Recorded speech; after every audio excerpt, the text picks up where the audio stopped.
Chapter 1347, The Life Magnetic Field Rockets.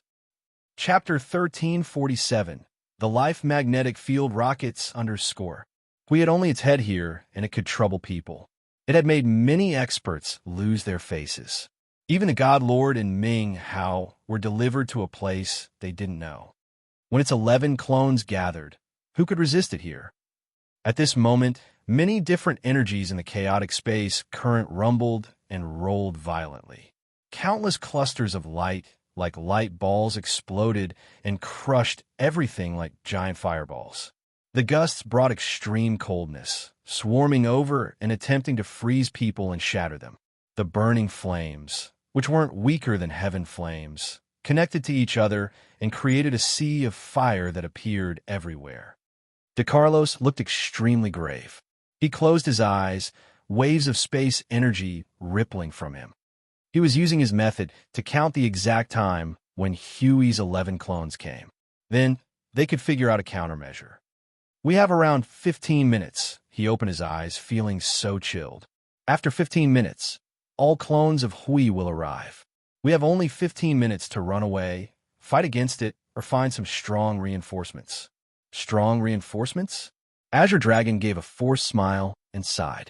The God Lord and Ming Hao have disappeared. What strong reinforcement could they find? We are no match for it. He released his soul consciousness to sense and his life power Upanishad to survey Huey's life magnetic field. His soul quivered as he felt that his hands were tied. Huey's life magnetic field was like an immense, shoreless sea of life. He believed that the combined life magnetic field of the God Lord and Ming Hao couldn't be compared to Huey's. He knew only Bloodthirsty, the one with the same strong life magnetic field. However, when Bloodthirsty was at his peak of power, his life magnetic field wasn't as condensed or as large as Huey's. Generally, the more surging the life magnetic field was, the stronger the soul was. It also meant that its life form was exquisite and profound. The life magnetic field of the experts, of course, was more sufficient than that of weaker warriors. Just like the God Power ancient tree, the life magnetic field was a criterion to assess an expert. Air. When He was about to retrieve his soul consciousness, he was startled. His eyes were surprised when he turned to Shi, because he found another surging life magnetic field here besides Huey's. The sufficient level of that life magnetic field was even stronger than Azure Dragon, the ancestor of Heavenly Monster Tribe. That life magnetic field had reached an unimaginable level. It was almost as powerful as Bloodthirsty's that year. It was unbelievable. That life magnetic field came from Shi, a warrior at incipient God Realm, unexpectedly. It had turned a common understanding upside down. He was so astounded. Why is your life magnetic field suddenly immense and surging like that? He couldn't help but ask. Hearing him, many experts turned to look at Shi. At the moment, Shi became their focus. Right after that, Azure Dragon, Lady, Frederick, and even the 4 heavenly kings of the God Clan became stunned. They were the experts at the profound, immortal God Realm. Their sensibility was extraordinary. If they could catch the mysterious energy from Hui, of course, they could see the magical change in Shi body. When they found Shi brimming life magnetic field, they gawked in thrill. No one knew what had happened to him. Then, he was shaken as he remembered what had just happened. He screamed, "We didn't recognize that the God Lord and Ming Hao had disappeared. How could you know that? How could you know Hui, perhaps, has delivered them to the sea domain of nihility? How did you get all of this information? True. Are you a demon? How could you know everything?" Frederick also cried. While they were talking, they had to distract their mind to avoid the earth-destroying power from Hui. The fierce explosions and the formidable attacking shockwaves made the space current almost shatter. It looked like it was about to dissolve and go to the sea domain of nihility. The 4 heavenly kings also studied Shi, as they didn't have a clue. Right at this moment, a space slit flashed, and then a group of people emerged. Adele. As soon as he saw her, he forgot that he had to interrogate Shi. He couldn't help but shiver. his archaic face filled with surprise. "Why are you here? Today it's not safe at all. Why did you come here?" They were a group of 5 warriors from Imperial Dark Tribe, led by the current chief, Adele. She was wearing an imperial orange dress, which made her noble and graceful. A stunning crystal crown topped her head like a lotus. However, her pretty face was filled with horror. While she was in the holy land of Imperial Dark Tribe, she felt strange commotions in the chaotic space basin. She also received the news that 11 alien worms were attacking 11 star areas. She then took her experts to come and see. As soon as she had arrived, she saw Xianhe, Frederick, Azure Dragon, De Carlos, Lady, the 4 heavenly kings, the elders and the chief of the 12 families from the God clan. Even if Adele was dumber, she surely knew something earth-shaking had happened in this turbulent area. The experts accompanied her included Gillette at the false immortal realm, 2 first sky of immortal realm experts called Sarah and Fan AO. The last one was Audrey. Audrey wore a green dress embroidered with many drawings of departed spirits on the hem. Her long dress fitted her beautiful body pretty well, exposing her slender legs. She had a high updo hair bun. Just like her mother, she was very elegant, noble, and proud. However, she also looked cold like a magnificent, icy flower on the snow mountain. She made people's hearts beat faster. She stood by Adele, her cold eyes sparkling with strange light. She suddenly turned to eye Shi Yin. Shi Yin beamed at her and bent his body. "Long time no see." Audrey was a little hesitant, so she regarded him curtly. "Yeah, long time no see. Congratulations on taking the new throne of the Bloodthirsty Force. I told my mother that you would succeed." Adele didn't appreciate Shi Yan's enthroning. She had a clear understanding of the Bloodthirsty Force. She knew her brother Ming Hao and her ex, Xianhe. She knew what sorts of men they were. Thus, she didn't believe that Ming Hao and Xianhe would let someone order them. At that time, Adele looked down on him and said that Shi Yin would never be able to enthrone because his realm was too low. He hadn't reached the immortal realm yet. If he could enthrone with his incipient god realm cultivation base, it was a humiliation to Bloodthirsty. However, Audrey insisted that Shi Yin would succeed. She used to stand shoulder by shoulder with him, and she fought against others when they were on Desolate. She had an unknown trust in Shi Yan's power and competence. Apparently, she had keen eyes. When Adele received the news that Shi Yin was the new master, she pulled a face as if she saw ghosts in broad daylight. Today, Adele brought the warriors of Imperial Dark Tribe here. After a glance at Shi Yin, she felt like she saw ghosts in daylight. She couldn't help but scream, You're at 3rd sky of incipient god realm? Geez, what's going on?" Recently, she got the news that Shi Yin had just reached 1st sky of incipient god realm.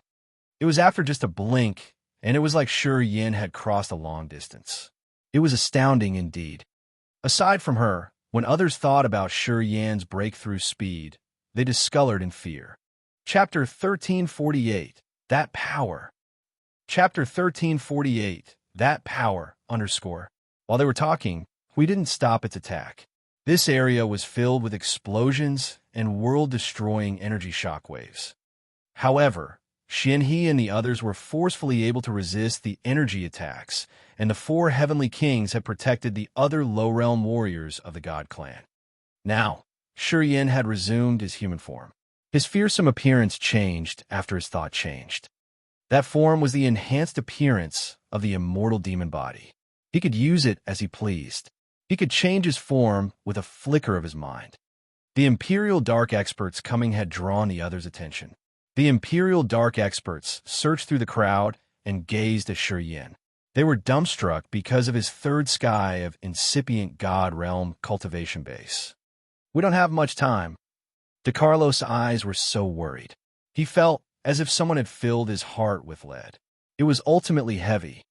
Hearing him, people now pulled themselves together to see the current situation. They now observed Hui. The meat lumps on Huey's body twitched strangely. It looked like billions of small worms were moving to get rid of the planet-sized worm's body. And it happened that way. Boom, boom. Boom! The meat lumps exploded and shot out cold, frigid bodies. They were the warriors who the worm had pulled. The worm had absorbed their vitality. They were dead for a long time. However, in this moment, their bodies had a strange energy that was cold and chill to bone. It felt like they were awakened demons. They all looked numb, and there was no emotion in their eyes. Some of them didn't even have enough limbs. There were several insufficient bodies like that with unknown energy moving in their bodies. They emerged on Huey's body and scattered. Frederick, are they corpse slaves that your corpse clan has tamed? Xianhe's face twitched as he turned to see Frederick, his eyes cold. No. Frederick wore a grave countenance as he was astounded. Our corpse slaves still have a weak beam of vitality. However, those people don't have a signal of life on them. They're utterly dead, but they have some sort of evil energy in their bodies. Pausing for a while, Frederick continued, some of them have terrifying energy that isn't less than experts at the immortal realm. Shi Yin changed his visage slightly. Xianhe, what's going on? Adele's bold brows arched. She bit her succulent, red lips.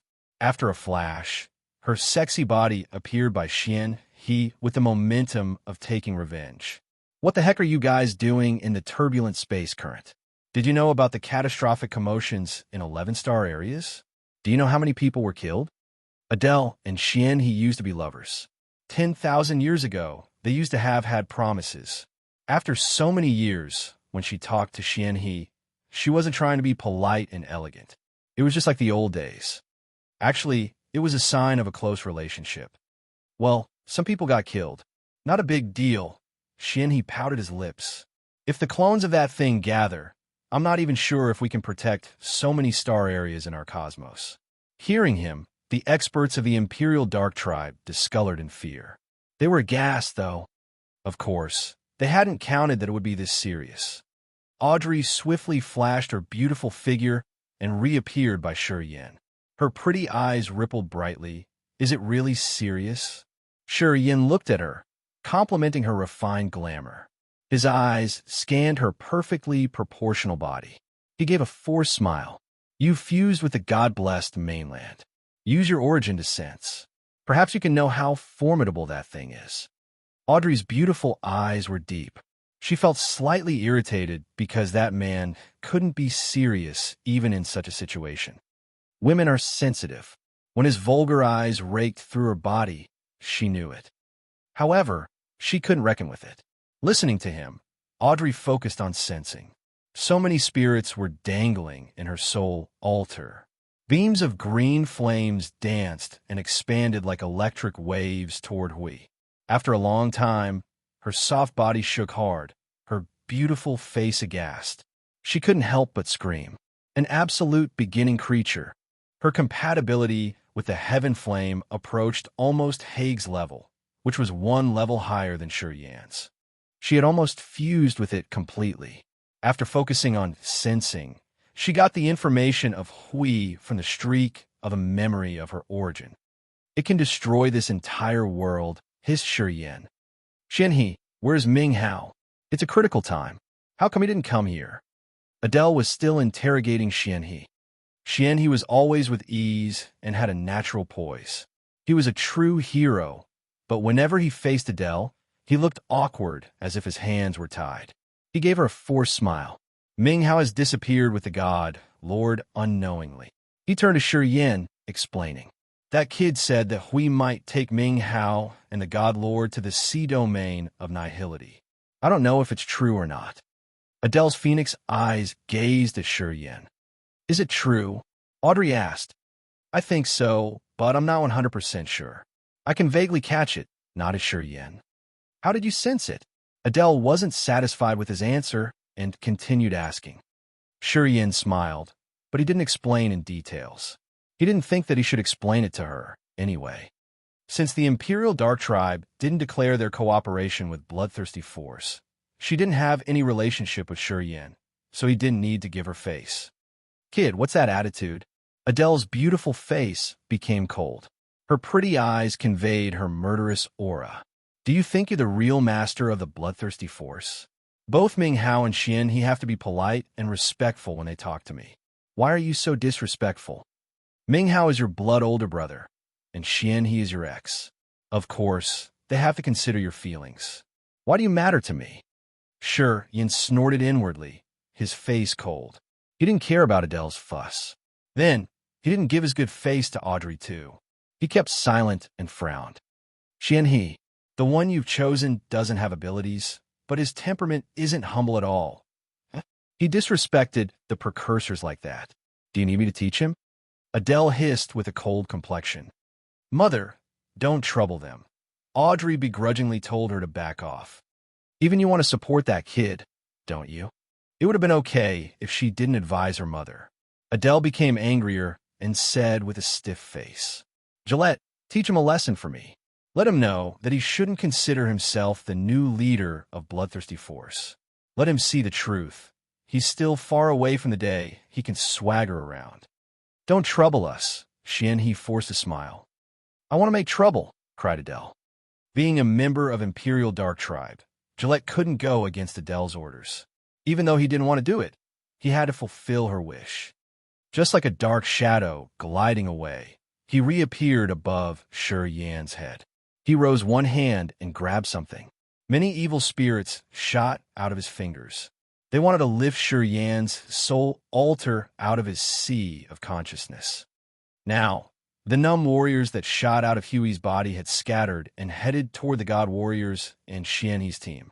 However, Adele acted as if she didn't see them. She still wanted to teach Shi Yan a lesson.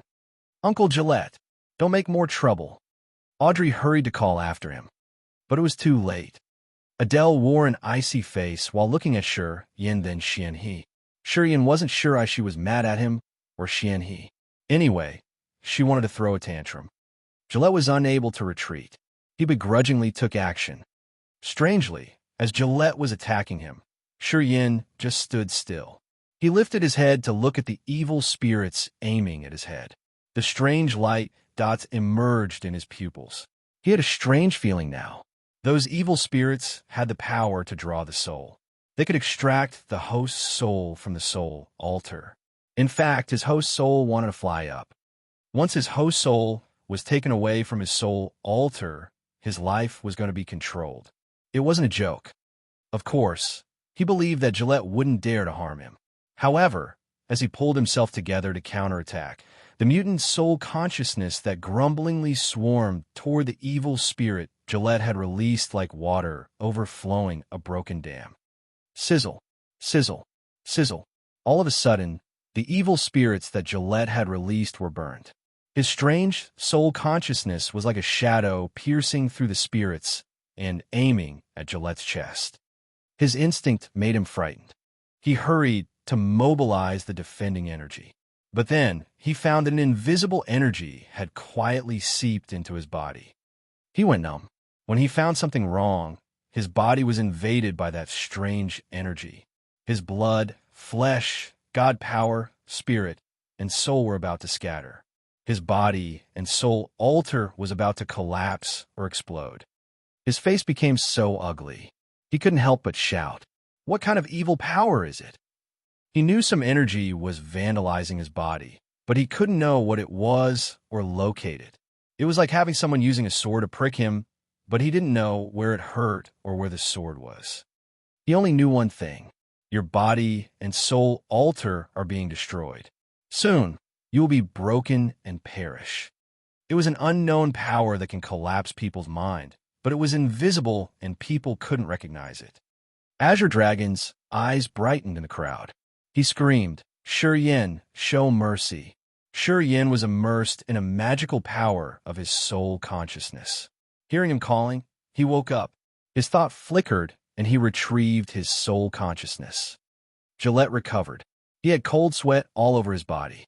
When he looked at Shi Yan, he thought he was watching a demon, his face ashen. Several seconds later, he was shaken hard. He couldn't help but scream, "It's that power!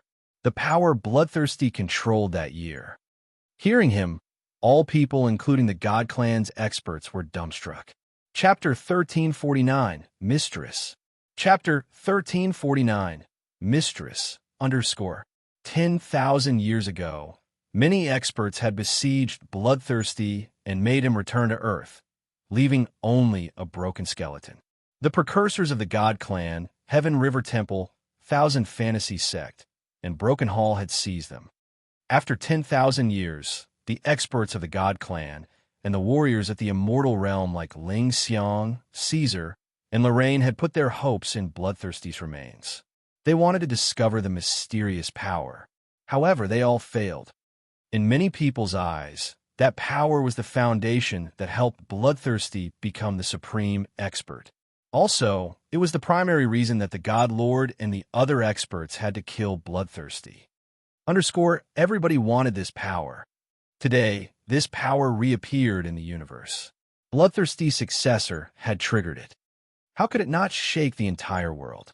Now, everybody looked at Shi Yin with hot eyes. Swoosh, swoosh, swoosh. The corpses flew out of Huey's body, accelerated, and flew like a shooting light. The three experts in the front of that horde had damaged bodies. No one knew how long they were there. They all had big holes in their chest where pungent, sticky pus oozed out. They could vaguely see their twitching stomachs that made their hearts cold and their scalps numb. The three corpses had blank looks without any human emotion. However, their bodies had a surging evil energy. Rhombus sword lights shot out from their mouths. The sword lights were so cold, but they were bright and transparent, stabbing into the chests of the three God Clan's elders. The three elders at the incipient God realm blacked out as they lost their lives without having a chance to scream. Swoosh, swoosh, swoosh. Countless rhombus sword lights showered at them fiercely. The experts' eyes brightened, but they didn't have a chance to check Shi Yan's marvel. They had to urge their power Upanishads to shield them from the attack.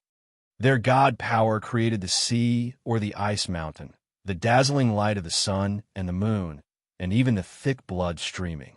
Their magical abilities had made the space current magnificent, as if it had a beautiful firework performance. A handsome man emerged at the head of the giant worm. He smiled, his eyes dark and sinister.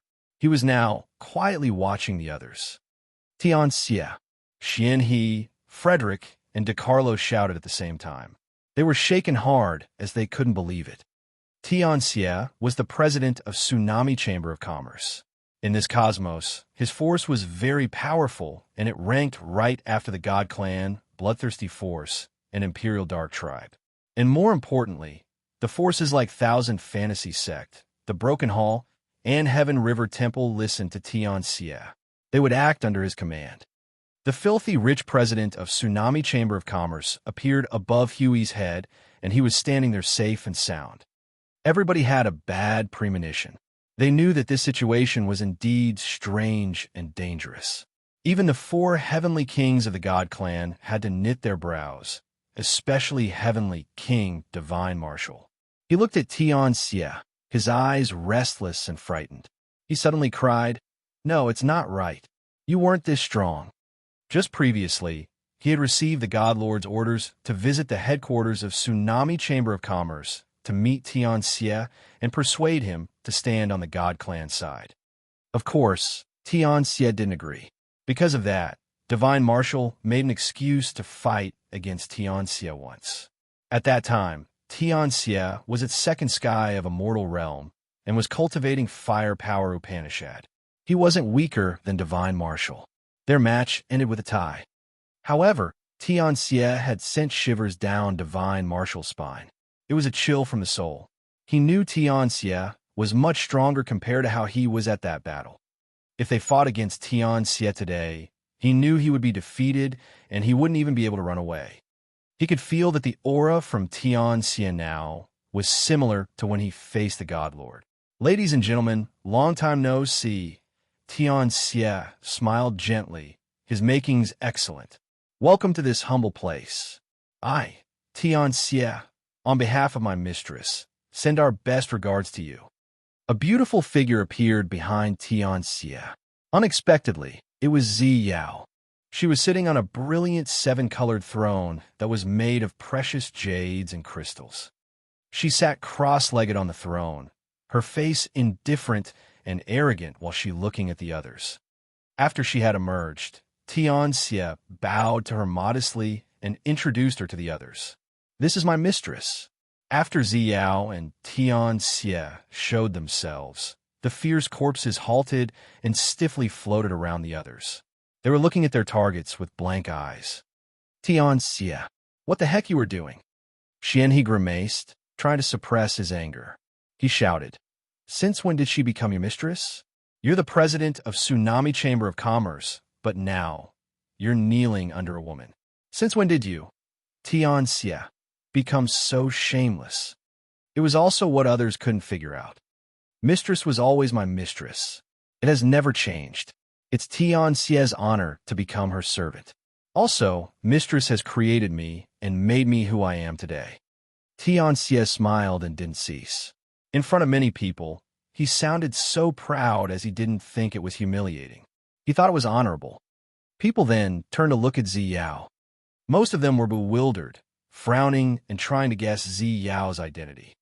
Not many people in this group knew Ziyao. Only Xian, he, and Frederick knew that Shi Yin had a woman like that on his side. However, since when did that woman have become Tianxia's mistress? They had no clue. "She's that big worm," hissed Audrey all of a sudden. "Is she that worm?" Adele couldn't make head or tail out of it. How could it be? She's so beautiful. How could she be that disgusting worm? It's her. Audrey took a cold breath, her high breast thrusting out and making her more gorgeous and elegant. "I've fused with the origin of our homeland. It has the memories. The aura on her body is exactly like that big worm. She's an absolute beginning creature." Hearing him, the others were stunned. Quickly, they turned stern. "Kid, is she telling the truth?" Frederick glared at Shi Yin, his face dark and serious. The light in his eyes flickered furiously. Shi Yin sighed and nodded. "Audrey is telling the truth. Ziyao is Hui, actually." While he was talking, Ziyao didn't pay attention to the others. Her beautiful eyes were filled with a strange light as she eyed Shi Yin from a distance. Her emotionless face slightly changed and showed a gleam of complex emotion. Shi Yin felt bitter. He understood that Ziyao had controlled the entire situation. Tianxia and so many corpses had given her full assurance. He knew that he had been tender-hearted for a while, which gave her time to plan and overturn the situation. Wetterson, the only person who could hurt her, was dead because of his exhausted life energy. The God Lord and Ming Hao, who could threaten her, were delivered to the sea domain of nihility. Also, her clones were coming here at fast speed. Who could stop her now? Tianxia. What happened after all? Xianhe shouted. Tianxia's smile was warm. He shrugged relaxedly. Mistresses like desolate and devour. They're the creatures from the absolute beginning era. They were the very first creatures in this universe. It's not something that low creatures like you could understand. Mistress needs your power to recover.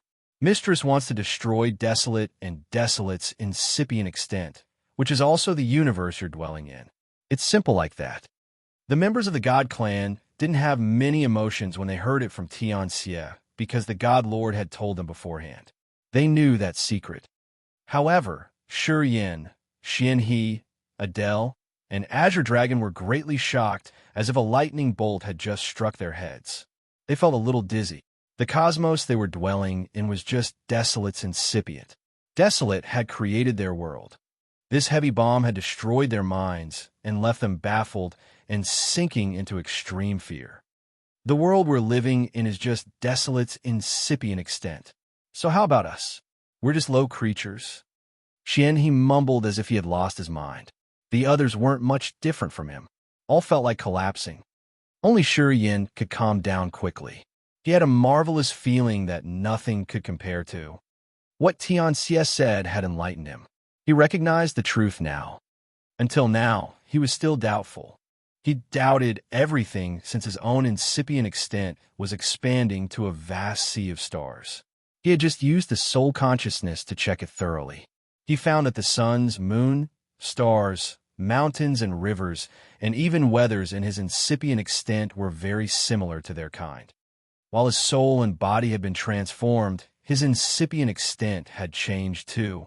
Besides the creatures from different races, His incipient extent was similar to the cosmos he was living in now. He could create the skies or the sea of stars. So could Desolate. He believed in what Tian Xie said almost immediately. Desolate created you all. Oh no. To be exact, the four limbs of Desolate did that. Grace Mainland, God-blessed Mainland, Ancient God Continent, and Ancient Demon Continent were parts of Desolate. They were detached because Desolate got hurt. Tian Xie turned around and found Ziyao indifferent. She didn't look offended, nor was she losing her interest. Thus, Tian Xie continued explaining with ease. Everybody was immersed in the effect of Tian Xie's words. Her 11 clones will arrive soon. Do you still want to listen to him? De Carlos gritted his teeth, then shouted all of a sudden. Everybody was shaken hard. They pulled themselves together. They understood that Ziyao didn't need to be hurried now. In fact, they should be the ones who were hurrying. Once her clones gathered, who could be lucky enough to escape this area? Ziyao's eyes had a mocking light. She looked at De Carlos from a distance, as if she wasn't afraid that he could make anything different. With Tian Xie here, and Wetterson was dead, and the God Lord and Ming Hao disappeared, she thought that only the Ho Soul here was enough to threaten everybody else. We're going to offer you an exit. Tian Xie smiled and suggested seriously. All of you give away a flow of your soul seal. Be subdued. Worship my mistress as your master. My mistress will bestow you with power. You can then return to Desolate's incipient extent to work. That's how you can save your life. Chapter 1350, The 12-Headed Serpent. Chapter 1350, The 12-Headed Serpent, _ Tian Xie gave his suggestion with a smile. Everybody put on a heavy complexion. When they looked at Tian Xie, their eyes were piercing as they hated that they couldn't crush his bones into powder. Ziyao was sitting on a 7-colored crystal throne. She observed people with her cold, arrogant eyes. She didn't put anyone into her eyes. It seemed like letting Tian Xie negotiate with them was already her showing great mercy. Xianhe, is this person that powerful? As Adele had just arrived, she didn't know much about the absolute beginning creatures. She arched her brows and looked at them in disdain. Will she be able to kill all of us? She just has a big body. Except for that, how strong is she? Mother, Audrey hissed, her elegant face filled with fear. She's really formidable. Audrey had fused with the origin of God-blessed Mainland. From her soul seal, she knew that Hui was very intimidating. She knew the level of this absolute beginning creature. She knew that its realm was beyond them, and she explained bitterly. If you want to compare, it's like comparing our 4 great creatures with a human clan or the man clan. There's a large gap in the level of living forms that will never be crossed. Adele finally changed her visage. Our clan serves only one master, snorted a white-bearded elder of the Elder Committee. Tian Xie, you're too innocent when you ask us to worship an unknown monster like that. You must have lost your mind, or that thing must have eaten your brains. That elder was its second sky of incipient god realm, and was cultivating wind power. He was always an arrogant one. In the past 10,000 years in this vast cosmos, the God Clan was the overlord. Bloodthirsty Force, Heavenly Monster Tribe, and Imperial Dark Tribe had been secluding. They didn't dare to face the God Clan directly. As they had conquered so many star areas, they had formed their proud and overbearing characteristics. How could they allow someone to ride on their heads? In this elder's eyes, Tian Xie was just like a dog that barked at others based on his master's power. He wanted to use the threat from this absolute beginning create so Tsunami Chamber of Commerce could replace the God Clan to be the overlord. They would never allow that. Ziyao looked indifferently. From a distance, she frowned at that elder. Tian Xie chuckled. He understood his master's idea. His power changed, and an evil light radiated from his eyes. That light had a beautiful red-violet hue shooting like a meteor aimed at that elder. Shiyan's heart sank. He was frightened when he looked at that shooting star. Unexpectedly, that bunch of light had the power that could be compared to the God Lord or Ming Hao. Although it wasn't the mysterious power that Shiyan had just acquired today, it was also strange and intimidating. It seemed to be able to cross the spaces too. The two heavenly king, Carefree, and divine marshal of the God clan were standing near that elder. Seeing Tianxia take action, they just sneered and urged their powers. However, that elder screeched when they hadn't triggered their power yet. A bleeding hole appeared in his chest. His internal organs like lungs and hearts were stirred into a pulp. Blood gushed out of the wound like a rapid stream. Flowing with the blood was his life. That red-violet meteor had appeared right behind his back after abnormally crossing the space. It had hurt him in just a blink of an eye. He vomited thick blood. His life magnetic field slowly exhausted. His soul altar and sea of consciousness collapsed. Before he died, the surprised look was still on his face when he looked at Carefree and Divine Marshal, as if he doubted why the two heavenly kings didn't help him.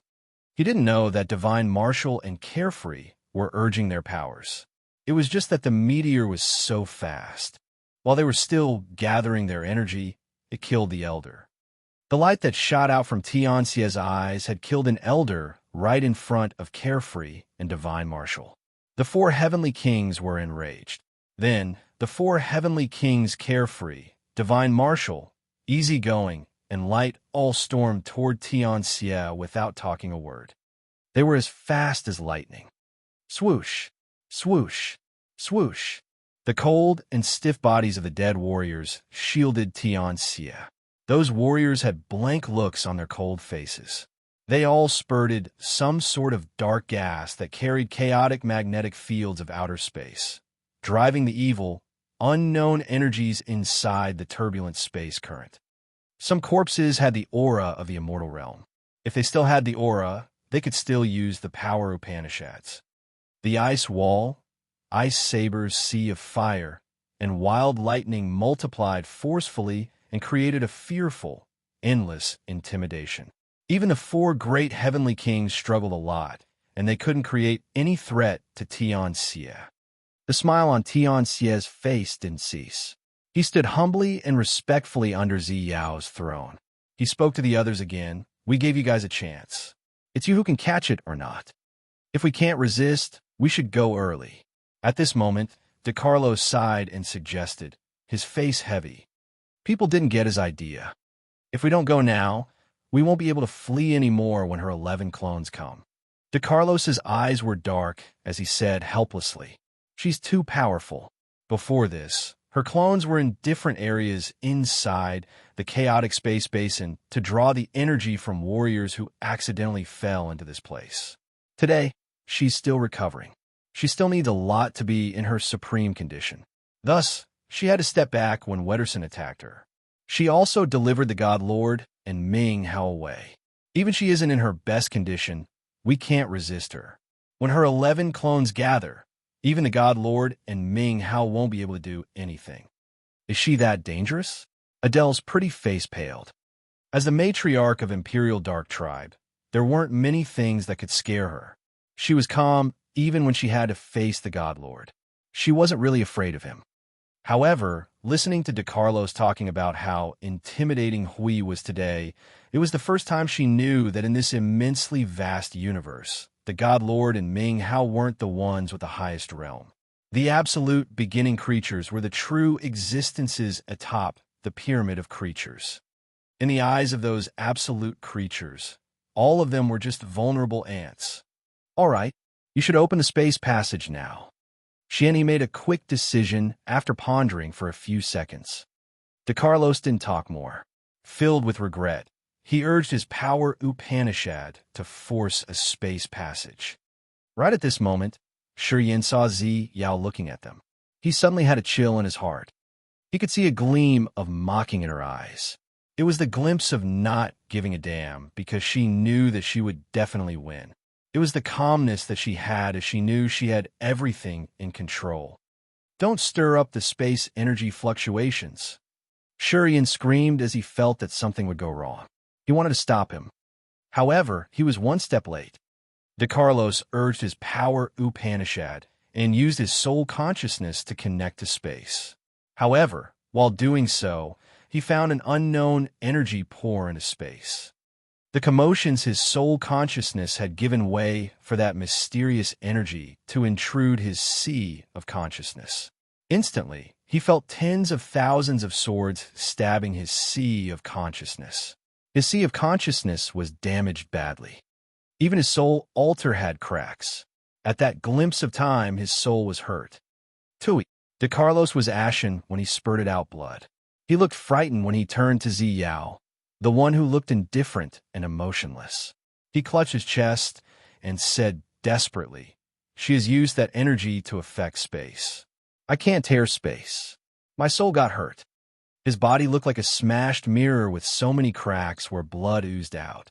It looked like a cloth soaked in blood, and someone was squeezing it. The expert at second sky of a mortal realm, cultivating space power, Upanishad couldn't escape. Someone had ambushed him and damaged him severely. De Carlos was known as the toughest target to be murdered. People even guessed that even God Lord and Ming Hao couldn't escape as fast as De Carlos. There were times when he was considered the toughest warrior to deal with. However, today he got hurt, and the two who could compare to him were delivered to somewhere no one knew. His wounds were like a hammer pounding on people's chests. Everybody felt a great shock. At this moment, the first clone of the giant worm came on the wave. While the space waves rippled, it merged with Huey's body. People screamed ear-piercingly as the other clones of the worm emerged continuously and merged with the host body. After the 11 clones had combined with the host body, people saw that the giant worm's volume now increased 10 times. Its shape also changed. It wasn't a big worm anymore. Now, it was a 12-headed giant serpent. Huey's real body was a formidable 12-headed giant serpent. The snake had a dark blue body with many complex patterns. Those patterns were hiding the mysteries of the universe. The 12-headed serpent gave people a strange but perfectly beautiful impression. It looked like a masterpiece of the Creator. The head in the middle of the 12 heads wore a magnificent imperial crown. That was her main brain. At this moment, Ziyao was sitting on that exquisite 7-colored crown. She looked even more mesmerizing. Her body had all the features of charming, sexy, and gorgeous lady. Her attractiveness shook even the soul magnetic field. Even the top warriors like the 4 heavenly kings, Xian He, Azure Dragon, and Adele, a woman, were charmed. They looked puzzled and passionate, as if they were enchanted. Her charm had affected both male and female warriors. It was at an unimaginable level. Tian Xie was on one knee, his face modest and respectful. It looked like her glamour had frozen his heart. He knew that Ziyao was in her most terrifying condition now. Her aura had threatened him and made him fearful instinctively. He quivered and didn't dare to stand upright. As the other top warriors were gazing at her, Ziyao's pretty eyes shined more, as if they were emitting a pink halo that could absorb the soul. Her eyes raked through the crowd and fixed on Shi Yan. Her lips parted and a gentle, soft voice arose in Shi Yan's head. "Come to me." Shi Yan was standing by Audrey. His eyes became misty and he started to walk toward her. However, he suddenly shook on the way as if he had just awakened. He was frightened. He directly turned around and retreated without saying a word. He was walking determinedly away from her. Chapter 1351, A Bloody Battle. Chapter 1351, A Bloody Battle, _ Now, all the warriors inside the chaotic space basin were enchanted. They looked as if they had lost their minds. Both male and female warriors had their minds occupied by Ziyao's charming glamour. It was a charming, evil power that couldn't be described. It struck people's host soul and sea of consciousness directly. They were affected and were unable to resist. Shi Yan was panic-stricken. He didn't dare to stop, turning around and walking away with a resolute face. If the origins fluctuation in his head hadn't touched him, and if he hadn't been able to see that mysterious power, his soul altar would have been invaded too. He could clearly see that Ziyao had used the invisible power to release her tremendous soul consciousness and intrude people's heads, enticing their hosts' souls and puzzling them all. In this crowd, only he had touched that magical power. He had recognized the evil attack. so he was able to retreat timely. He didn't dare to linger. While backing off, his co-soul was creating a connection with Grace Mainland. He wanted to use the soul consciousness to create a space passage. Swish! A brilliant door, like a galaxy, appeared behind him. Inside the door, there was a vague glimpse of the immense, endless sea. As the owner of Grace Mainland, no matter where he was, he could return to the planet in any minute. It was a unique supernatural power of the warriors fused with the origins. Anyway, Song Yin and Audrey had low levels, and they didn't know space power Upanishad, so they couldn't do that. However, Yin knew the God Lord could do that. He wondered if the God Lord had seized the chance to return to ancient God continent or not. As the warriors here were enchanted, they were going to fall into terrible danger. Yin understood that at his realm and cultivation base, even though he had understood that mysterious power, he couldn't overturn the whole situation here. Moreover, in this horde of people, he had only cared about Ziyao. However, Ziyao was the ringleader of all of this. It was truly a joke of the Creator. He wanted to avoid the danger for now. After he had opened the door, he was about to flee to Grace Mainland. The halo in Ziyao's eyes revolved. She looked at him in the distance, her face surprised. She was curious as to how he was able to get rid of the soul enchantment. He could back off resolutely, though. After the true body of the giant serpent was reunited, Ziyao had always been emotionless. But now she changed. She looked excited, as if she had finally become a real creature, lively and emotional. Seeing Yin want to leave, she sent him another message. Why do you need to leave? Will I eat you? There's so many people here, but I won't kill you. Only you. Can't you stay with me? Her voice and her soul energy fluctuation were identical to the real Ziyao. It felt like her soul and consciousness had returned to her. However, Yin didn't dare to buy it. He didn't answer, shutting off his sea of consciousness and keeping silent. He attempted to run away. Ziyao's beautiful eyes became cold. She snorted, and her snort seemed to carry endless evil energy that could change space energy fluctuations. The light door that Yin had just created was sealed by layers of light. The glimpse of the endless sea behind the door faded. You don't know what's good for you. Ziyao looked unhappy. Tianxia's face was cold and dark. He turned into a rainbow light without waiting for Ziyao's orders. He glided through the group of God Clan's experts, and he to reach Yin in order to capture him. Yin was frightened. He finally pulled himself together at the critical moment. Flows of thought crossed his head continuously. He recognized that by himself, surviving would be tough. At this moment, Ziyao was so strange and evil. No one could counter her single-handedly. If he wanted to get rid of Ziyao, he had to make everything chaotic. He needed more people. He made up his mind as soon as this thought arose in his head. He touched his glabella. His soul consciousness changed and rippled like invisible water waves. His soul consciousness was equipped with something cold and clear that was specified to refine the souls and awaken the minds. The power he got was exactly like Ziyao's. It was the power that only the absolute beginning creatures could control. Just like he guessed, this magical power worked. The soul consciousness with the freezing energy seeped into Audrey's soul altar, who was standing closest to him. Audrey was startled. She was awakened. Her graceful body quivered slightly as she screamed. What happened? His soul consciousness expanded rapidly. Soon, He, Adele, and Frederick were awakened. He had also woken up the God Clan's experts. They all changed their countenances and gathered energy to create a seal and barrier to protect their soul altars.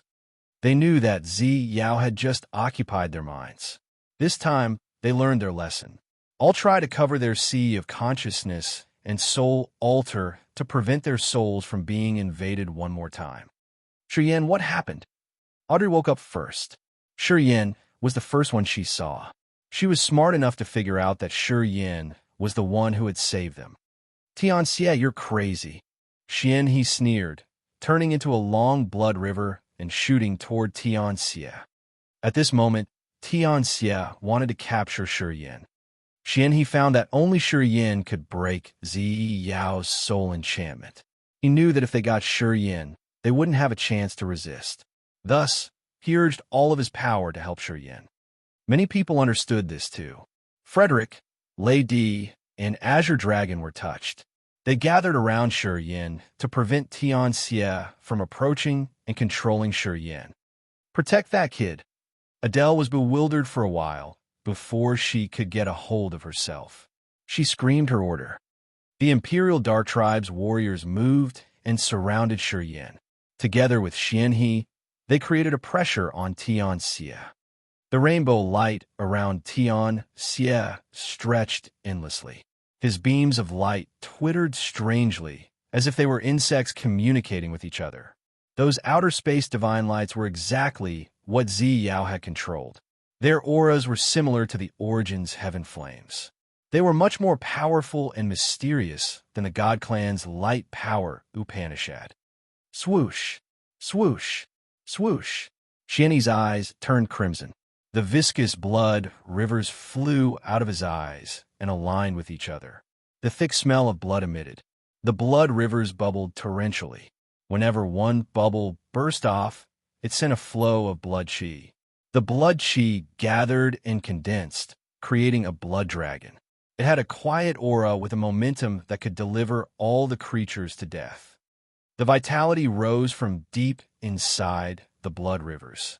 The death and life didn't attack each other, but life power had triggered death power and increased the death magnetic field to the acme. The endless rainbow light Xie had released was covered in Xianhe's blood river. Xie's face didn't change as he spoke faintly. Xianhe, our power were equal. But now, you're far behind me. The rainbow lights were like dragons that struggled in the deep abyss, trying to move through the blood river and head to Yin. Tui, Xianhe spurted blood. His blood condensed in the air and created a blood drill that was crystal and sparkling. The life energy emitted immensely from the drill. Blood sacrifice. Xianhe gave a low-pitched soul. The blood river was like a boiling pot or a lava pond with so many bursting blood bubbles. A red blood with a dense, murderous aura in the eyes emerged. The dragon had formidable life energy that then shot out of the blood river, roaring inaudibly and heading to bite Xie. Xie wasn't affected. His energy fluctuated, and then he exploded into countless light dots and vanished. He conjured up behind Yin and raised his hand to grab Yin. Go! Yin was still calm. He sprayed a mouthful of blood on his bloody sword. Instantly, all the eyes on the sword opened. They became like evil insects that crawled on the sword and enhanced it. It turned into a sharp beam of blood and directly stabbed Xie. After his life form was greatly transformed, his blood wasn't the immortal demon blood anymore. It was something with different magical abilities that he couldn't figure out yet. His blood now carried the unknown power, which made his aura and energy one level more powerful than the immortal demon blood. It was like the difference between the human blood and the immortal demon blood. It had more features that he hadn't studied yet. Thus, when the bloody eyes opened, his energy rocketed instantly. Boom! An earth-shaking explosion arose. The blood sword turned into a blood eye and hit Xie's chest hard. Xie's bones exploded. He didn't look calm and relaxed anymore. Looking at the massive eye on his chest, he was astounded. Flesh armor, Yin cried inwardly. The bloody shield was like a strange flower blooming on his body that him quickly. While his soul consciousness changed, he transformed into a body he had just evolved. Fearsome spikes appeared. His back cracked, and a pair of massive bone wings jutted out from the cracks. His claws grew as sharp as a saber. The blood in his body was now like a strong wine burning that gave him a flow of earth-destroying energy and wildly ran through his veins. The blood, flesh, bones, and even his internal organs were surging continuously. At this moment, Yin had confidence that he could resist the immortal realm expert. The blood eye on Xie's chest glowed in an evil blood light, which was like the spikes of a hedgehog thrusting into Xie's chest. Xie couldn't help but scream in pain. He changed his visage and shouted, "I didn't expect that your life form would reach Bloodthirsty's level by now. Well done. You're worthy of being his successor." Thump, thump, thump. Tianxia's heart beat frantically like a planet explosion. The surging energy he had could compare to the expert at third sky of a mortal realm. The blood I directly pushed away like a rubber ball.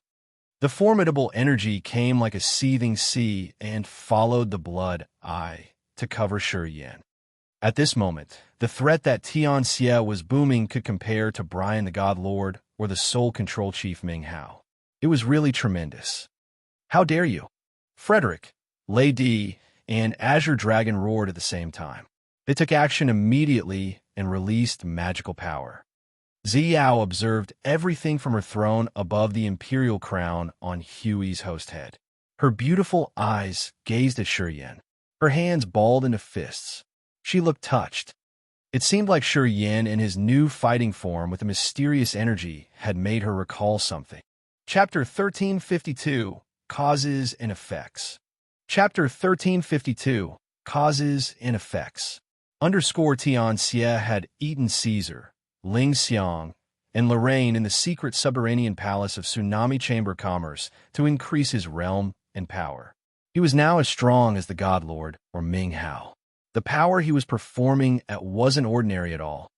No one was going to successfully be able to deal with Tianxia single-handedly. However, Frederick, Lady, and Azure Dragon had joined hands with Xian, so even if Tianxia had earth-shaking power, he would still have to struggle. "Tianxia, you discreetly cooperate with the alien to plot against our world. You deserve 1,000 deaths." Lady thundered. Countless beams of lightning bolts and balls shelled on Tianxia unceasingly. "Ridiculous." Tianxia pouted his lips and said coldly, "I'm not from your world. My mistress created me, just like how Desolate created Bloodthirsty. I entered your world, Desolate's incipient extent, to prepare to wake up the mistress." Hearing him, everybody was shocked. Their eyes showed their astonishment. What Tianxia had just told them was so frightening. Until now, Bloodthirsty's identity was still a mystery that many people had tried to discover for a long time in vain. Tianxia said that Desolate had created Bloodthirsty. How could that be? Boom, boom, boom. The rainbow lights shot out of Tianxia's body and smashed the lightning balls that Lady had created. He said with a ferocious face, "So, you don't believe me? Can't you reason it?"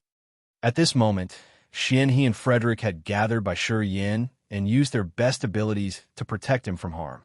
They all recognized that Ziyao could use that mysterious power evilly to seep into people's soul altars to snatch their minds in just a blink of an eye. Only Shi Yan, the other person who had such a power, could restore their sound minds. Thus, Shi Yan being safe and sound would be the key to this battle. He was the effective shield that they could use to resist Ziyao. If you said that Devour had created Bloodthirsty, we could have bought it. At this moment, Shi Yan's face was cold and stern. The blood armor fitted his body well. It looked like he got a peculiar red flower bloom on his chest. A pair of bone wings flapped behind his back. The energy rising in his body could smash the whole world.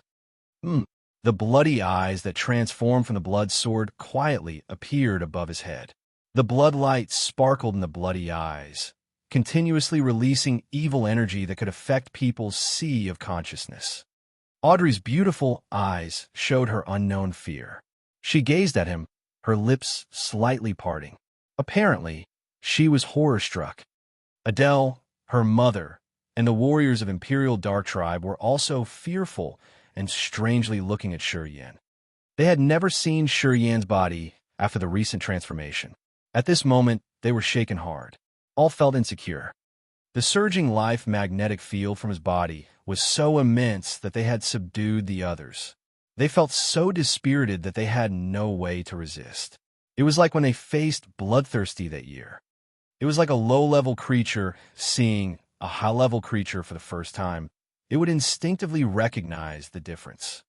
Xianhe, Frederick, and Azure Dragon stopped attacking Tianxia. They were a serious face. Their eyes sparkled as they were waiting for Tian Xie to explain further. As the leaders of the bloodthirsty force, Xianhe and Frederick didn't know Bloodthirsty's identity. Previously, Ming Hao had guessed that Bloodthirsty was the combination of the bloodlines from the four great creatures. However, it was just his improving guess. Tian Xie had a close relationship with Hui. As Hui was one of the absolute beginning creatures, it must have told Tian Xie a lot of information of that era. They had a premonition that Tian Xie would tell them the truth about Bloodthirsty's identity. Tian Xie turned his head around and looked at Zi Yao to ask for her opinion. Zi Yao nodded arrogantly. Tian Xie respectfully bowed to her. Then, he turned around and smiled relaxedly. Desolate was hurt severely. Its body was divided into 5 parts. Desolate was the brain. Grace Mainland, God-blessed Mainland, Ancient God Continent, and Ancient Demon Continent are the 4 clones, the 4 individuals. Each of these 4 individuals has respectively created the God Clan, Immortal Demon Clan, Heavenly Monster Tribe, and Imperial Dark Tribe. 10,000 years ago, the precursors of the 4 great races had entered Desolate and tried to tame it. Actually, it was the operation of the 4 clones in an attempt to replace the brain. They failed in the end. Many years later, the 4 clones of Desolate have begun to fight against each other. They have stimulated the 4 great creatures to fight inside Desolate's incipient extent. They want to turn this place into an unceasing war that would shatter the star areas. It would make the incipient extent heavier and lengthen the time to awaken a brain. This time, everybody focused on listening to Tian Xie. No one took action, because what Tian Xie was talking about related to the mysteries and variables of this world. These things had troubled them for countless years. Everybody wanted to know the causes. The other 4 had failed 10,000 years ago. Desolate killed them all. Desolate then recognized that if it continued to let the 4 clones act rashly, something would happen and Desolate wouldn't be able to control it. It then used the blood of the 4 precursors to create Bloodthirsty. Bloodthirsty's blood carried the advantages of the 4 great creatures, which was close to the perfect blood of the creatures in the absolute beginning era. Desolate created Bloodthirsty because it wanted to use Bloodthirsty to destroy the 4 great clans. It wanted to use Bloodthirsty to merge the clones with the host brain to finally awaken it. Unfortunately, while Desolate was imparting the power Upanishads to Bloodthirsty, the one who had just gained the consciousness, Devour, attacked them. Devour is the sea of blood, the holy land of the bloodthirsty force. It appears as a dark abyss. It's also one of the absolute beginning creatures and is Desolate's archenemy. Devour had seized the chance when Desolate was weakened after creating Bloodthirsty to give Bloodthirsty its power Upanishad.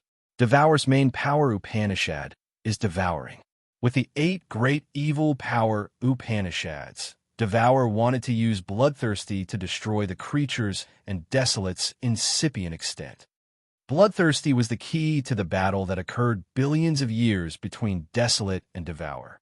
Desolate wanted to use Bloodthirsty to reunite the host brain and the clones to wake up.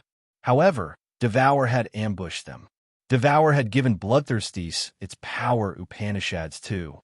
Desolate's training and Devour's power Upanishads had made Bloodthirsty appear like lightning that crossed the skies and surpassed the 4 great creatures.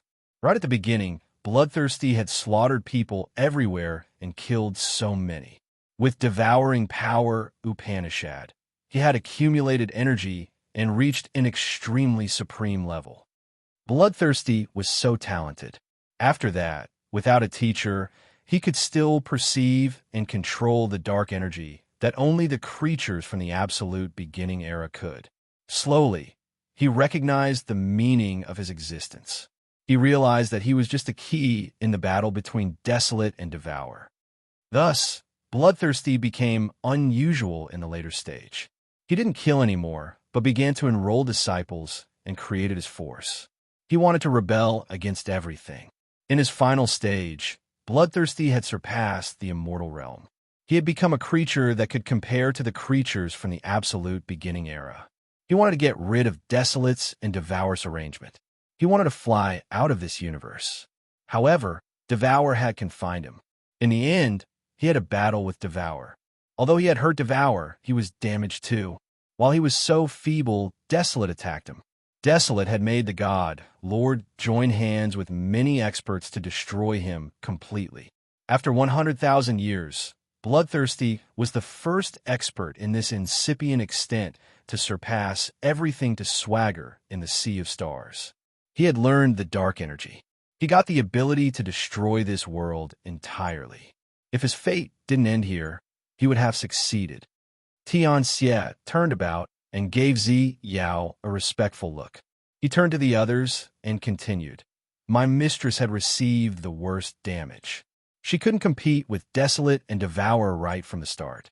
However, she had seized the chance when Desolate and Devour had fought against each other for billions of years without a break, and the existence of Bloodthirsty had damaged both Desolate and Devour to make them dormant.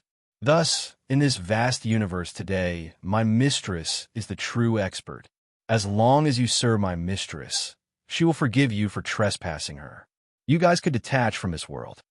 Billions of years had passed, and Desolate and Devour have been fighting unceasingly. How could they do that? Frederick was surprised. Tian Xie gave a disdainful smile. Your bloodthirsty force's holy land is a dark abyss. It devours consciousness. It's just like how you use your soul consciousness to intrude Xian, his incipient extent, to mess it up and destroy it. Do you get it now? Frederick sounded astounded. The dark abyss of our bloodthirsty force is the condensation of Devour's soul consciousness. Devour has intruded Desolate's incipient extent from another universe. Right. Each of the battles at their level could last for billions of years. Well, I could say it like this. They were engaged in a battle until now. Their methods of battling are something that we will never understand. Bloodthirsty was just a small piece of music in their fight, explained Tian Xie. Everybody was frightened. Come to think about this, the dark abyss, which was Devour's soul consciousness, had intruded Desolate's incipient extent. The two creatures that no one knew how long had existed fought against each other for countless years. And the warriors here were just the tiny creatures dwelling inside Desolate's incipient extent. It was possible that when the absolute beginning creatures like Desolate or Devour looked at them, they thought that they were looking at some insects or ants inside their incipient extent. It was a bomb that exploded their minds. Tian Xie had explained it to them simply and frankly. Sure, Yin understood it well. While his mind changed, his soul consciousness was moving through the galaxy-like incipient extent. He was gliding through many star areas. His face now held a forced smile. If he was just a raindrop or a small insect in someone's incipient extent, and that person could see every act of his, how sorrowful should he be? No wonder Bloodthirsty had risked his life to rebel and get rid of everything. He wanted to break this cage. Unfortunately, Desolate had created Bloodthirsty. It was his most terrible misery and also the reason why he failed. Just like today, he had fused with Grace Mainland and was able to observe the commotions of every creature on Grace Mainland. He had the ability to control the members of Heavenly Monster Tribe. It was because he hadn't fused completely with Grace Mainland. If he had utterly fused with Grace Mainland's origin, he could be like the God Lord who could control the life of each member of Heavenly Monster Tribe. Sure, Yin was finally awakened. Completely awakened. Finally, he knew why before Bloodthirsty lost his life, and why his last words were to ask Xian He, Xin Shan, and Lao Luo to find the successors in another universe. It was because only the souls from other universes could ignore the principles and rules of fate in this universe. They could break the cage without fearing for Desolate's terrifying ability to control people's lives. Chapter 1353, The Sea Domain of Nihility. Chapter 1353, The Sea Domain of Nihility. Underscore after Tian Xie had finished. Everybody sank into silence for a long time and immersed in absolute fear. Sitting on the crown on the main head of Hui Ziyao observed people from her high level. She looked calm and relaxed, as if she had controlled everything in her hands. She let Tianxia tell the others the truth to break their mind's defense. As long as they could recognize their sorrow, they wouldn't have the thought of depending on Desolate in this world. That was how she could subdue them and make them work for her. With those top experts, she could fulfill the secret operation she had planned for so many years. ________, tame and fuse with Desolate. At this moment, everybody received a hard shock hitting their souls. They felt dizzy as they didn't know what to do to continue their lives. Things that had anchored them, like responsibility, war, slaughter, and protection, had become a hallucination. All the warriors here had lost their will to fight. They didn't know where they should do or return to. As long as you serve my mistress, not only she will ensure your safety, but she will also offer you a great opportunity. She will help you get rid of Desolate's confinement. You will be able to fly freely in the world. At this moment, Tianxia's enticing voice guided them, which added to the intimidating aura from Ziyao. Some elders of the God clan with a weak will had nodded perplexedly. Oh, sorry.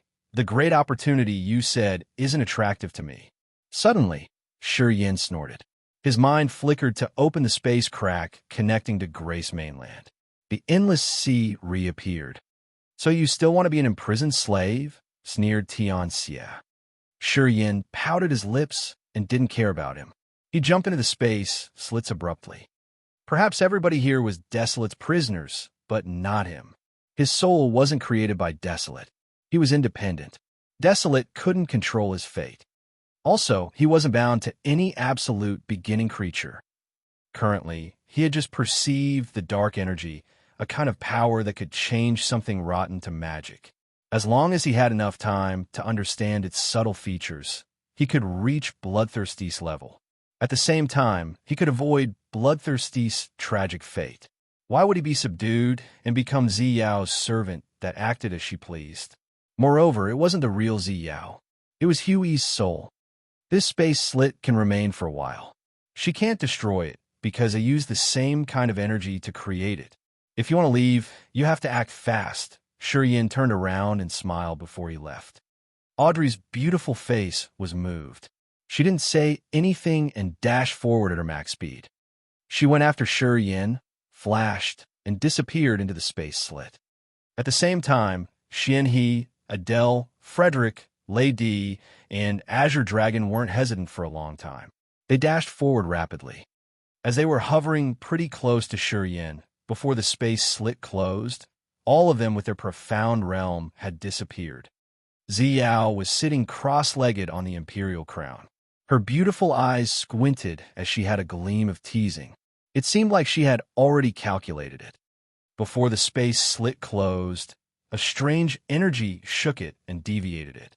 Before it disappeared, its direction and destination changed. Mistress, Tianxia frowned and asked for Ziyao's direction. Ziyao's face didn't change. They can't return to Desolate's incipient extent. Shi Yin and that little girl have fused with the origins of Desolate's clones. As long as they can't come back, Desolate can't awaken. It's good for us then.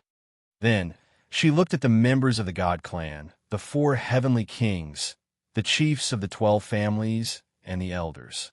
Follow me, or I'll destroy you. Choose one for yourself. The God clan's warriors were filled with fear. It was a misty place without skies or the earth. The remains of broken stars, fragments of the asteroids, were floating. The holes in the void flashed and moved strangely like a monster's mouth ready to devour the victims. A desolate, cold, and barren aura filled every corner of the place. Further from there, the broken pieces of the stars and dregs floated like sawdust in the immensely vast sea. An unknown chill multiplied in Shi Yan's heart. He was standing on a massive, dark red rock. Looking at the further area, he was horror-struck. Of course, it wasn't Grace Mainland. When Shi Yin stepped into the space slit, he understood that something went wrong. He realized that an energy had shaken space and affected his teleport. He didn't know where he was. He released his soul consciousness and found that he couldn't reach the end of this place. It was like a small boat floating in the most remote area of an endless sea. He couldn't find commotion of living beings. Crack! All of a sudden, a crunchy noise arose together with slight breathing on a diamond-like rock next to him. Yin was surprised. His body flashed, and he landed on a giant, rough diamond. He looked at Audrey and asked in surprise, "Why are you here?" Audrey looked a little helter-skelter. Her green dress was torn, revealing her white jade, glowing thighs that gave people a lot of thoughts. As she heard Yin's voice, she calmed down and spoke immediately. "It's the first time I came to Grace Mainland. This place is strange to me." While talking, she slowly rose up, her eyes cold and clear. She curiously observed her surrounding. Shortly after, she became odd. "This place isn't Grace Mainland," Yin forced a smile. "While we teleported, Ziyao had affected the space slit. I don't know where we are now. What surprises me the most is that I can't connect to Grace Mainland. I can't find a way back." After he had got here, he had tried to connect to the origin of Grace Mainland. Unfortunately, his soul consciousness was like a rock sinking into a sea with no echo. This never happened before. In that cosmos, as soon as his thought flickered, he could connect to Grace Mainland's origin no matter where he was. Even if when he was in the chaotic space basin, he could connect to Grace Mainland quickly and return there in just a blink of an eye. However, in this area, his connection with Grace Mainland was cut off. He couldn't catch any signal or connection.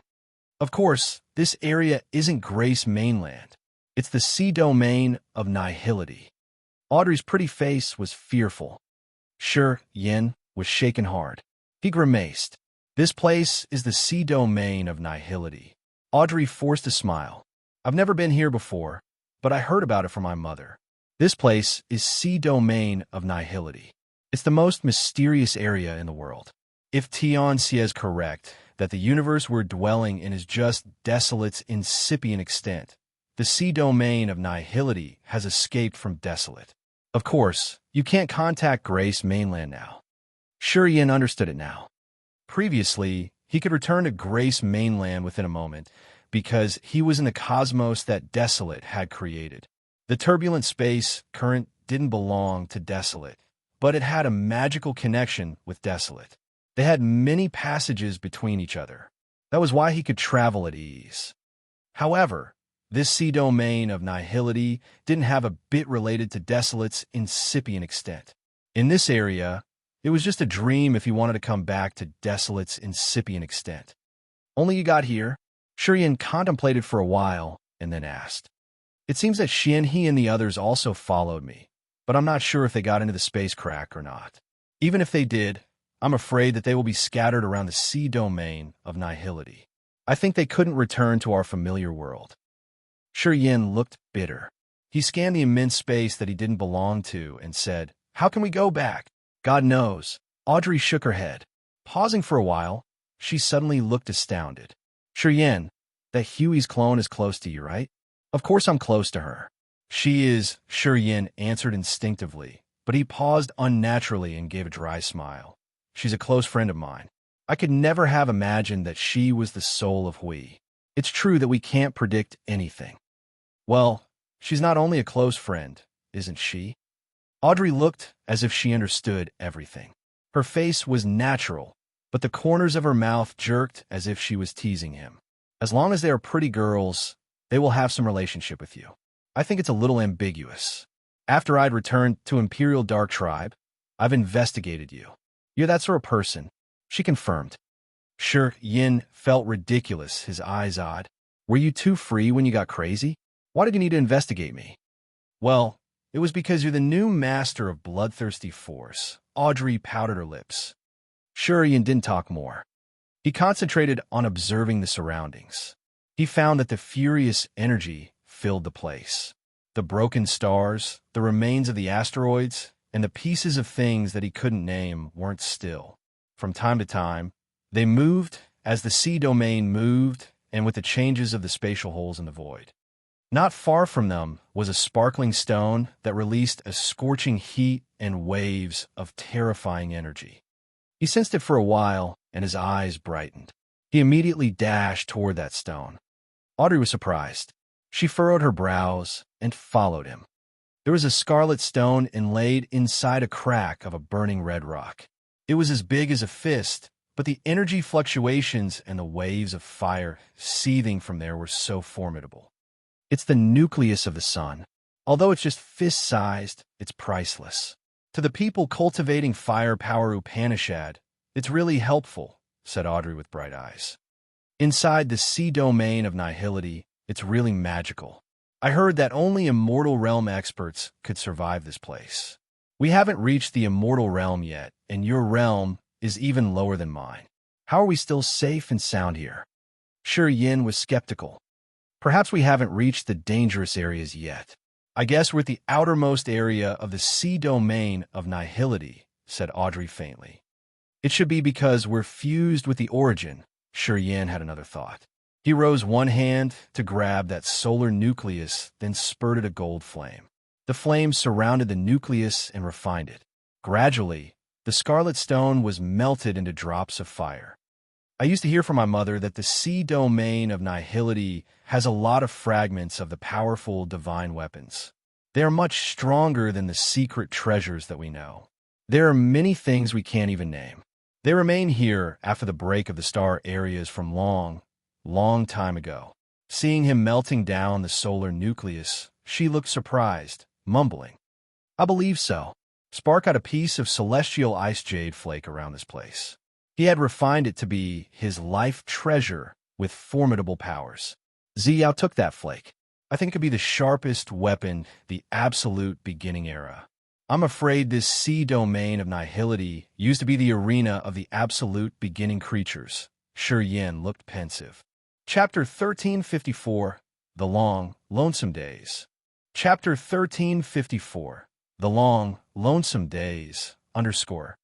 The void was hazy with countless pieces of rocks and broken stars. Dangers hid everywhere and generated from time to time. The land here was endless and ever desolate. It was like a world that had been abandoned for billions of years. There was no aura or any streak of living beings. Sure Yin and Audrey were sitting on a rhombus piece of a broken lunar star. They looked at the endless void, their faces low-spirited. Sure Yin had refined this broken lunar star to make it a temporary battleship. Using his god power, it moved fast like a meteor shooting across the sea domain of nihility. With the current speed of this lunar star, it could travel through a star area that was more than 1 billion miles in a day. However, they didn't know how long they had been riding on this piece of rock. They got no harvest along the way anyway. They had encountered nothing precious or any creature. It seemed like only the two of them existed in this immensely vast and borderless sea domain of nihility. The lonely, isolated feelings gradually churned in their hearts. They thought that they would never see hope or the other end of this place. In the beginning, the two still talked and encouraged each other every day. Then, they reduced the talking as they saw the dispirited gleam in each other's eyes. This place had thin earth and heaven energy that they could use to cultivate. However, it was weak, so it was really difficult to use the energy here to advance their cultivation further. One day, Audrey's cold eyes slightly brightened. She still wore a green dress, and her beautiful face didn't have a speck of dust. A faint halo protected her sexy body. How long has it been? She mumbled as if she was talking to herself. Shurian opened his closed eyes as he heard her, his face bitter and astringent. There's no sun, moon, or stars. We don't have the concept of time here. I don't know how long it has been, but I think it should have been more than a while. Before we got here, my third sky of incipient god realm hasn't steadied, but now I'm good. I wonder what is going on in our world. Had Hui destroyed our world? I don't know where my mother teleported to. If she was here, why haven't we met yet?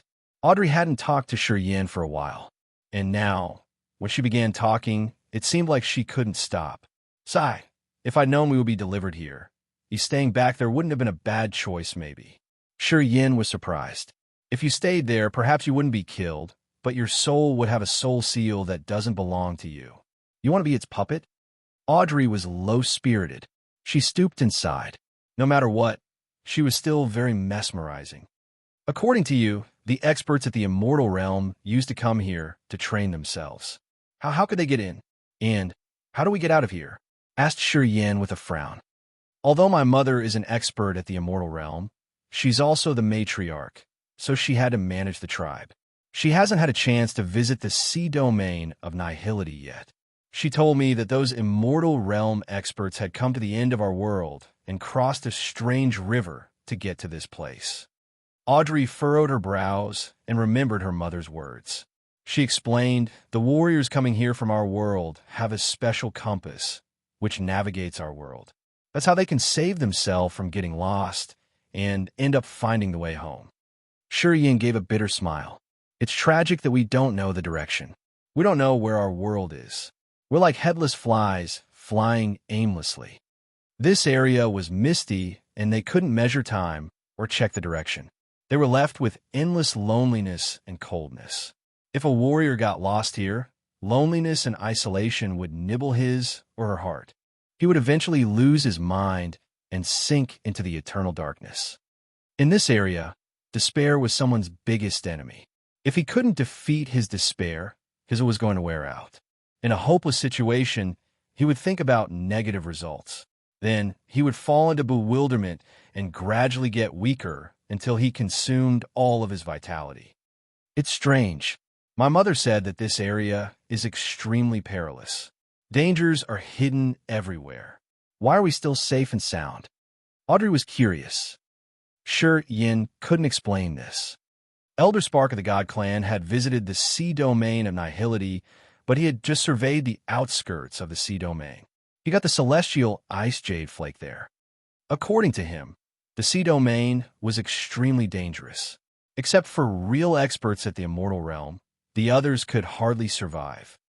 However, during this time, besides the isolation, loneliness, and coldness, Yin and Audrey hadn't actually faced any danger that could make them perish. This filled their hearts with doubts. Is it really the sea domain of nihility? Could we be wrong? Yin sounded astounded. No, we can't be wrong. Audrey confirmed. See, pieces of broken stars, dregs of the asteroids, the void caves, and turbulent energy. They're the features of the sea domain of nihility. I guess it's because of our location that we haven't encountered any danger. Maybe we're in a very special area in the sea domain. Which place? Yin was surprised. I don't know, but I've heard from my mother that the sea domain of nihility still has some relatively safe areas that the experts could rest in for a short time to adjust their conditions. Anyway, she also said that there wouldn't be anything to harvest in those areas. The precious items wouldn't appear there, explained Audrey. Why is that? Asked Yin. She said that there's so many immortal realm experts have visited the sea domain of nihility to explore. They had finished searching for precious items in the safe zones a long time ago. Nothing was left. Only the areas with a lot of death traps could have treasures that they haven't discovered yet, answered Audrey in a low-pitched voice. Suddenly, she got up. Her creamy, straight legs were so attractive. Her pair of clear and deep eyes zoomed over to the further area. She sighed. Tiancia said that we've been living in desolate's incipient extent.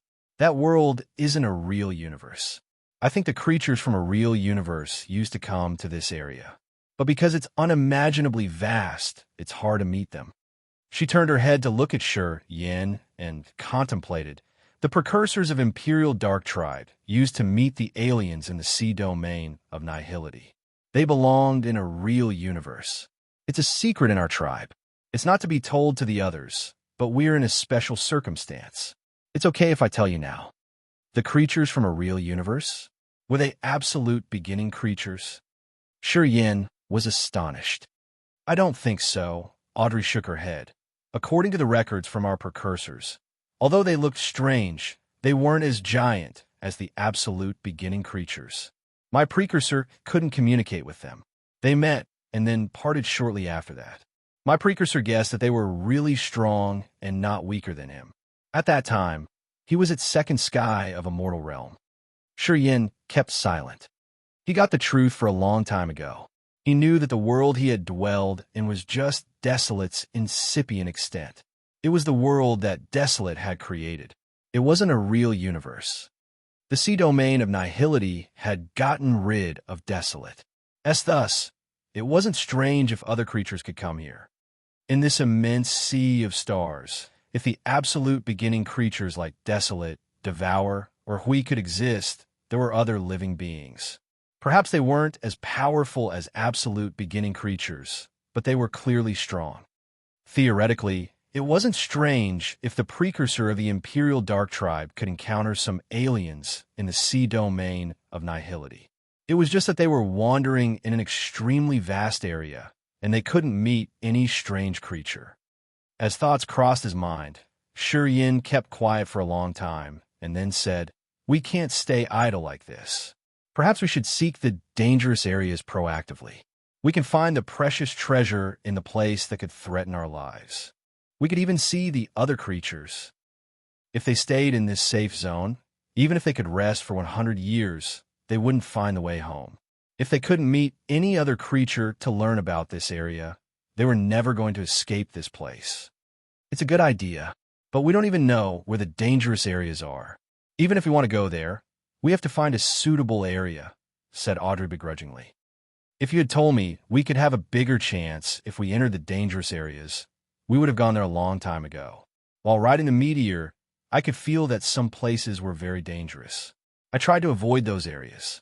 When they were moving, Yin had released his soul consciousness to sense around. He recognized many areas with the terrifying energy fluctuations. The auras of those areas made him feel his life was threatened. Thus, he didn't notify Audrey and avoided to ensure his own safety.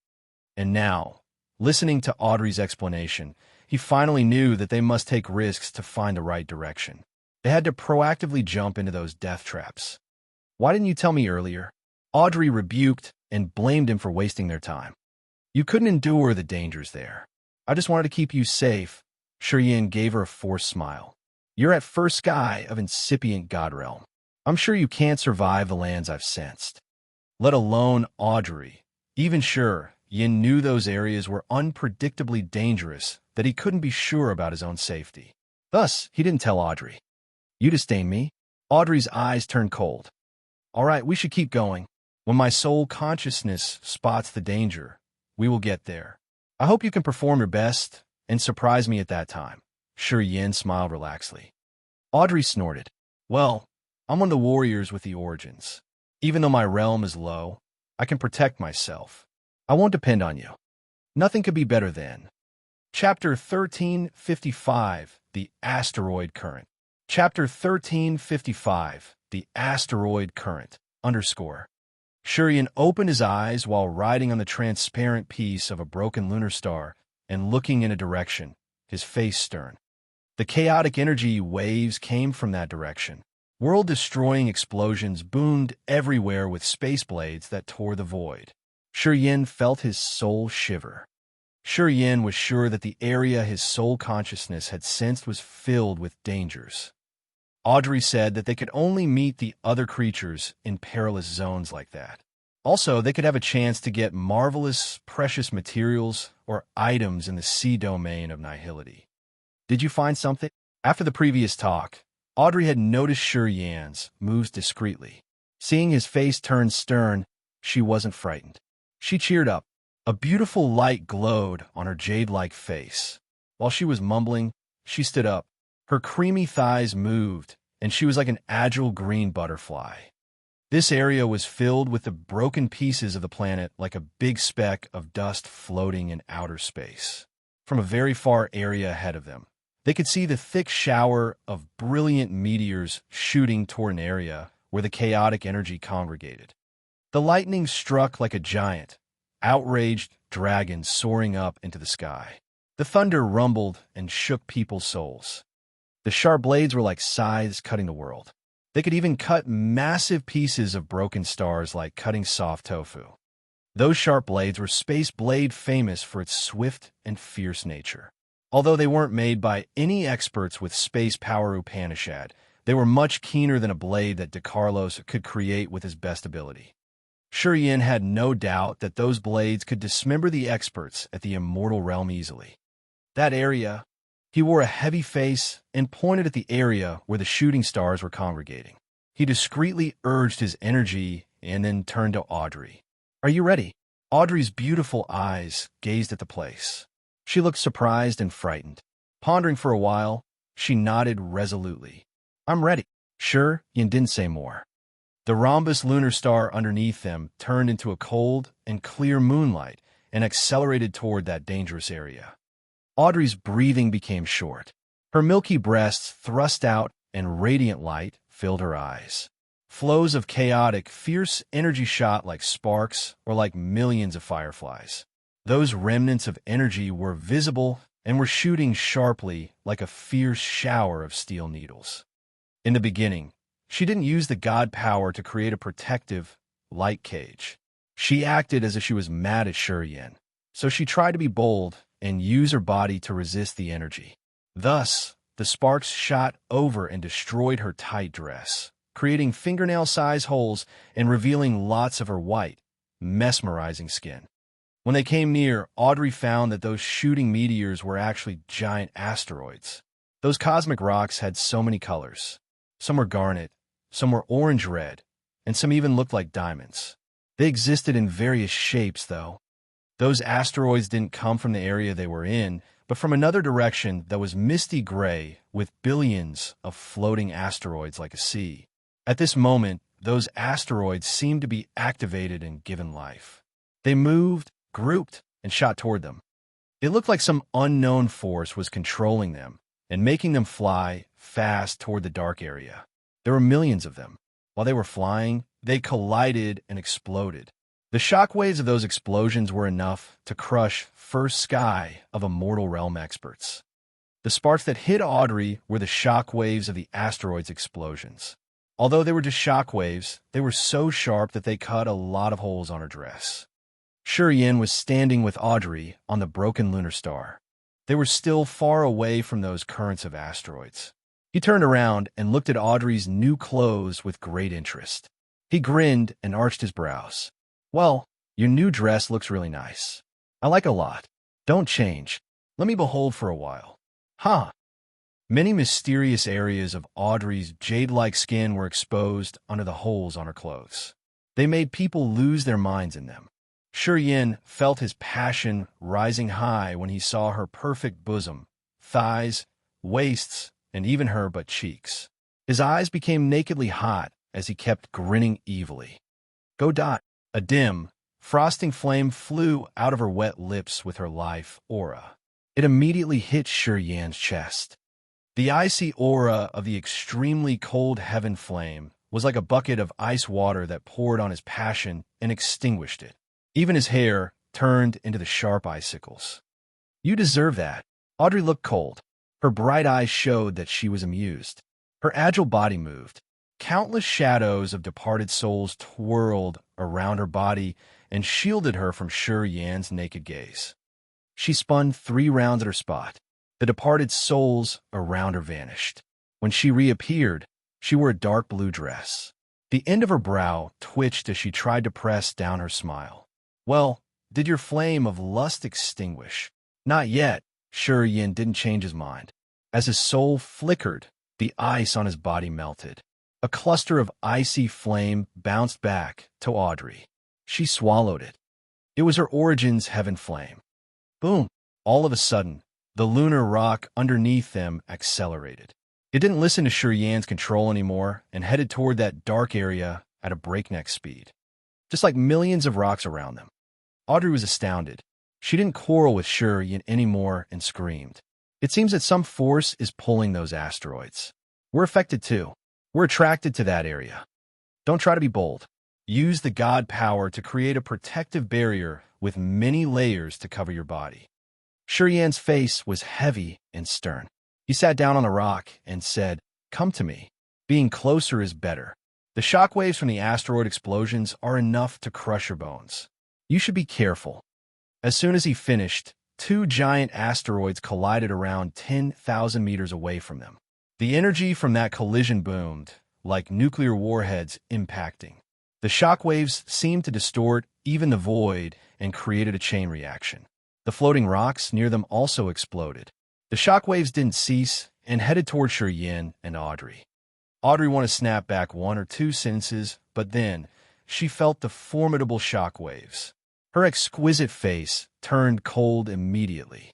She zoomed toward Yin like lightning and sat next to him. The emerald light cages swayed and covered her body when her god power was urged. As the princess of Imperial Dark Tribe, she had mastered the special soul power Upanishad of Imperial Dark Tribe. Her sensibility was sharp, and she always had a clear grasp of the attacking power. She understood that the coming shock waves could harm her body. Thus, she was resolute and didn't say a word. She decided to move to Yin to seek protection. Star Shield. Yin screamed, and 10 starlight beams shot out of his hands. Those starlight bands were like ropes coiling around the surrounding asteroids and pulling them toward the two to create a rock wall. The asteroid wall shook several times and then subsided. Yin retreated his energy. The asteroids dispersed and then continued to flow forward. Audrey looked astonished as she said, "There's a wisp of a feeble soul inside the rock over there. It's not a creature. I think it's the broken piece of some divine weapon." She looked at an asteroid in front of them. That asteroid was as big as a small life star. It had an unusual octagonal shape with dark brown colors. It looked like a massive plate. Some short grass grew on its surface, which made it unusual compared to the other barren asteroids around. "Let's take a look." Yin pulled himself together to observe. He was surprised. Then, he urged the lunar rock they were riding on and doubled its speed. They glided through many asteroids around and headed toward the strange rock Audrey had seen. 15 minutes later, rumble. The lunar rock landed on that dark brown asteroid. Yin swiftly landed on the surface of the rock. His mind flickered and sent the soul consciousness that could worm into every corner to all the small cracks on the surface of the asteroid. After a while, he was bewildered. A strange light shot out from his eyes. Audrey suddenly appeared next to him, her brows arching. She stepped toward a place. "The place I've sensed is over there." Yin didn't speak. He looked pensive and followed her like her shadow. This dark brown asteroid had a lot of strange kind of weed. The grass was around 1/2 meter tall, and it was as sharp as the saw with a tough vitality. This kind of peculiar, deep green grass filled every corner of the asteroid. At first glance, it was like a green carpet. While the asteroid was flying, the tufts of grass swayed gently like waving hands. They looked so strange indeed. Immediately, Audrey's beautiful legs stopped moving. She bent her body to look at a dark hole on the surface of the asteroid. The hole was big enough for one person to jump into. It was so dark that she couldn't see anything. All she could do was hear the wind howling ear-piercingly. "That feeble soul is right in the cave. I'm going there to check." Audrey turned around and looked at Yin to ask for his opinion. "Hold on," Yin frowned and said, "It doesn't feel right. I don't know why I got a terrible feeling as soon as I landed. I'll just use my soul consciousness to cover the entire asteroid. I found that this asteroid has only that cave. Also, it allows only one person to get in at a time." "What do you mean?" Audrey didn't get his idea. "Use your soul consciousness to check this area carefully. Can you feel that it's like a soul filament spreading everywhere?" Yin mumbled. "Soul filament spreading." Audrey was surprised. She pulled herself together to sense. She vaguely felt something wrong, but she couldn't tell what was wrong. "Green grass. That's the green grass here." Yin discolored and screamed. Even though the green grass could be tougher, it couldn't survive here. The tufts of grass we see on this asteroid is the soul filaments. They're the feeble soul filaments. The soul fluctuation you've sensed should come from these things. Not true. The soul fluctuation comes from this cave. Audrey shook her head. It appeared as soon as we landed on this rock. The soul fluctuation comes from the cave after that. Perhaps it's trying to lure you and me to the cave, said Yin skeptically. Could it be like that? Audrey felt funny. She thought that Yin was overthinking it. She thought that it was impossible that something could trap them in this desolate sea domain of nihility. We should test it first, Shi Yin looked gingerly. Chapter 1356, Using Blood to Create the Body. Chapter 1356, Using Blood to Create the Body. Underscore. Shi Yin and Audrey stood by the cave and concentrated on the dark entrance of the cave. They felt a strange chill filling their hearts. Audrey calmed down. A tender light glowed on her face. Her soul altar was like a mirror without a speck of dust. As she had reached incipient God realm and fused with the heaven flames of God-blessed mainland's origin, she was definitely stronger than many people. When she focused on sensing, she could see that something was wrong. "You're cautious indeed," Audrey said to him, her eyes surprised. "You're right. That kind of green grass is everywhere, and they have feeble soul fluctuations.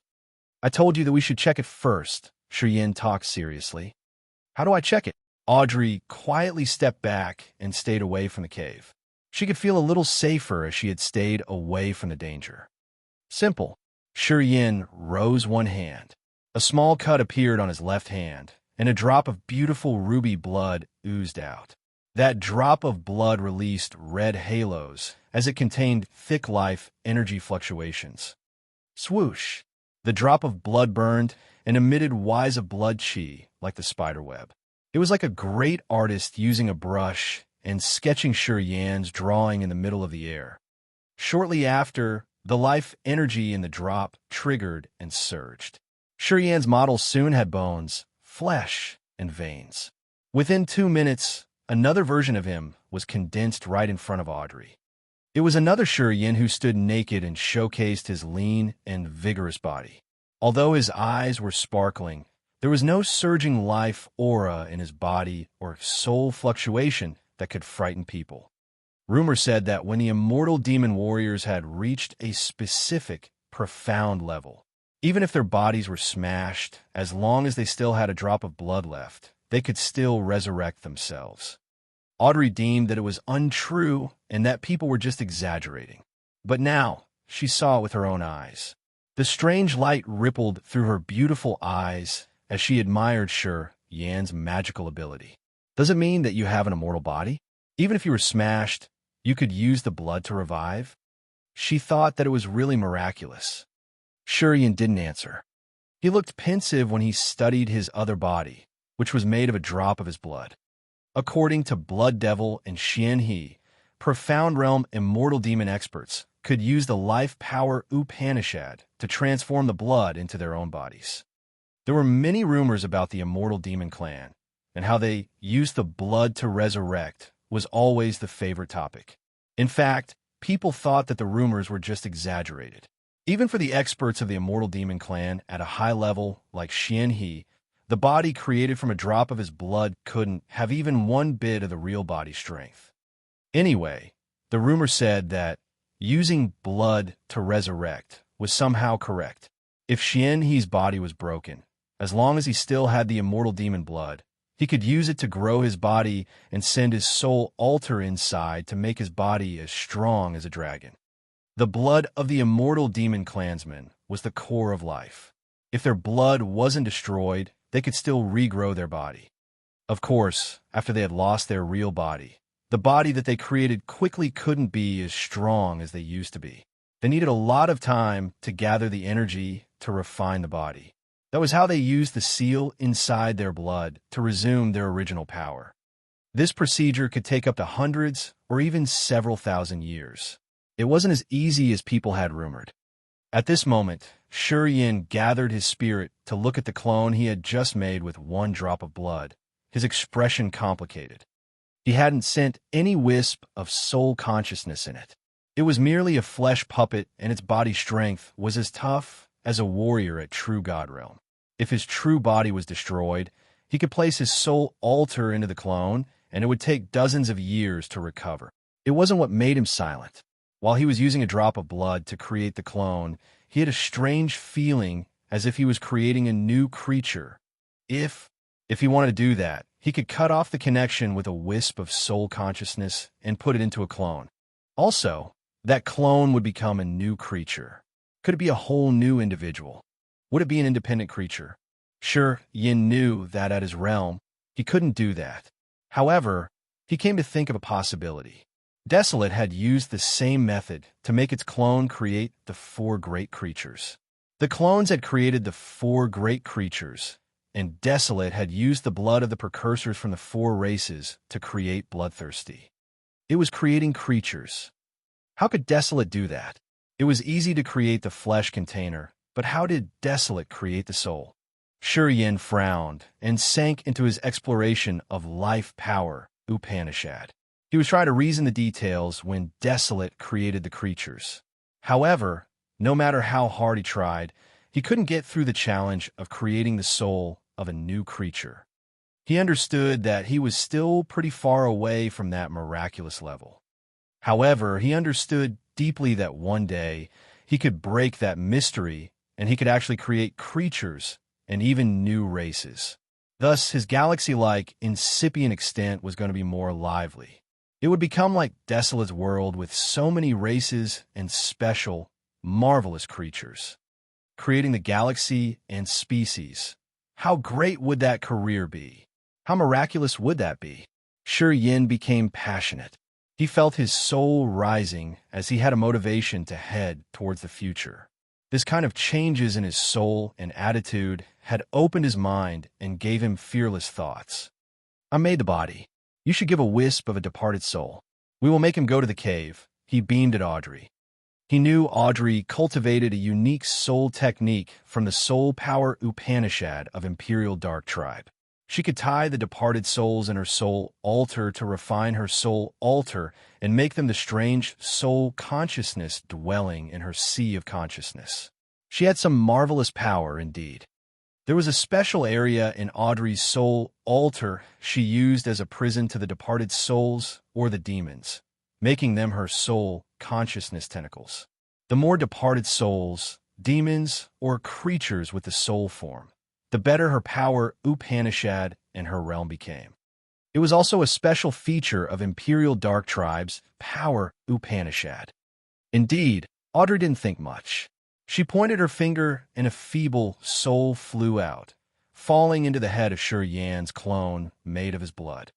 Shortly after, Yan and Audrey felt a slight shock.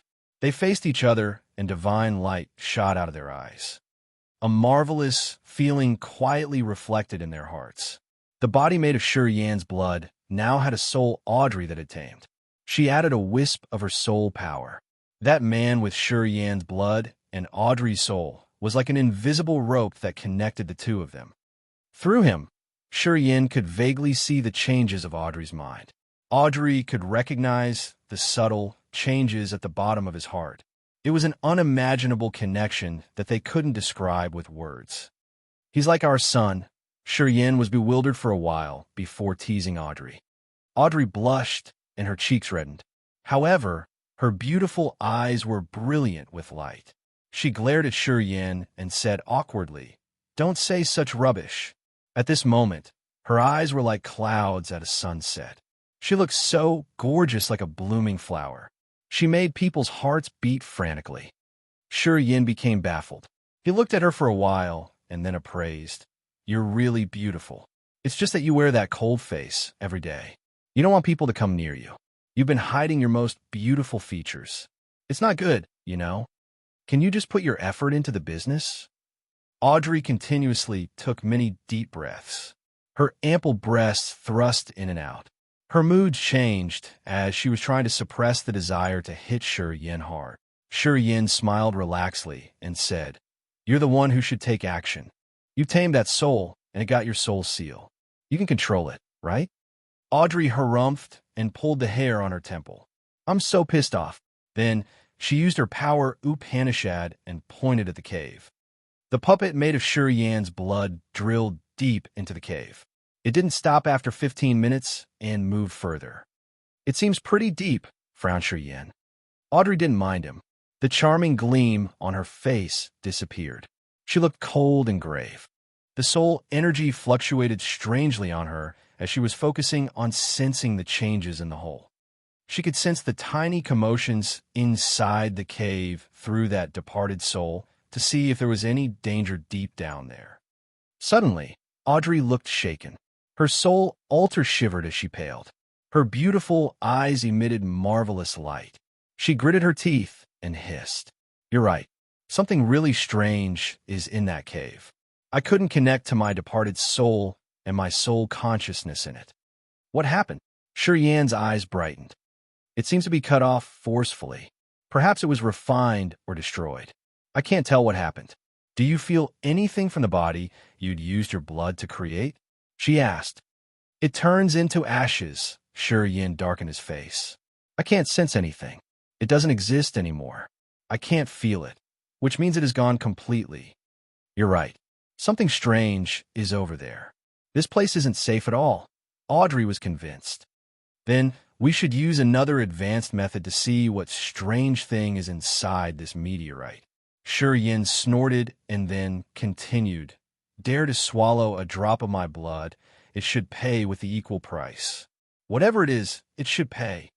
Then, sharp blades like shining wind blades shot out from his eyes. A magical energy fluctuation that could distort the void expanded from him. The surrounding space sizzled. The noises became louder gradually. In the beginning, Audrey didn't understand. Then, she looked around before covering her mouth and screamed in panic. She saw that the massive sharp space blades floating near them were attracted by Yan's energy. They came with the momentum of something space-breaking. Chapter 1357, A Three-Legged Jade Cauldron. Chapter 1357, A Three-Legged Jade Cauldron, _ A sharp blade saber, like a 1,000-meter-long lightning bolt, appeared with a momentum that could mince the entire planet.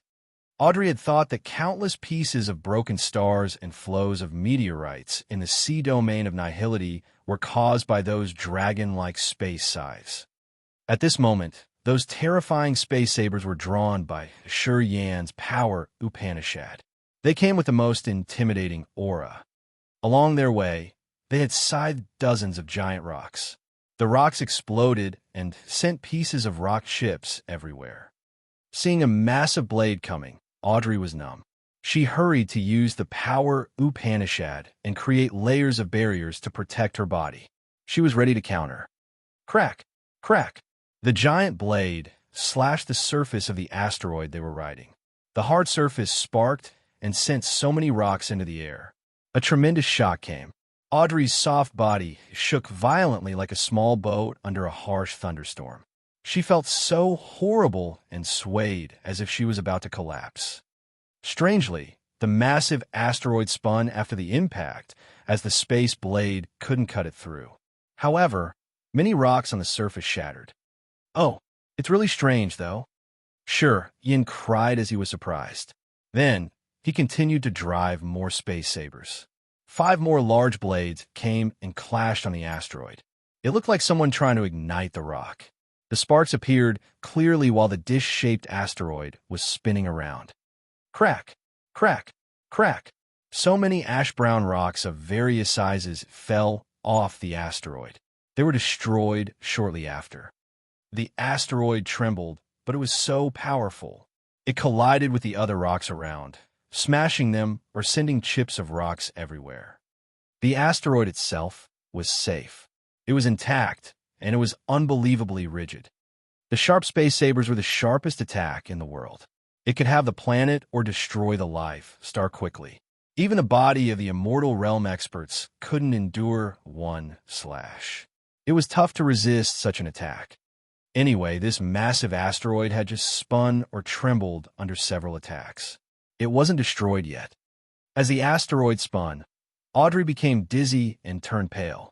When the rocks collided and the tremors arose, the sparks and the rock chips damaged her too. The light cage protection she had made with her first sky of incipient God Realm cultivation base flashed constantly. It looked like her protection was about to vanish. At this moment, Yan stopped guiding the space sabers. He rose one arm and directly pulled Audrey into his embrace, holding her cold body in his chest. The warm, masculine smell flooded Audrey's heart. She was dizzy, and her eyes were puzzled. Just like a drowning victim who instinctively grabbed anything she could, she clutched and squeezed Shurian's arm. While she hadn't recognized, her body leaned against his. Her generous breasts were placed on his broad chest. The asteroid was still spinning. The two rolled and felt like the sky turned upside down. The energy attacked the surface and made the rocks roll and fall off the asteroid. Shurian held Audrey with one arm, and her wonderful body fell, while his other hand gathered and released a river of starlight, using a special method to balance and adjust the trajectory of the asteroid. This kept it from colliding or moving into the area with constant explosions. In front of them, dozens of meteorites were colliding and created earth-shaking explosions that sent formidable shockwaves. Together, they created an area that could destroy everything. He knew if their asteroid fell into that area, he and the princess of Imperial Dark Tribe at his chest would perish quickly. No one could save them. After a long time, the asteroid subsided. The lunar rock they had gotten rid of had fallen off, while they didn't recognize it was happening. The asteroid beneath them became normal. However, it was still pulled by some mysterious force, moving quickly towards a dark area. Oops! He pulled himself together to observe the ground. He couldn't help but cry in surprise. His face became odd. Audrey got herself together. She was about to scold him for his rash actions, but his cry had affected her.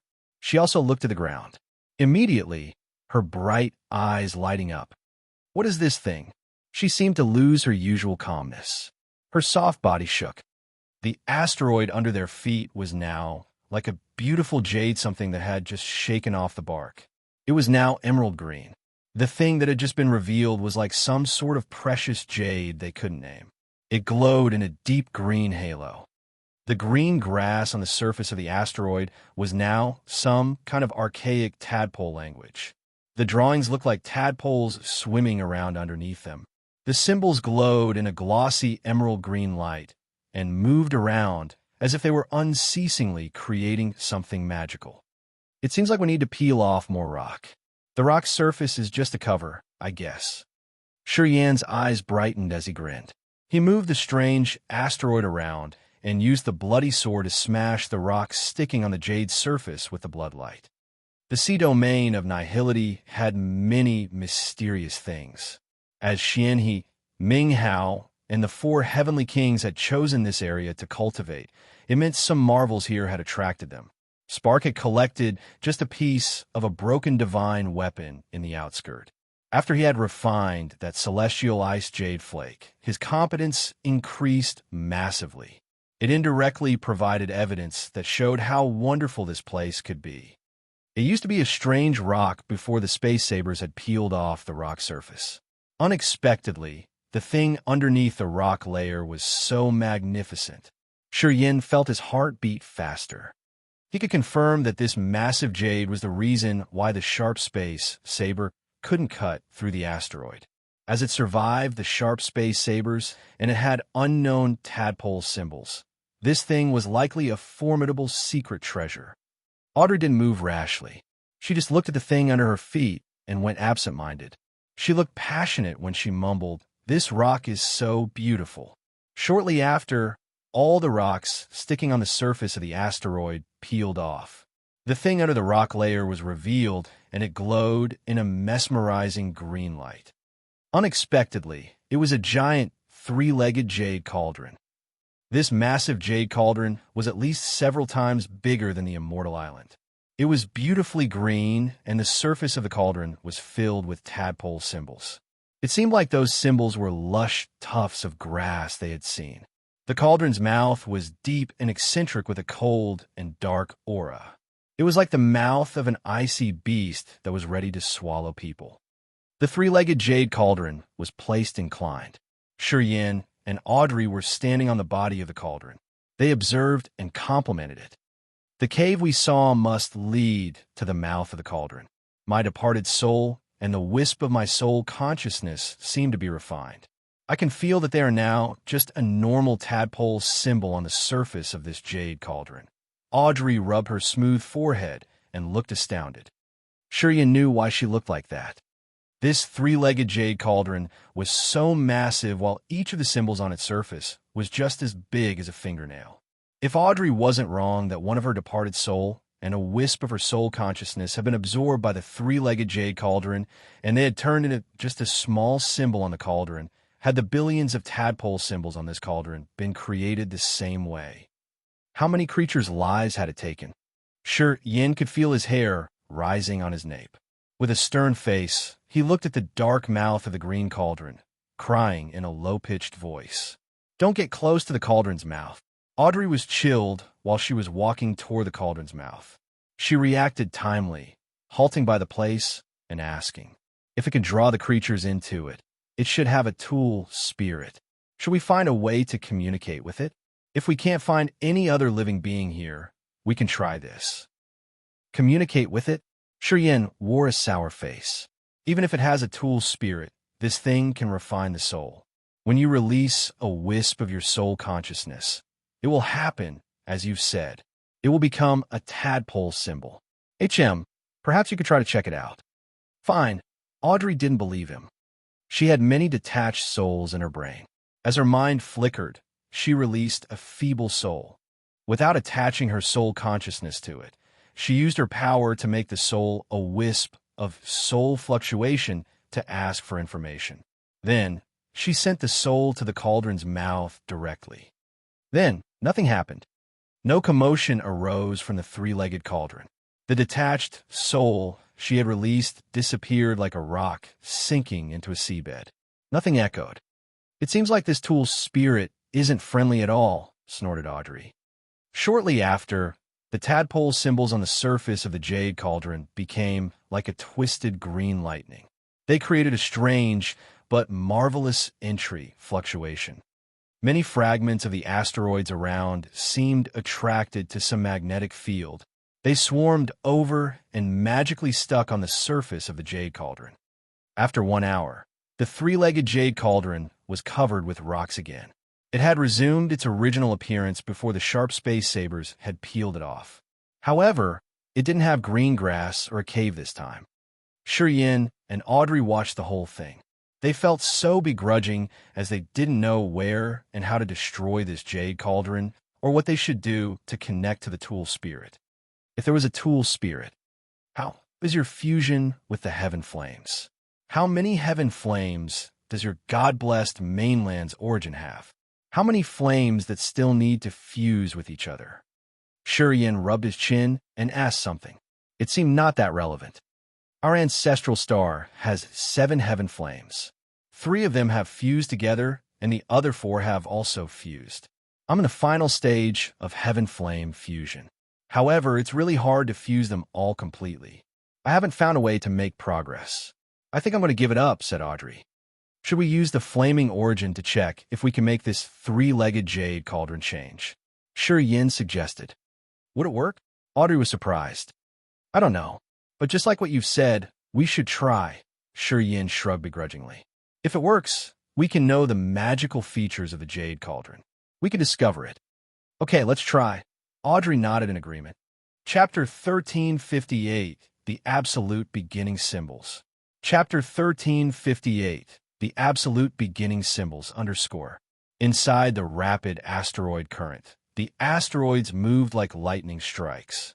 They often collided, resulting in a lot of beautiful sparks and fire. Several thousand asteroids flowed like a river heading to the vast sea. They moved very fast toward a specific direction. This area didn't have a sun, moon, or the concept of time. It had only loneliness, a low temperature, desolation, and danger. Yin used space blades to destroy the rock layer underneath. He cleaned the rocks sticking on the jade cauldron one more time. The deep green jade cauldron was exposed. The fingernail-sized tadpole symbols were swimming around the surface and the body of the cauldron, as if they were real living things. The mouth of the cauldron was emitting a dim light, hiding mysterious, terrifying secrets. Yin and Audrey parted. They stood opposite to each other on the three-legged jade cauldron. Flames burned fiercely on their bodies. Countless clusters of flame expanded and streamed.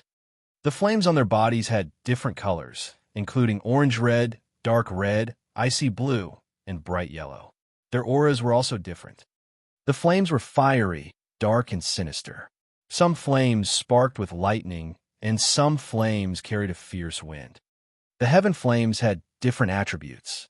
Particularly, Shurian's heaven flames had the soul, lighting, electric, icy, Taepyeong powers, and even the corpse chi auras. Audrey's flames were the same. After fusing, her 7 heaven flames became only 2.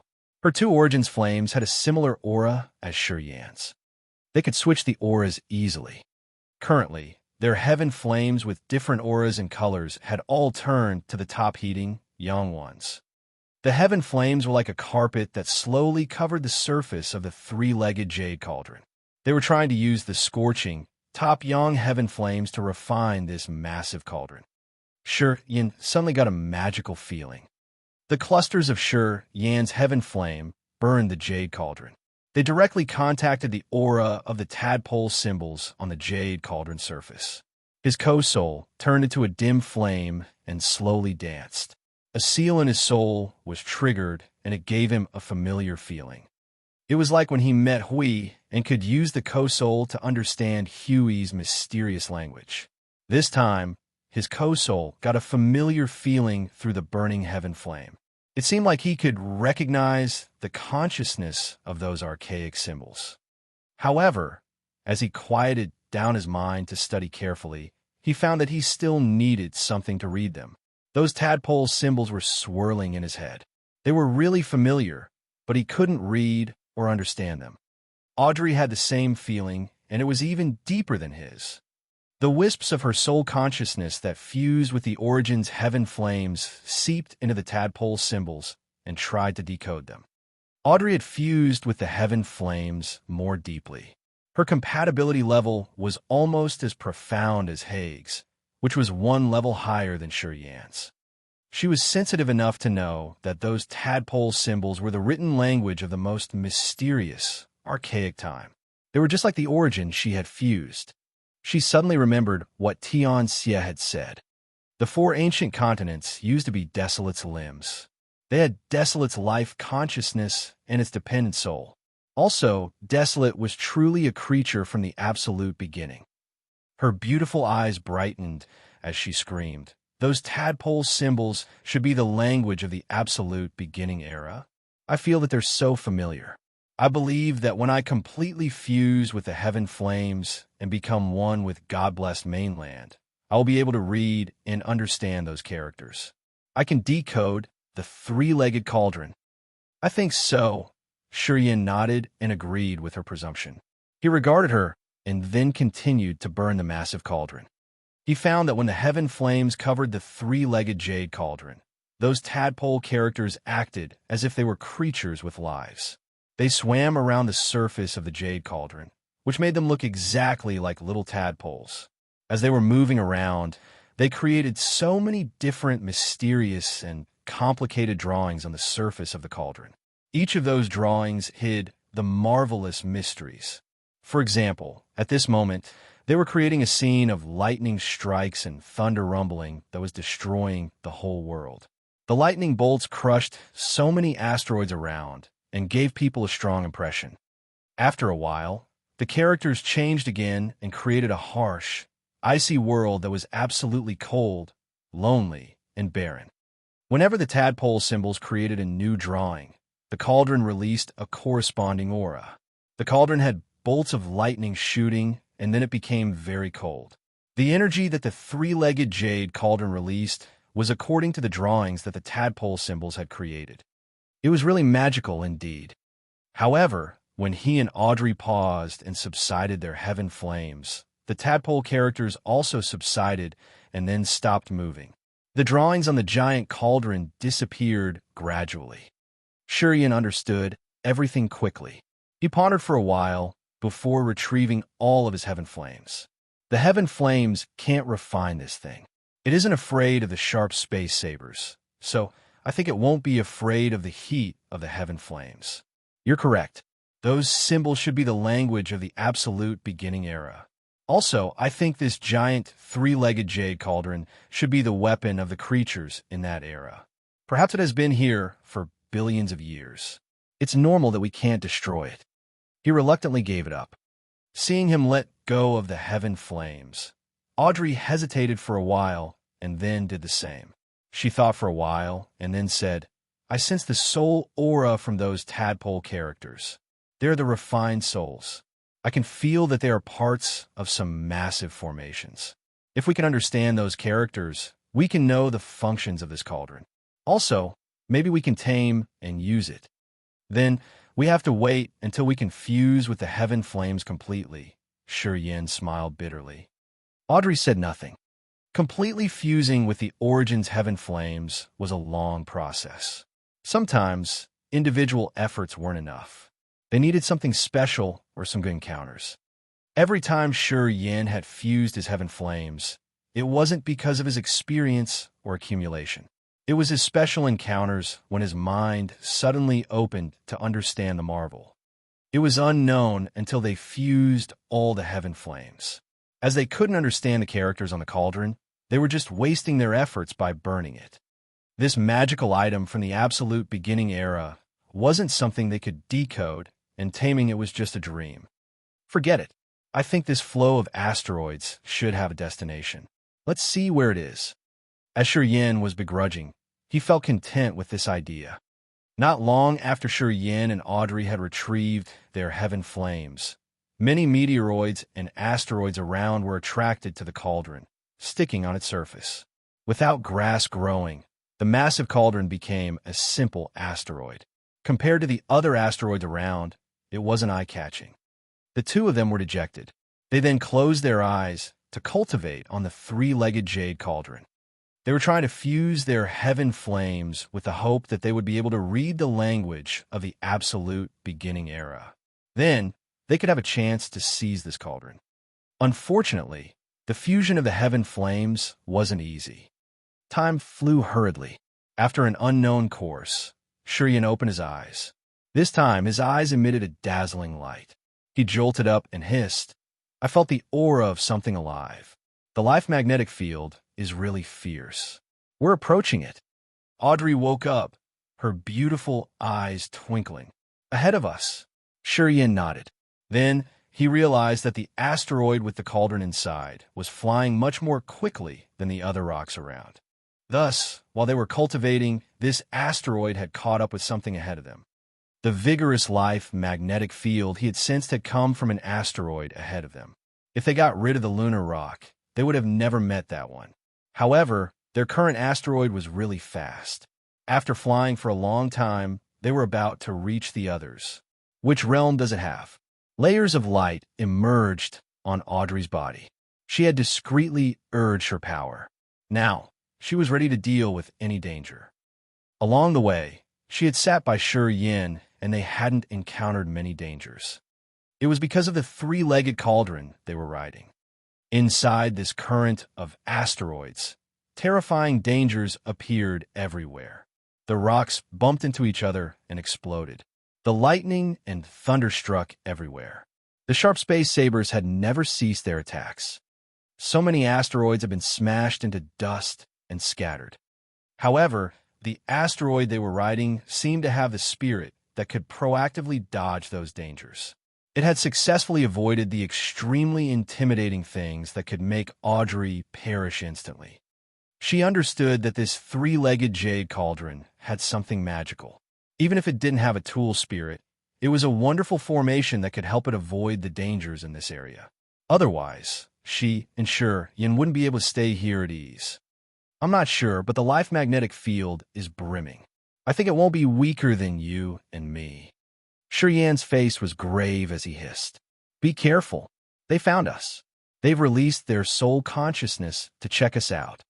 A soul power field like a tornado appeared above their heads. That soul power field was extremely fierce and had seeped into every corner of this asteroid. This asteroid had a dark cave that led to the depth of the asteroid, which headed directly to the mouth of the cauldron. Yin and Audrey knew this, but the one who had sent the soul consciousness to sense it didn't. The furious, tornado-like soul consciousness of that creature seeped into the entrance of the cave. Then, it disappeared like a rock thrown into the ocean. However, there was no echo. Then, many soul energy tornadoes that had streamed into the cave disappeared completely. Yin and Audrey were sensitive enough to know that the three-legged cauldron inside the asteroid had just refined a powerful soul consciousness. They could feel the tadpole's symbols begin to move again. I think that one got a big loss this time, Yin grinned. Audrey also laughed. Well, I wonder how much soul power that one lost. He had bad luck. If his soul got damaged because of this, I'm afraid that he will consider us as the ringleaders. Be cautious. Yan's face became stern. Chapter 1359, Heavenly Eye Clan. Chapter 1359, Heavenly Eye Clan, _ In the shoreless, endless current of asteroids, 3 aliens that looked pretty similar to the human clan were riding a flaming asteroid. They were all lanky with curly brown hair. They didn't look very different from human beings aside from a vertical slit that was between their eyebrows. It looked like a vertical, closed eye. They had an extra eye compared to humans, and that closed eye gave people an odd feeling. The 3 of them included an old man with a dejected appearance. His eyes were wrinkled like chicken skin. He wore an ash-gray robe. Accompanying the old man was a middle-aged man with twinkling eyes. He held a dry wooden staff, and his face was gingerly. The last member of this group was a woman who looked to be in her 30s. She was wearing brocade clothes. Her face was picturesque, and her body was graceful.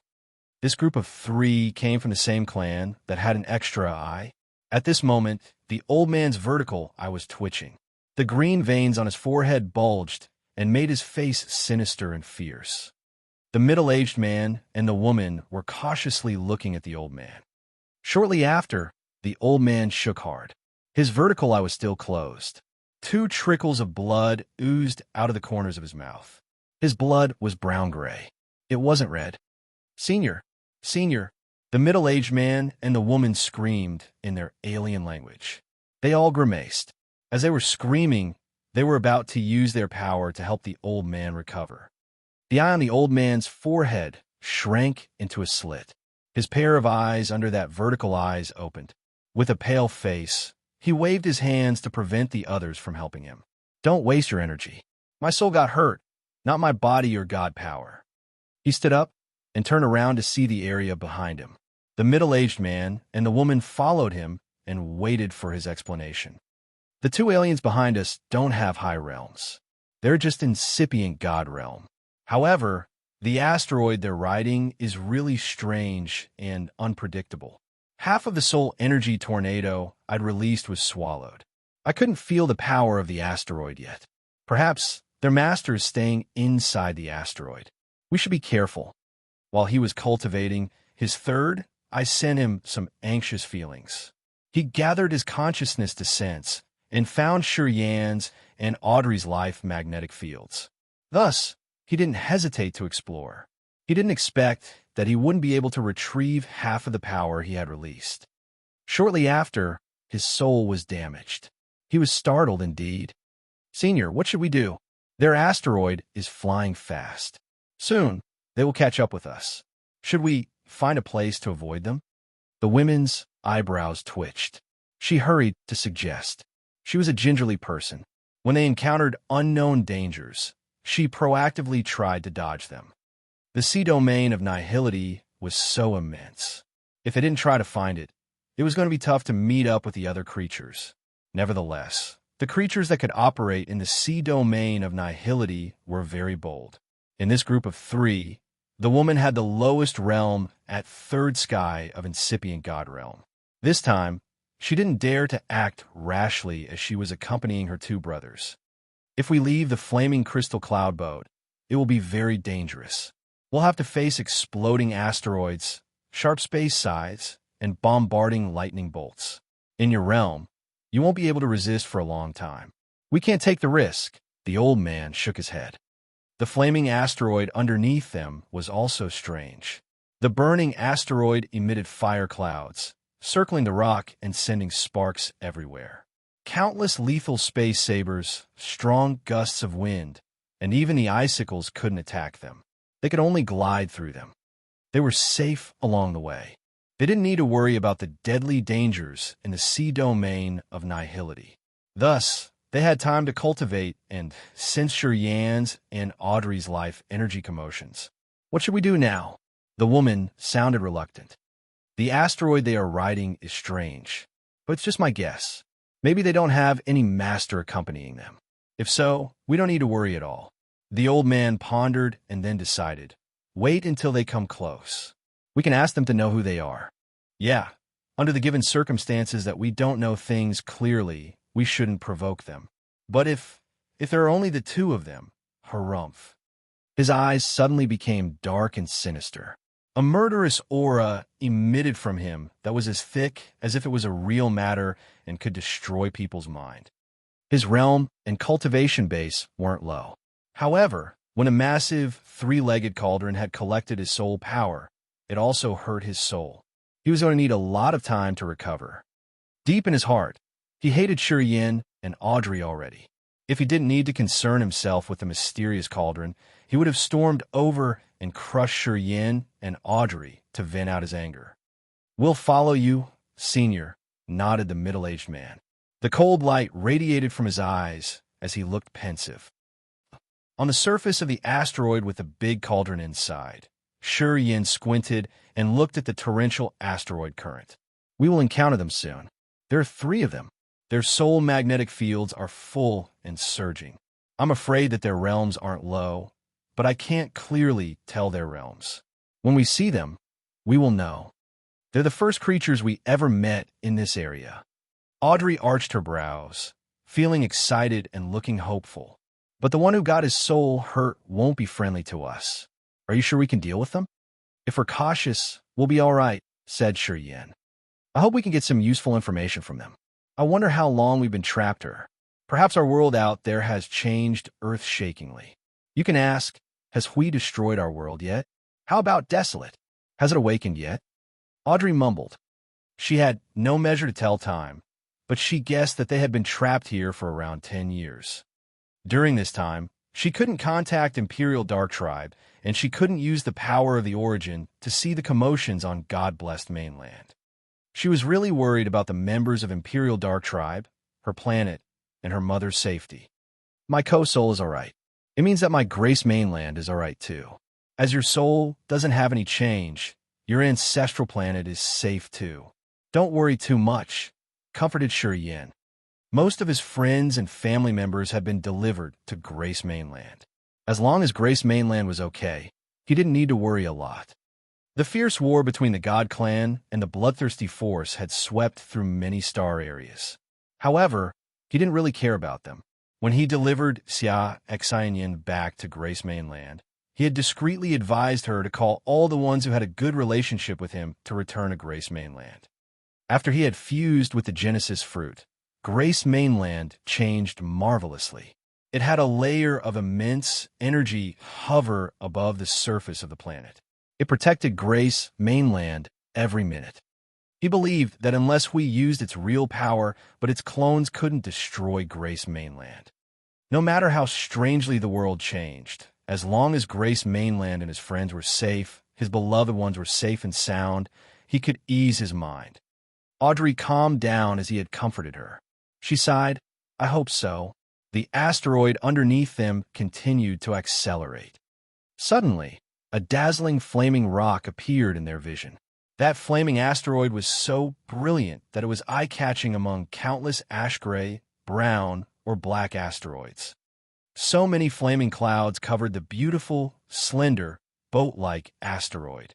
The 3 aliens were standing on the back of the rock and looking at Yan and Audrey with bright eyes. "Oh hey, they have another eye between their eyebrows," screamed Audrey in fear. Yan was surprised.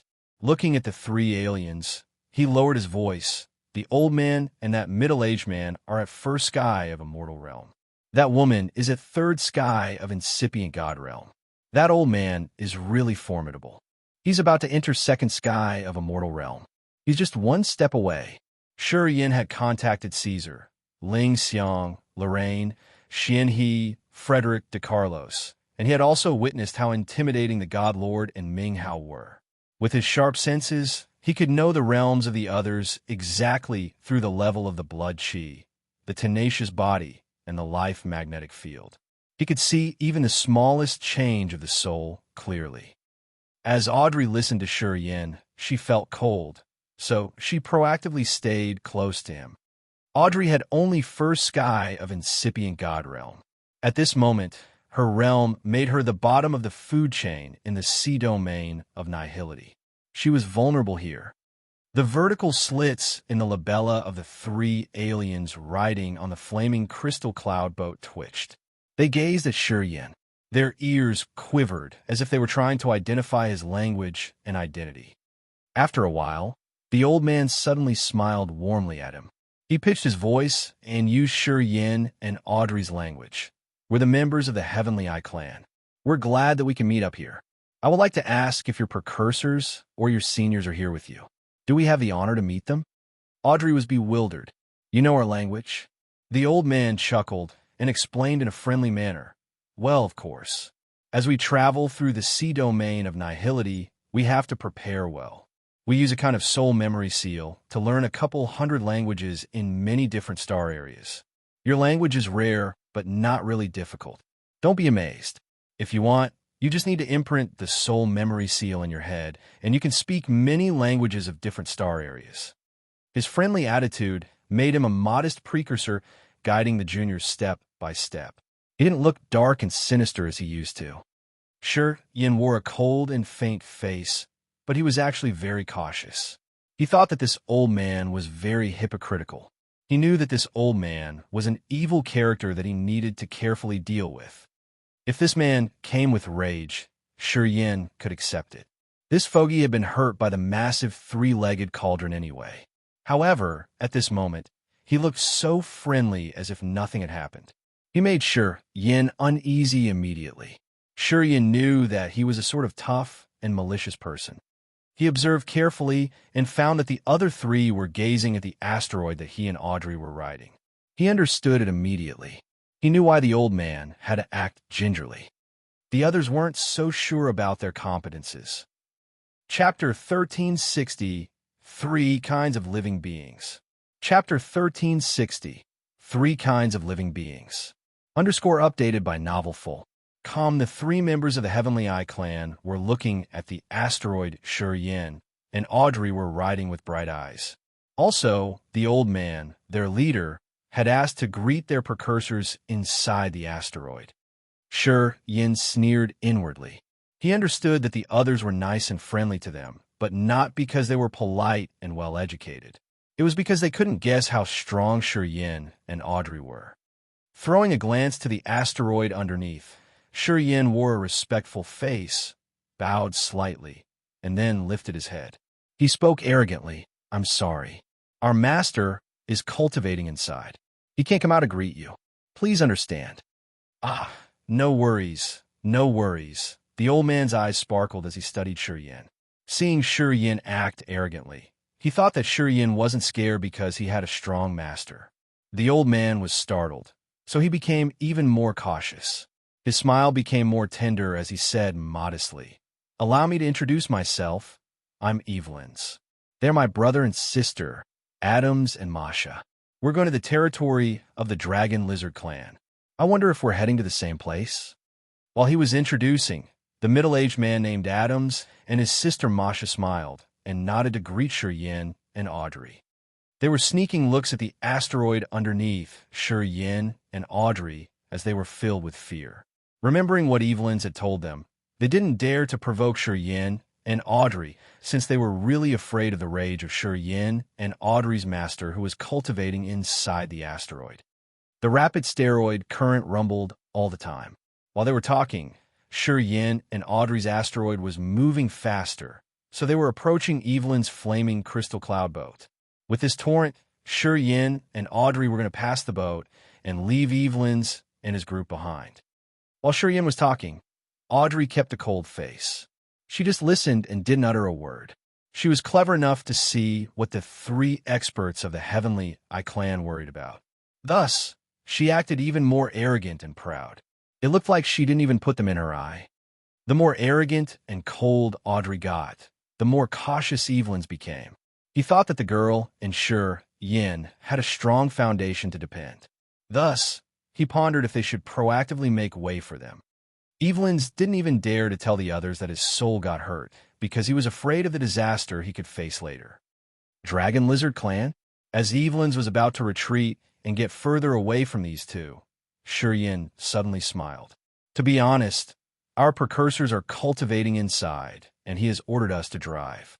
But we, Yin looked embarrassed and said, "This is the first time we've ever come here.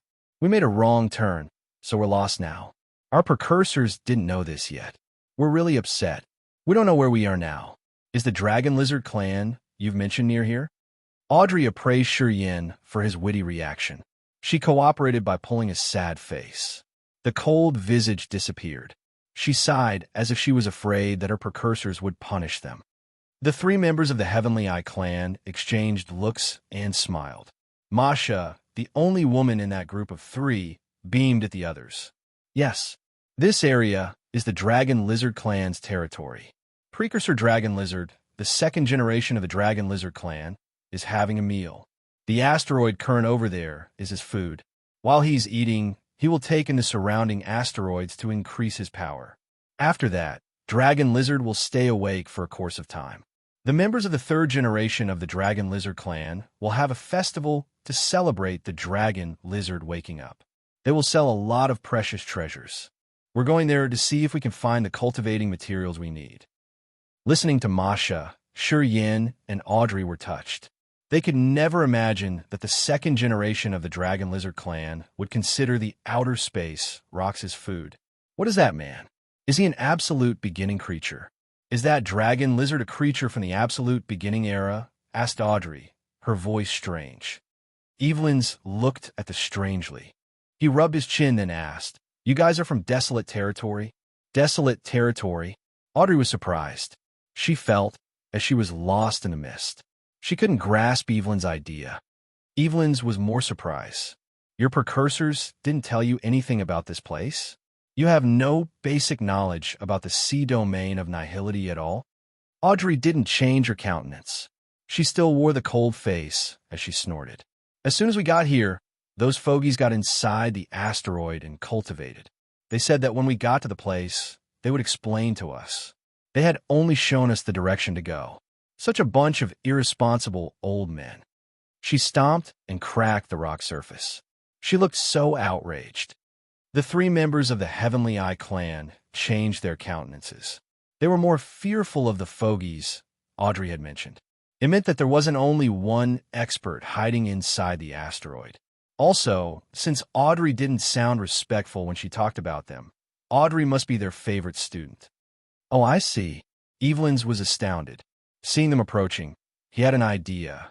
He clasped his hand and said, "Oh, if you don't mind, I can explain something to you. It could save your precursors from this labor too." Audrey's heart beat frantically.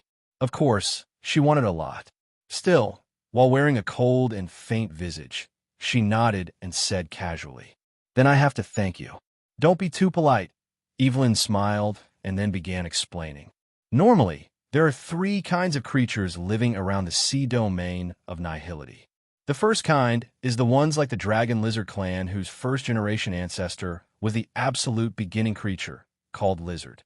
The real absolute beginning creatures have a single-worded name, which is the language of the absolute beginning era.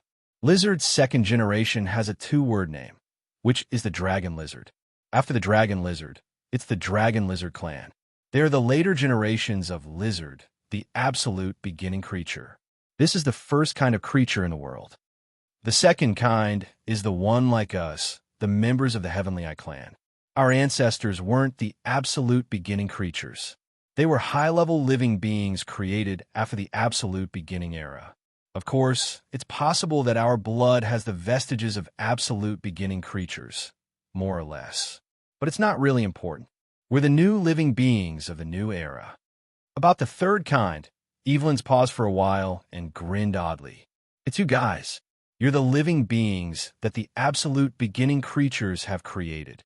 They use the power of the absolute beginning creatures with the understanding of life to trigger the earth and heaven, and even destiny to create new lives. Because you were created by the absolute beginning creature, your soul is also born in the territory of that creature. You will be bound and limited to that creature. Unless you destroy your creator or tame it, your soul will always have an enslaving seal. Your creator can control you. So, among the three kinds of creatures, we are the ones that are discriminated as the weakest, Audrey said through her gritted teeth. No, no, no, no. Evelyn's shook his head and continued explaining. Your kind can still cultivate to an extremely profound level. You can evolve endlessly. There are some of you who can kill the creator or replace it. Of course, before you can do that, you are bound, but only your creator can bind you. No one else can have this ability, anyway. Pausing for a while, he added, actually, when the three kinds of creatures cultivate to a profound level, they aren't too different from each other in nature. There are so many peerless warriors among your kind. They aren't weaker than the other creatures of the other two kinds. If you can kill your creator, you can replace it and become more intimidating. Listening to Evelyn's, Yin and Audrey exchanged looks and appeared pensive. After they met the members of the Heavenly Eye clan, they knew more about the settings of this immense universe. Staying inside Desolate's territory, they were like the frogs under the coconut shell. They had lived in a dry well without knowing how high the sky really was. But now, they finally knew a bit more about its mysteries. How did you know we came from the Desolate territory? Is there anything to differentiate or divide the areas? Asked Yin. Evelyn's wasn't surprised because of their ignorance anymore. Your language exists in my memory soul seal. It's the language in the Desolate territory, the territory of Desolate, an absolute beginning creature. Previously, there were some creatures from your area who came to the sea domain. Thus, your language was recorded and spread out. Pausing for a while, he continued, there are so many territories similar to Desolate territory outside the sea domain of nihility. Also, there are real independent territories that were created at the beginning of the universe. The sea domain of nihility has many entrances connected to outside territories. I've told you about the three kinds of creatures. Many of them live outside the sea domain of nihility, but some of them still live in this sea domain of nihility. For example, the Dragon Lizard clan lives right in the sea domain of nihility. So, the sea domain of nihility is the center of those territories. The territories out there are independent worlds surrounding the sea domain of nihility. Audrey was surprised. Evelyn's nodded. Yep, exactly. Your Desolate territory is the territory that Desolate, the absolute beginning creature, had created. It isn't different from the real territories. Even if Desolate vanishes, the territory will remain. Anyway, the territory of our Heavenly Eye clan wasn't created by an absolute beginning creature. It's the universe that has naturally developed for billions of years. Most of the territories out there formed naturally. The territories created by the absolute beginning creatures are very rare, and they are much safer. In fact, you guys are very lucky that you can reach such a realm. You guys are living and growing in a greenhouse. I know that many people living in our territory would envy you guys. Envy us? Audrey looked awkward. Of course, they envy you. Masha intervened, her eyes filled with sadness. Our family lives on a star in our territory. When I was born, there were hundreds of kids like me. But now, not even after 1,000 years, 2/3 of them are gone. Most of them were killed by natural dangers while cultivating outside. Like this sea domain with so many death traps. Sure, Yin was fearful. No, not this much. If they lived here, they would have all been killed. We wouldn't even have had 1/3 left. Although our area isn't as dangerous as this area, it isn't safe at all. The deadly storms and tornadoes could destroy even the souls. If we want to cultivate, we must take risks. Death happens regularly, said Masha.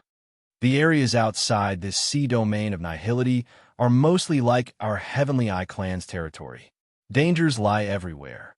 After experiencing so many challenges out there, when we reach a specific realm, we are qualified to enter and travel around this sea domain of nihility, said Adams, the one who had kept silent all the time. Yin and Audrey silently listened to them. Until now, they had finally gotten clear information about the sea domain of nihility. They finally knew how mysterious and deadly dangerous it was. Also, there were so many similar territories outside the sea domain of nihility. This place was the center of so many territories, the most mysterious and attractive place to high realm warriors and high-level creatures. Chapter 1361, The First Battle in the Sea Domain. Chapter 1361, The First Battle in the Sea Domain. Updated by Novel Full. Calm Evelyn's was like the nice and friendly grandfather next door as he told them the mysteries of the sea domain of nihility. With the information he had provided, Yin and Audrey finally had a clear understanding of the place. Now, they knew how vast the real Sea of Stars was. In fact, there were countless territories similar to their territory. Now, they knew that not only Desolate, Devour, and Hui were creatures from the absolute beginning era in this world. Also, the incipient God realm was actually vulnerable in the sea domain of nihility. Desolate territory is the world that Desolate had created. It's really magical. Have your precursors ever met Desolate and gotten its core inheritance? Evelyn's suddenly asked while the vertical slit on his forehead twitched and sent a miraculous wisp of soul, which then fell into Audrey's eye. Audrey suddenly became bewildered. Her eyes looked puzzled. Her consciousness was seized as she had only first sky of incipient God realm. Evelyn's had ambushed her quickly. She said perplexedly, "No precursors are with us. We deceived you." Hearing her, Yan's temples convulsed as he cried inwardly. His face became ultimately stern. He didn't think more and pulled Audrey to his side, sending a flow of cold energy through his hand into her body. Shuddering, Audrey woke up.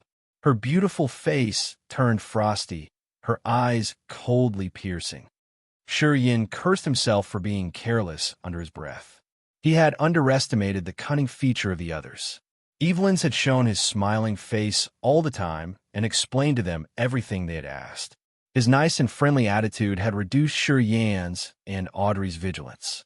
Yin thought that they were really afraid of his imaginary precursors, so they came to befriend them. He didn't expect that this old man would be so bold. He had spent a lot of efforts to tell Yin and Audrey some information just to make them relax their guard. Then he attacked Audrey, the one with the lower realm. Audrey was under his soul attack and telling him the truth. Such a treacherous old man. Audrey looked cold as the departed souls moved around her body. Eliminating the wisp of attacking soul consciousness in her brain, she hissed. Evelyn's, Adam's, and Masha fell into silence after they had heard the truth from Audrey. Masha just frowned, her face odd. She sighed as if she was sympathetic for what the other two were about to experience. Evelyn's and Adam's, her two seniors, were cold and sinister. The warm smile on their faces vanished. They immediately showed their real colors. Mwaha! Evelyn's laughed evilly. I didn't expect that you two would be such ignorant kids. The thing inside this asteroid should be the treasures of your school, right? It hurts my soul, and it made me skeptical. I have to waste a lot of time to identify the truth. Do you know how much of my time you have wasted? While talking, Evelyn's moved like a cold light and zoomed over from the flaming crystal cloud boat. In just a blink, he landed on Yin and Audrey's asteroid. He turned around and said to Adams and Masha, I can handle them easily since they're only two juniors at incipient God realm. They can't escape me. You guys don't need to waste your God power. Adams nodded and said darkly, Then, we have to bother you, Senior. Senior, shouldn't we not act so harshly like that? Frowned Masha. There's no rule worth mentioning in the sea domain of nihility. It's their bad fate that they've encountered us. Moreover, the asteroid they're riding should have something really good inside. Adam snorted and told her off. It's the first time you came here. You don't know how malicious it is in this area. If we encountered second sky of a mortal realm here, we wouldn't have a natural death. Don't be compassionate. Otherwise, you'll have to endure a big loss in the future. Masha sighed weakly. She didn't say more because she knew it was no use. Hey, you old man. You do have a dark and profound scheme. You've invested a lot of efforts to make us understand the marvels of the sea domain of nihility. I have just one more question. Did you guys tell us the truth about this area? Shurian frowned and looked at Evelyn's slowly approaching. He discreetly urged his power. Nothing we've told you guys is false. Of course, to make you show your weakness, I couldn't make any mistake. You guys don't have enough experience. Don't blame me for being sinister. At this moment, Evelyn's wore a cold and harsh face. He didn't keep a bit of the friendly countenance. He directly walked towards Shurian. I will kill you first. Then, I will use your sister's soul to investigate the miraculous powers inside this asteroid. You want to kill us because your soul got hurt. Don't you think you're too savage? Shurian gave him a forced smile. My soul has been damaged badly. It has affected my breakthrough. You guys must pay with your lives. Hissed Evelyn's. His curly brown hair emitted a gray halo. He threw both of his hands into the sky. The gold light suddenly burst out of his palms when he released the keen god power. Shortly after, countless fine gold fragments swarmed over like the torrent of billions of hard needles. They were aimed at Shurian and Audrey. Each of the gold fragments had a wisp of Evelyn's soul consciousness. It seemed like he had fused his soul and his god power perfectly, giving the fragments consciousness so that they could lock Shurian and Audrey precisely. The gold shower made a downpour. Audrey's departed souls shrieked in her soul altar. Her body emitted a cold aura, but her eyes looked frightened. She had just first sky of incipient God realm cultivation base, while Evelyn's was at first sky of a mortal realm. His metal power Upanishad was profound and magical. His compatibility of God power and soul had surpassed most of the people with the metal power Upanishad in desolate territory. He had an absolute understanding of power and soul. Bloody shield. Shurian wore a cold face. He rose one hand to touch the void. A sea of blood emerged and turned into a massive shield as large as the sky. The blood cloud mark on the shield moved like a blooming red flower. It had stopped all the gold fragments. Bang, bang, bang. The gold fragments shelled on the bloody shield. Gold electric beams sparked as the metal power inside the fragment hit the shield hard. Blood burned in his body. A brutal aura shot out of Shurian's head like a blood column connecting his body with the bloody shield. Boom! The bloody shield emitted blood halos. A deadly aura that could kill all the creatures expanded like seawater. Ag! Evelyn's eyes brightened. He screamed in astonishment. He was shocked because Shurian could stop his supernatural power. Adams and Masha behind him were also surprised. Evidently, they hadn't expected that Shurian at third sky of incipient God realm could endure his senior's attack. They knew that Evelyn's hadn't used all of his power, but if Shurian could endure such an attack under the given circumstance of the big gap between their realms, this young man wasn't an ordinary warrior. Kid, your god power is really abundant. No wonder you dare to travel around the sea domain of nihility, even though you know nothing about it. But it's too bad for you, since the first warrior you met here is me. Evelyn's laughed contentedly. So many gold fragments emerged on Evelyn's palms like gold fireflies floating in the void. Those fragments condensed and congregated quickly. It became a gold saw that connected directly to his left arm. His arm shivered and the gold saw shot out a gold rainbow, using the sharpness of the metal power that could tear everything and fiercely slash the bloody shield. Bang!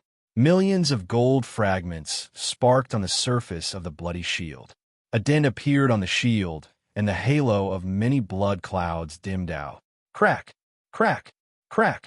Shurian's body was cracking as if he was made of jade. His iron-like, tenacious body was torn by the terrifying shock waves, his veins bulging under his skin. However, there was no bleeding. He shook his shoulder. A surging vitality arose in his body. The cracks and cuts on his skin were mended quickly. His body glowed in a blood halo. I know you're at the immortal realm, but since I came to this world, the one thing I'm good at is to breaking the arrogance and confidence of higher realm warriors. grinned Shuriyen. His power Upanishad switched. The commotion of the deep, vast sea of stars burst out from his body. Meteor dance. The starlight shot out of his 10 fingers like chains that coiled 10 surrounding asteroids. Instantly, those 10 asteroids had become his extended limbs and his weapons. 10 massive asteroids got out of the rapid asteroid current as the starlight chains pulled them. They grumblingly attacked Evelyn's. Their aura was much fiercer than billions of Evelyn's gold fragments. Evelyn's face changed. Adams and Masha exchanged looks, their faces stern. They had a new cognition of Shuriyen's boldness.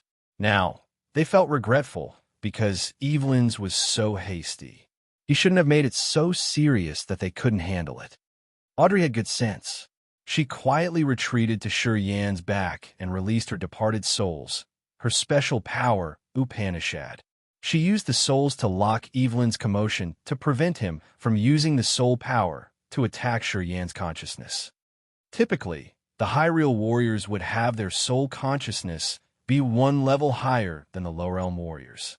Sometimes, they could use their soul consciousness to smash the spirit and cognition of the lower-realm warriors, making them sheep waiting to be slaughtered.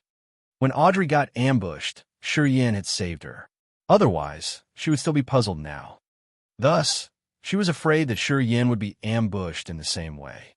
She carefully used Imperial Dark Tribe's unique soul power Upanishad, which used so many departed souls as a defense to prevent Evelyn's from using his soul to intrude them. Swoosh, swoosh, swoosh. The 10 massive asteroids were like 10 giant balls bombarding Evelyn's. He didn't dare to forcefully stand. He turned into a cluster of gold and drifted away immediately. The gold saw was still connected to his limb. Under his control, it slashed on the bloody shield one more time. Not that easy, Shuriyen sneered. The fingers on his left hand flickered. An asteroid hissed while it moved to parry the gold saw. Countless gold light beams sparked. The big asteroid exploded and the chipped rock showered everywhere. Evelyn's was shaken. The gold cloud he had transformed into dispersed. He reappeared limping, his face red. A trickle of blood dripped from his mouth. Apparently, he got hit one more time. This time his god body was wounded. Chapter 1362, Lord of Stars. Chapter 1362, Lord of Stars, _ Shuriyen had a magical, cheery feeling. After he had refined his body with the mysteries from Huey's brain, his soul, altar, body, and even his blood was sublimated. He hadn't really fought against anyone. While facing Evelyn's today, he felt relaxed and calm as his god power, blood, and soul had reached a marvelously harmonious level that he had never dared to dream of. The branches of his god power ancient tree and his veins were connected. As soon as his mind flickered, the abundant star energy was triggered, overflowing unceasingly. Instantly, his body got filled with bursting energy without pausing or losing efficiency along the way.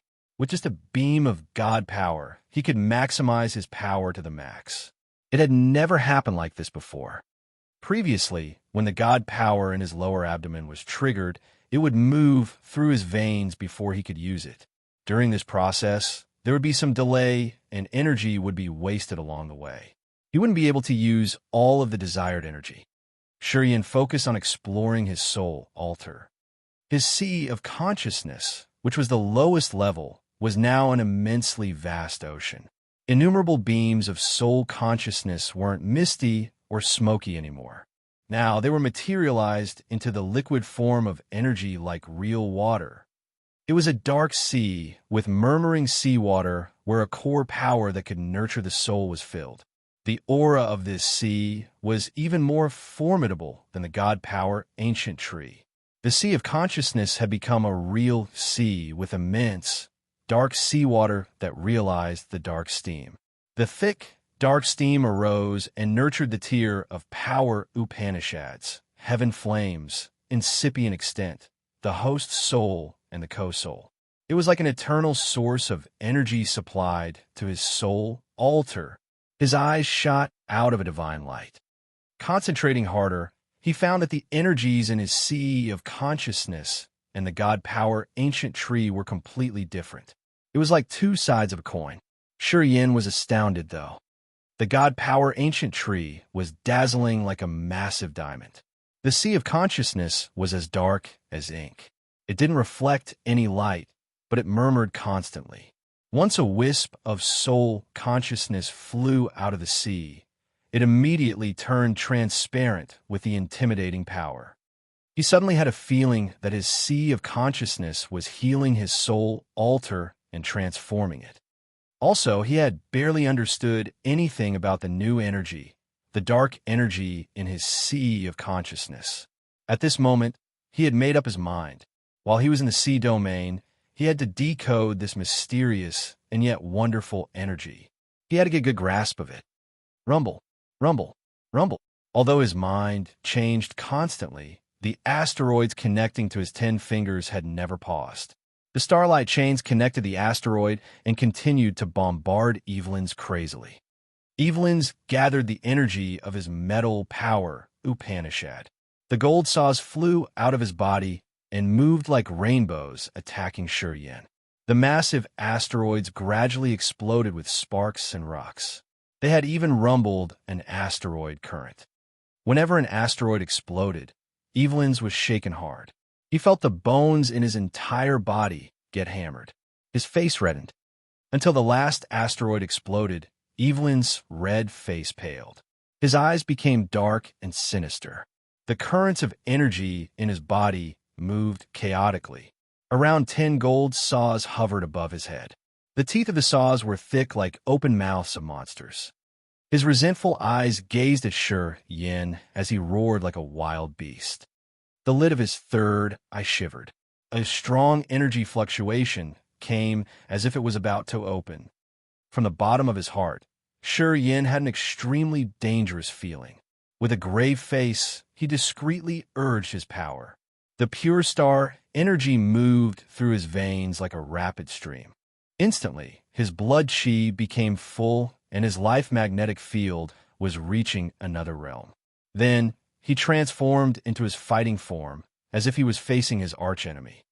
The bone wings jutted out of his back. Spikes grew on his shoulders, elbows, and knees. A natural keratin layer of armor fitted his lean body. His fingernails were now cold, sharp swords. An evil, brutal oral emitted from his new fighting form. It was like a hissing volcano in hell that was about to release something deadly scorching. Evelyn's was so frightened. His third eye on the forehead convulsed as if it was about to open. "Senior!" Adam screamed in fear. Just like a wild tornado, he appeared and steadied by Evelyn's. He said heavily, "It's just a trivial provocation. Would you risk your life with him? Although this little buddy has third sky of incipient god realm, his real competencies aren't weak. Senior, just let it go." While he was talking to Evelyn's, he used the language of desolate territory so that Yin and Audrey could understand. However, while talking loudly, he had sent a discreet soul message to Evelyn's.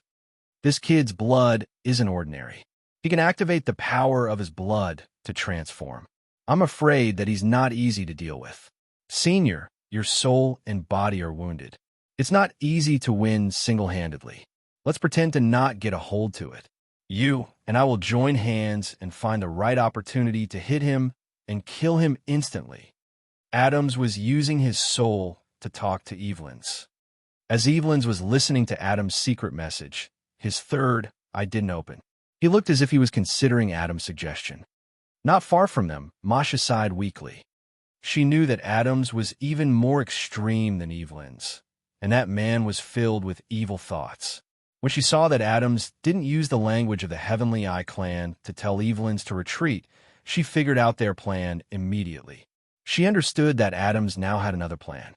He wanted to use his dark mind to handle this. In fact, it was also Adam's plan when Evelyn's had pretended to be friendly to talk to the others, and then suddenly used his soul to ambush them to find the truth out of them.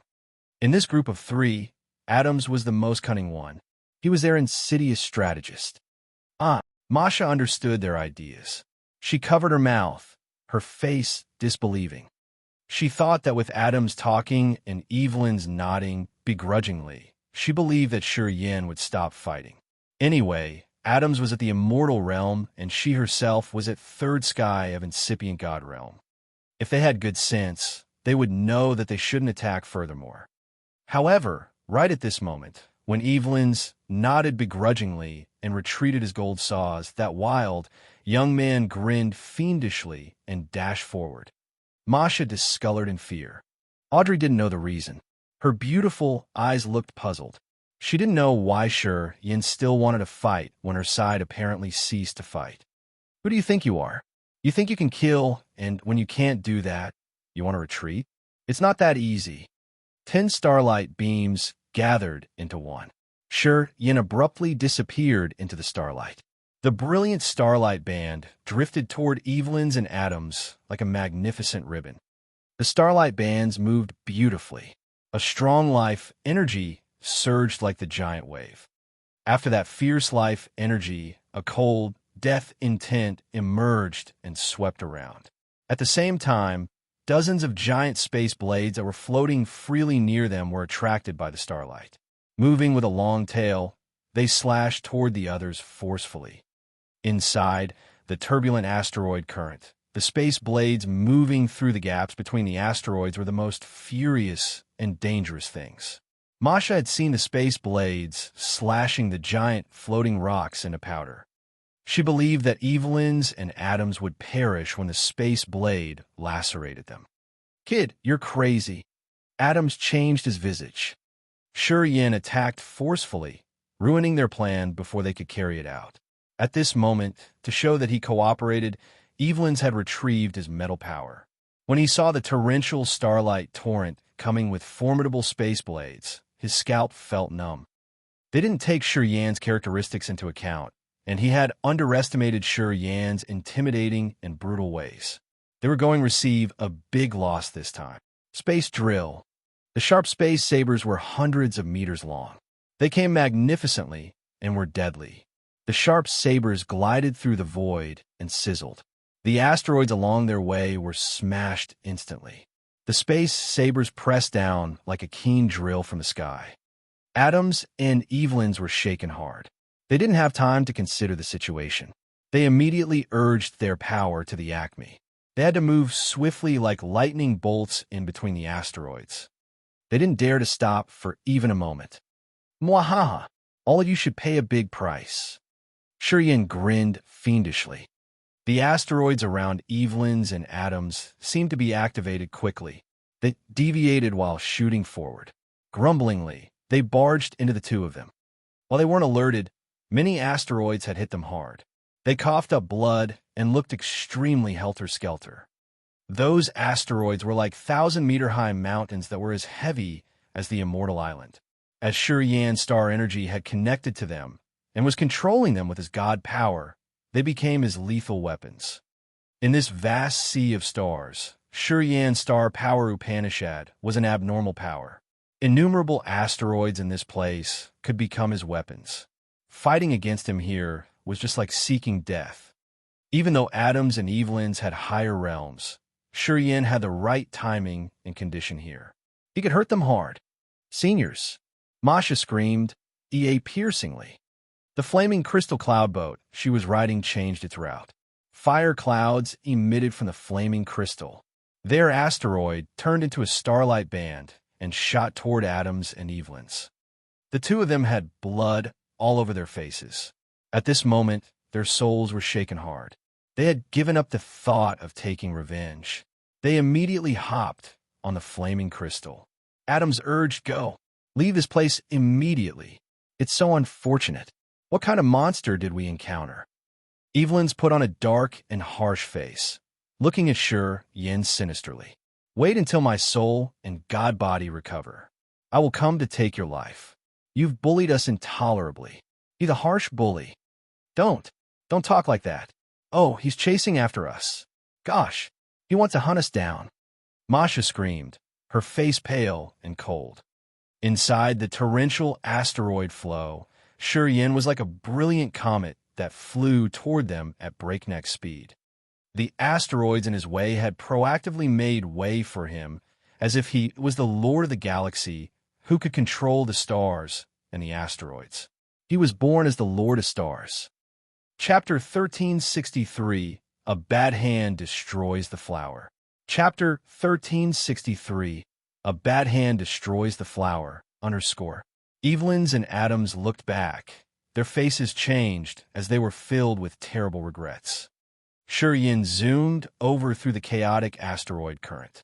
The rocks in his way automatically drifted aside to give him lots of room. The shining, sharp space sabers hovered by him and gave him an unrivaled aura. With his body as a shooting star, the asteroids making his way, and the sharp space sabers moving around him, the power that Yin performed this time was like a deep seal imprinted in Evelyn's and Adam's. They had to hiss in pain. If they had known Yin was that bold, even if they had to die, they wouldn't have provoked them. Now, they had this slaughtering comet after them. What should they do? For the time being, Evelyn's and Adam were so regretful. Seeing Yin coming like a deadly rainbow, their scalps felt numb. They thought that they would perish this time. You don't want to let us go, do you? Masha stepped up. While her two seniors were hurt, she came to the back of the flaming crystal cloud boat to face Yin. Magically, when Evelyn's and Adam saw her walking out, they didn't look worried at all. Their eyes brightened. It seemed like they had great confidence in her.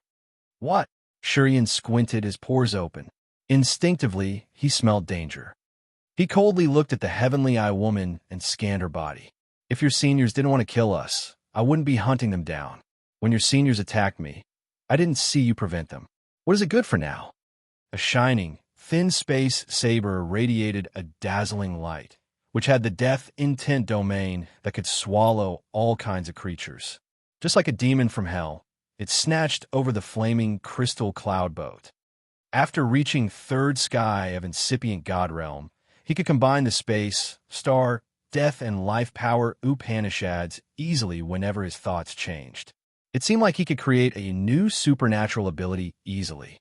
Different energies and techniques in his hands showcased as if they had consciousness. His attacks could become so profound and magical. The shining space saber had the power of the starlight and the death intent domain. It was truly the combination of space, star, and death. Ordinary people could never resist such an attack. Yin believed that even Adams and Evelyn's would find it hard to resist it. At this moment, Adams and Evelyn's were both injured. Their souls and bodies were hurt. They didn't dare to use their god power to face this attack forcefully. They could only dodge it. He wanted to force them to dodge, indeed. As long as they jumped out of this flaming asteroid, he would immediately control the sharp saber to smash this asteroid. He wanted to force the others to fight against him in the current of asteroids. He had soon recognized the magical power of the flaming crystal asteroid that they were riding. It could dodge the dangers in the turbulent current, and it could glide through the space size and the explosions easily. It had the same effects as the asteroid with the three-legged jade cauldron as its core. As soon as the others got out of the asteroid's protection, Yin was confident that he could kill Adams and Evelyn's in this asteroid torrent. Because those space rocks were under his control, they listened to his star power Upanishad. Do you really think that we don't have the power to counterattack? Masha became cold. Her clothes fluttered without the wind. It looked like she had electric currents flashing through her curly brown hair. The terrifying roar suddenly arose from inside Masha's body. She touched her glabella, and her third eye opened, illuminating the entire world.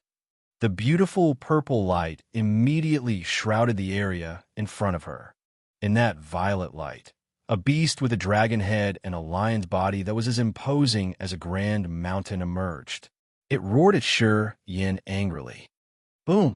The shockwaves came unceasingly and pounded the asteroids along the way into powder. Even the space sabers exploded. The energy surged through Masha's third eye and gushed toward the body of the beast that had the dragon head and the lion body. The strong beast became fiercer. In the faint violet light, it barged over and roared terrifyingly.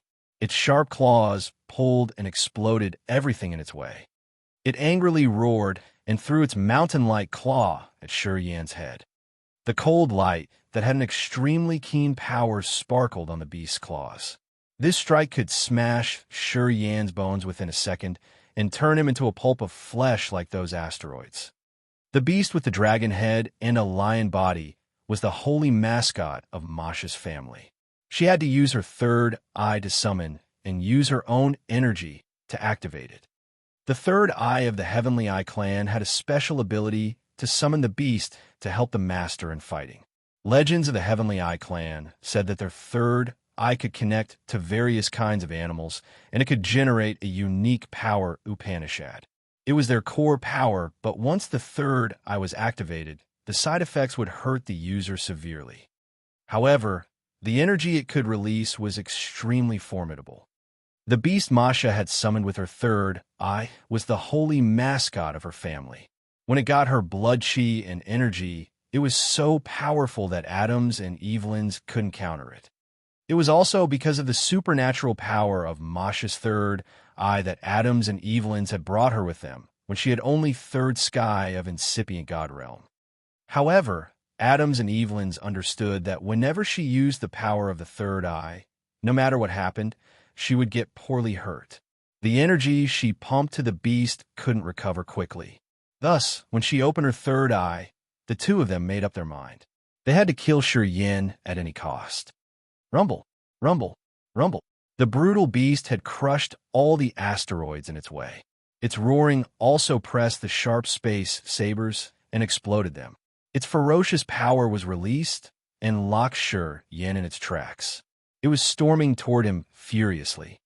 Masha paled, her plump body becoming thinner quickly. It seemed like even her flesh was being consumed. At the same time, the purple light projected from her third eye became more dazzling. The beast in that light had rocketed its power too. Watch out! The blood chi of that beast has almost reached Lady, the immemorial Thunder Dragon's level. Although it doesn't have a power Upanishad to use, it's not a joke. Audrey rode the fast asteroid. Her beautiful eyes rolled as she reminded Shi Yan not to be careless. Shi Yan's face became extremely stern. Seeing the beast barge in, his blood chi burst out like a formidable, erupting volcano in hell. The bone wings behind his back flapped and released torrential blood waves that carried the crimson blood chi that could destroy everything. Wisps of energy in his sea of consciousness filled his body. His fearsome body flashed, as if he was moving through darkness and light alternatively. When the dark energy seeped through, the space where he was staying exploded. Even the sea domain was shaking as if it was about to collapse. Inside that rapid asteroid current, dozens of massive rocks melted inaudibly. "Come here!" Shi Yan screamed indignantly. He suddenly disappeared as if he could go invisible. Swish! A bleeding cut appeared right in the chest of the dragon-headed lion. The energy rippling through its body looked like wooden patterns. It howled, screeched, and stormed toward the void, using its claws and fangs to tear and pull while wagging its long tail. Boom! Boom! Boom! Shi Yan in his invisible state was hit by the claws. He felt like a massive battleship had just bumped into him. His body shook hard. The blood in his body boiled. He reappeared. The bone wings fluttered like a saw cutting off the tail of the beast. Unexpectedly, Shi Yan's bone wings had broken the purple patterned tail of the beast. Crack! Crack! Shi Yan's sharp fingernails thrust into the beast. It sounded like shattering diamonds when the beast's skeleton exploded. Tui! Masha vomited blood. Her face as ashen as a sheet of white paper. The light projecting from her third eyes dimmed. She looked ash-gray. Hesitating for a few seconds, she touched her chest. Her heart began to beat frantically 10 times faster than usual. The beast seemed to receive more boosts. It became super strong and more savage instantly. Shi Yan was surprised. Evelyn's was bewildered. He was about to open his third eye. However, seeing Masha trigger the power in her heart, he discolored and screamed, "No!" Adams cried, his face ashen. "Don't! They ignored Yin and dashed toward Masha. They both rose one hand to cover her third eye. As soon as the purple light was covered, the dragon-headed lion started dying. It faded and disappeared slowly. Masha's face didn't have color. Her soft body quivered. Her frantic heart suddenly became sluggish. She looked even more vulnerable than before she had triggered her energy. Her heart gradually ceased to beat. Her situation was extremely strange. I want to kill him. I want to kill him. Evelyn's burst out crazy. His third eye twitched as if it was about to open. He also wanted to use his power Upanishad that would consume his vitality. Saving our sister is much more important, shouted Adams. Evelyn's eyes were garnet. Hearing Adams calling, he reacted fast. Their third eyes slowly opened and released green and blue light, respectively. The lights from their eyes were like a life magnetic field that covered Masha. The magical life energy from the light slowly entered Masha's third eye. Ashen Masha steadied her breathing as the lights shrouded her. Her weak heart gradually started beating faster. Then, Yin landed on their flaming crystal cloud boat. He looked interested, observing and walking toward them. Yin. Audrey was sitting on the asteroid. Because it was moving fast, she was close to Yin now. She looked at him from a distance and frowned. We shouldn't be extreme. We're new here. We shouldn't offend many people. It would be very hard for us later. Yin chuckled and shook his head. I have never been merciful to enemies. If I wasn't strong enough, you and I would have been killed this time. They wouldn't show mercy, you know. While talking, he walked toward Evelyn's, Adams, and Masha. Evelyn's and Adams were in the critical process of their healing procedure to save Masha. Although they knew that the young man didn't come with goodwill, they couldn't be distracted. Deep resentment appeared in their eyes, but they didn't dare to pause the healing process. If they stopped the treatment, Masha would die when her life magnetic field got drained. Well, I didn't expect that you two seniors would have a deep affection for your sister. Love is really harmful to people. I didn't expect that you would give up fighting to maintain her life magnetic field. It's touching to me. Yin frowned. He urged his power, and the dark energy in his sea of consciousness created two strange marks. The blood cloud mark that naked eyes couldn't see flew out of his glabella and disappeared into Adams and Evelyn's hearts. That energy could trigger the destructive energy to crush their hearts instantly. Yin knew that besides the soul, the heart was the weakest point of the heavenly eye warriors. They were different from Yin. Even if his heart was broken, he could use his blood to create another one.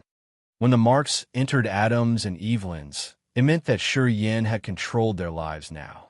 He didn't feel shameful when he attacked the other two while they couldn't be distracted. Come over here. It's safe now. We can talk to them nicely. Yin waved at Audrey. Chapter 1364, Dragon Lizard Clan. Chapter 1364, Dragon Lizard Clan, _ On the flaming crystal cloud boat, Evelyn's and Adams were projecting green and blue light that covered Masha's body. It was like the life original fluid that could nurture and refill her life magnetic field. Masha's slow heartbeat became steady. At that moment, Yin sent the blood cloud mark to Evelyn's and Adam's hearts. The other two could feel it clearly, but they didn't have the power to resist. They had to wait until Masha had recovered to plan their next step. Not far from them, Audrey felt relaxed when she saw Yin not kill the others immediately. She furrowed her brows and called him. What should I do with this asteroid? The asteroid she was riding had the mysterious three-legged cauldron as the core.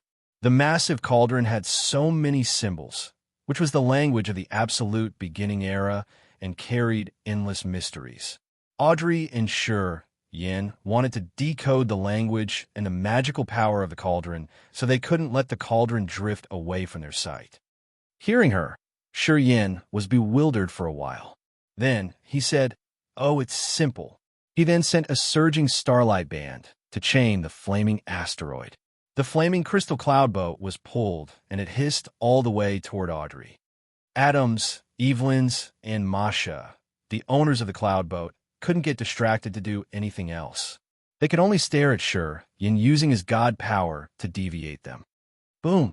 The entire flaming crystal fell on Audrey's asteroid. It wasn't really big. After landing on the asteroid with the three-legged cauldron inside, the flaming asteroid took around a quarter of the area. The flaming asteroid stopped. Audrey's beautiful eyes brightened. She agilely hopped on it. Shortly after, she stood by Yin and used her cold and calm eyes to look at the other three. Evelyn's and Adam's were still releasing their energy to heal their sister Masha. Masha's aura slowly regained, and her exhausted life magnetic field became sufficient. The Heavenly Eye clan is strange, indeed. They could share the soul energy through the third eye. What a mysterious race. Audrey focused on observing them for a while. She felt interested and more curious as she was watching the other three. Her soul power Upanishad was really marvelous. It helped her be more sensitive to soul energy fluctuations. She found that Evelyn's and Adam's could use their third eye to send the energy of their host souls to Masha and increase her life magnetic field and to give her vitality. It seemed to be a supernatural power that only the Heavenly Eye clan could perform using the third eye. Although they didn't know life power Upanishad, they still could use the third eye to create the same effect. It was really subtly magical. Perhaps it's the special innate power of their race, not as Yin. Different races have different magical features. The God Clan, Imperial Dark Tribe, and Heavenly Monster Tribe have their unique features in their bodies and souls. This vast sea of stars had so many races. Of course, they didn't always have similar features in their souls, bodies, or powers Upanishads. Yin and Audrey casually talked to each other while quietly observing the other three. After a long while, Evelyn's and Adam's looked dormant, but Masha woke up. She opened her eyes, which were filled with resentment. She hissed, "What did you do to my two seniors?" To heal her, Evelyn's and Adam's, who were hurt, already had to spend more vital energy, which had pushed them into a vulnerable situation. They were even weaker than Masha now. Thus, Masha could wake up first while the other two still needed to steady their soul energy in the soul altar. "It's really touching." Yin curled his lips. He looked like he was smiling, but he actually didn't smile. "Your two brothers are evil and cunning. They don't talk about rules or morality, but they treat you honestly. To save your life, they didn't care about their safety to give you vital energy. They've touched me. They made observers like us feel touched. If they hadn't cared about Masha, Adam's and Evelyn's wouldn't have had to bear Yin's blood mark. They would have had an opportunity to escape. Because of Masha, they decided to stay and heal her regardless of their lives. I admit that my brothers were a little extreme. However, they hadn't really hurt you guys yet. We even introduced the basic knowledge of the universe to you. What else do you want?" Masha took a deep breath, her eyes keen. "Don't push us too much. Otherwise, I can pay with my broken cultivation to kill all of you." Yin. Audrey arched her brows and said, "Leave it to me." Yin shrugged. He said, "Good then. It's easier to let a woman talk to a woman.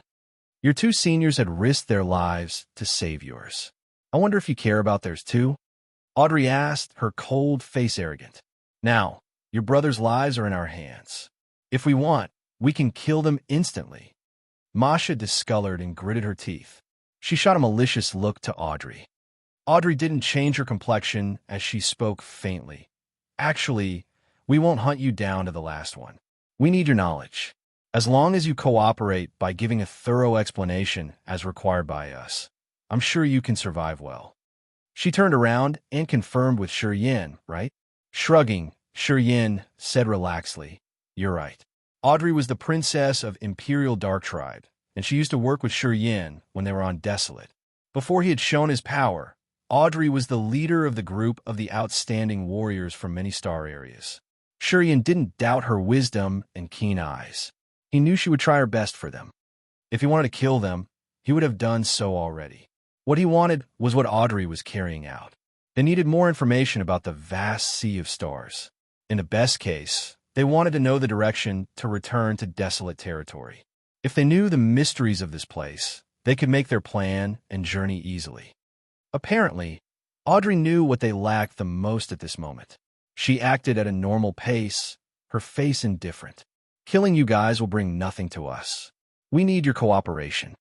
Listening to her, Masha's resentment subsided. She pondered for a while and then said, "We should wait until my seniors woke up." "Not a problem. In this area, time is something we have a lot of," said Audrey calmly. After a while, Evelyn's opened his eyes, his face dark. He looked at Yin indignantly and gritted his teeth like a caged beast. His mood wasn't stable. Yin grinned and his mind flickered, activating a wisp of power. Evelyn's felt like his heart got hammered. His body stiffened, his face pale. He clutched his chest and crouched on the ground. "You!" Masha screamed, ear-piercingly like a beast. She wanted to storm over and fight Yin. "Calm down. Do you want your brothers to live or not? It's your brother who got angry first. I think you should talk to your brothers so they could know their position. Don't think that you guys still control everything." Audrey bellowed, her eyes chilling. Her soul power accompanied her voice and entered Masha's sea of consciousness directly. Masha felt like ice had just poured into her body. Her soft body quivered and she resumed her sound mind. She hurried to advise the other two. "Seniors, they didn't want to kill us. They just need our cooperation." Adams woke up. He wore a bitter, sorrowful face as he sighed. "Sister, you're innocent. They won't let us leave alive. After they get what they want to know, they will kill us. If it happens that way, I would rather fight against them with my life. If we sacrifice our lives to hold them down, you can escape." As he was cruel himself, he thought that the others would act like him. He always assessed people with his best evil thoughts. He didn't buy what Audrey had promised and assured them. Evelyn's had the same thought. He didn't want to cooperate, either. Audrey arched her brows. She had a headache from the other two's bad thoughts. If they didn't believe her and wanted to make them die altogether, it was going to be really hard to work with them. She couldn't help but look at Yin. Yin wore an odd face. In fact, he didn't bear good thoughts. In his eyes, such characters like Evelyn's and Adams had to be swallowed after they had no value to him at all. He increased his power that way. He didn't expect that the other two would want to kill everyone altogether instead of cooperating. Rubbing his chin, he sighed. He now had the new cognition of how cunning and evil the alien races could be. He knew that if he didn't handle it well, what he got would be 3 corpses with no useful information. "You're evil."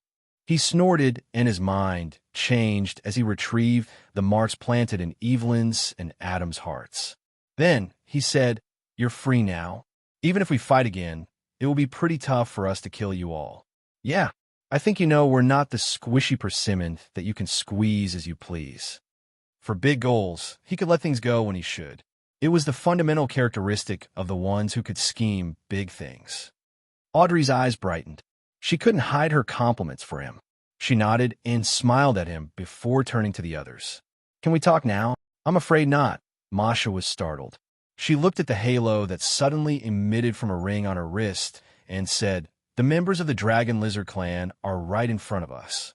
We're about to encounter them soon. It seems like we're not far from the Dragon Lizard clan's territory. We need to pass a test."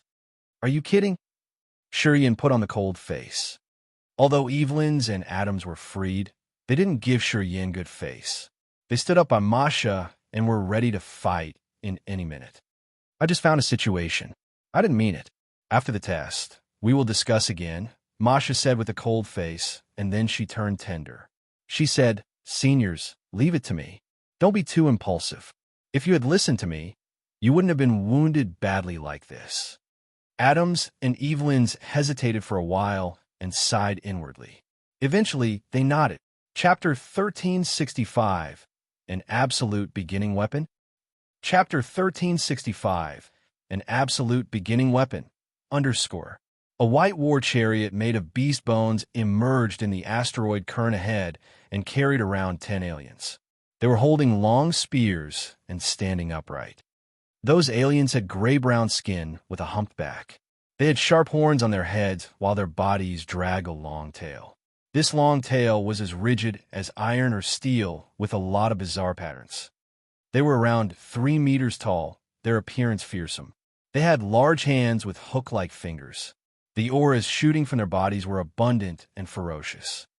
This group of 10 aliens was riding the White Bone War Chariot and moving around the asteroid current to patrol. They're the members of the Dragon Lizard clan. Masha looked at them. The ring on her wrist glowed. Just like a strange pass token, it attracted the members of the Dragon Lizard clan. They immediately approached. Audrey discolored. She quietly stayed close to Shi Yin and hid behind him. She didn't dare to show her face. Her realm was pretty low in this place. From the body of those lizard warriors, she could feel the terrifying aura. Thus, she was wise enough to stay behind. They got only one first sky of a mortal realm, and the rest are at incipient god realm. You don't need to worry a lot, comforted Shi Yin. They are guards in the peripheral area of the Dragon Lizard clan. At this time, the Dragon Lizard wakes up and has his meal. He attracts a lot of people to come here, but only the ones with the pass token can really enter the Dragon Lizard clan's territory. They're the bouncers. Troublemakers, or the ones who have offended the Dragon Lizard clan, will be stopped outside. They won't allow those people to enter their territory deeply, explained Masha. It was also her first time visiting this outer space area. Anyway, Adams and Evelyn's had explained everything to her. She had the knowledge unlike the ignorant Shi Yin and Audrey, who had nothing but mist in their heads. Shi Yin nodded, his face extremely stern. He was ready to take action at any minute. He didn't know what the cunning Adams and Evelyn's would do after he released them. If they joined the Dragon Lizard clan warriors to attack him, he had to maintain his fighting form and fiercely smash their confidence. Let me deal with them. Masha looked deeply at her two seniors. Adams and Evelyn's pulled a cold face and didn't say anything. It meant that they agreed with her. Masha immediately pitched up her voice, using a strange language to communicate with the members of the Dragon Lizard clan who had just approached them. She handed the ring on her wrist to the leader at the immortal realm of the patrol team.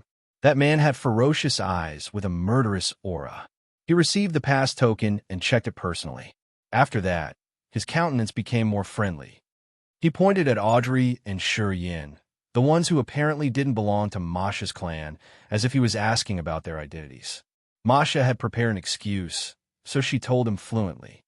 The man pondered for a while, and then waved his hand to dismiss the others. Right after that, the asteroid Shi Yin was riding on glided through the guards of the Dragon Lizard clan, blending with the asteroid torrent. They continued to move toward the Dragon Lizard clan's territory. What did you tell him? Audrey was surprised. I told him that you guys were our slaves. Masha didn't conceal it. Your realms are relatively low. Saying so allowed you to go. It's because the warriors from your desolate territory haven't appeared in the sea domain of nihility for a long time. The members of the Dragon Lizard clan aren't familiar with your kind, either. After they had passed the checking point of the Dragon Lizard clan, Masha relaxed. Adams and Evelyn's also felt much safer. Their knitted brows relaxed. Many people at the immortal realm from our desolate territory also come here to train. No one has ever met them? Audrey couldn't understand. It was what concerned Shi Yin, too. He knew that Xianhe and the 4 great heavenly kings of the God clan used to cultivate in this sea domain of nihility. Even Spark at the false immortal realm had come to the peripheral area. Rumors said that Ming Hao, the soul-controlled chief, had hidden his real body in the sea domain of nihility. Thus, why did Masha say that the creatures from desolate territory hadn't visited this place for a long time? Xianhe, Ming Hao, and the 4 great heavenly kings have never communicated with those aliens. It was unimaginable. Perhaps the warriors from desolate territory also move around the sea domain. However, they haven't come to the area where creatures gather. Maybe they don't know the specific regions where the high-level creatures appeared. Even if they have wandered around for thousands of years, they might not have seen anyone. You know that the sea domain of nihility is immensely vast, explained Masha. It's like wandering around a vast sea alone, and there are many people like you who come from different shores. How big is the possibility for you guys to meet up? Unless you know some islands that people often visit and go to, the chances are not very high. She gave a direct and lively example. Shi Yin, and Audrey understood the matter immediately. The sea domain of nihility was so vast that a lot of races dwelled in it. However, they only went to some specific zones. If you didn't know those places, it was like finding the needle in a haystack. The chance that they could meet people was so tiny. The sea domain was so vast. It would take an immortal realm expert hundreds or even 1,000 years to run from one region to another region. Adams and Evelyn's weren't so friendly to Yin, but they didn't stop Masha from explaining the situation to them. It was because it was just general knowledge that wouldn't affect them a bit. She would never disclose anything related to the secret of the Heavenly Eye clan. Misha's words filled Audrey with sadness. If there were no creatures from desolate territory operating here, Audrey wasn't going to be able to find someone she knew to find the way home. In other words, they were going to be stuck here for a long time. "What do you know about the dark energy?" asked Yin all of a sudden. From what Ziyao and Tian Xie had said, he knew that the new power in his sea of consciousness was called the dark energy. It was also the energy that Bloodthirsty had controlled that year. Besides Bloodthirsty, he was the second one who understood that energy in desolate territory. He understood that the dark energy was very powerful and intimidating. However, he didn't know how to use it. He didn't know about its origin and its particular features. He thought that Masha's team had communicated with the aliens a lot, so perhaps she knew something about the dark energy. He wanted to know more about the dark energy. Strangely, Masha was so surprised that she shook her head. "Dark energy? What kind of energy is that? I have never heard about it before." Evelyn's, who had kept silent for a long time, suddenly discolored. He looked frightened. He gazed at Yin and asked, You killed the owner of desolate territory and replaced the absolute beginning creature there?" "Not yet," Yin shook his head. "Then how do you know the dark energy?" Evelyn's was astounded. Yin was surprised. He was moved. He urged the power in his sea of consciousness. His body faded and turned invisible. An invisible soul energy rippled, and the void around them seemed to shatter. The massive asteroids were smashed by an invisible hand. "I can use the dark energy. Although I'm at the most preliminary phase, I control that power," he explained. Evelyn's was shaken. He took a deep breath and said bitterly, "If you had told us that you control that power, we wouldn't have touched you. You're such a monster." Senior, Adams was also bewildered. Since he didn't know how marvelous the dark energy was, he looked skeptical. That dark energy is also called the negative energy. It totally contrasts to our God power. This kind of energy can't be recognized. However, along with the energies that control this vast sea of stars, it's deemed the energy of the creators. Only the ones understanding the dark energy could create the universe and get through the immortal realm to reach the level of the territory ancestor. In this vast sea of stars, not many people could control the dark energy. Each of them is an absolute character who can shoulder the entire world. The dark energy can create the world or the new universe. It's the mysterious energy that only the experts at the territory ancestors level could have. It comes from the strongest creatures in the absolute beginning era. Legends said that the absolute beginning era ended because of the overuse of dark energy. It shattered the entire universe. The partially collapsed pieces of the universe had created the sea domain of nihility we see today. Our Heavenly Eye clan doesn't have any warrior cultivating the dark energy. As far as I know, each expert who controls the dark energy has become the territory ancestor of a world. The territory ancestor is the title of the peerless experts who have surpassed the immortal realm. They could create a world belonging to them. They could create creatures. Each of the strong, absolute beginning creatures is one of the territory ancestors. They are the ancestors of a universe. They control the lives of the creatures living there. They could distort the rules of nature as they are the sole god of that world. When he looked at Yin again, he was filled with fear. You've reached only third sky of incipient god realm, but you can control the dark energy. No wonder why you're so fierce.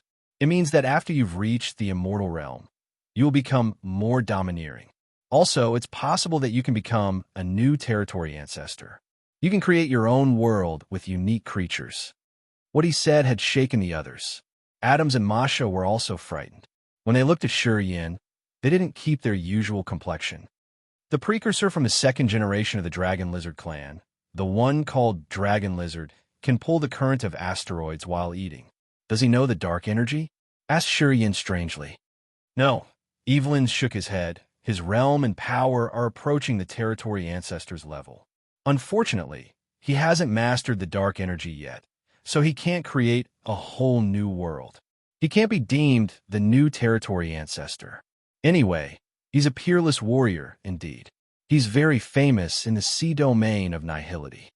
After they knew that Yin had the dark energy, Evelyn's changed his attitude towards Yin. It seemed like he had forgotten the resentment they had caused. He was so cooperative, and he answered everything the others asked him. Yin looked disappointed. When he heard that Dragon Lizard was the second generation of Lizard, the absolute beginning creature, he thought that Dragon Lizard controlled the dark energy. He hoped to know the features of this marvelous power. Unexpectedly, such a formidable creature like him hadn't decoded the true power of dark energy yet. He suddenly recognized that if Bloodthirsty wasn't killed that year, he could have been the character at the Lord level in this sea domain of nihility. Rubbing his chin, he pondered for a while and then used the space saber to cut the asteroid underneath, revealing a part of the three-legged jade cauldron. He exposed the tadpole characters and asked, "Is it the language of the absolute beginning era? Do you know those symbols? Also, do you know how to tame this thing?" Evelyn's stooped to observe, and then he became petrified. After a long time, he pulled himself together and asked, "Please tell the truth. Did you kill the territory ancestor and replace it? Otherwise, why do you control the dark energy and the divine weapon from the absolute beginning era?" Chapter 1366, A Derelict Item.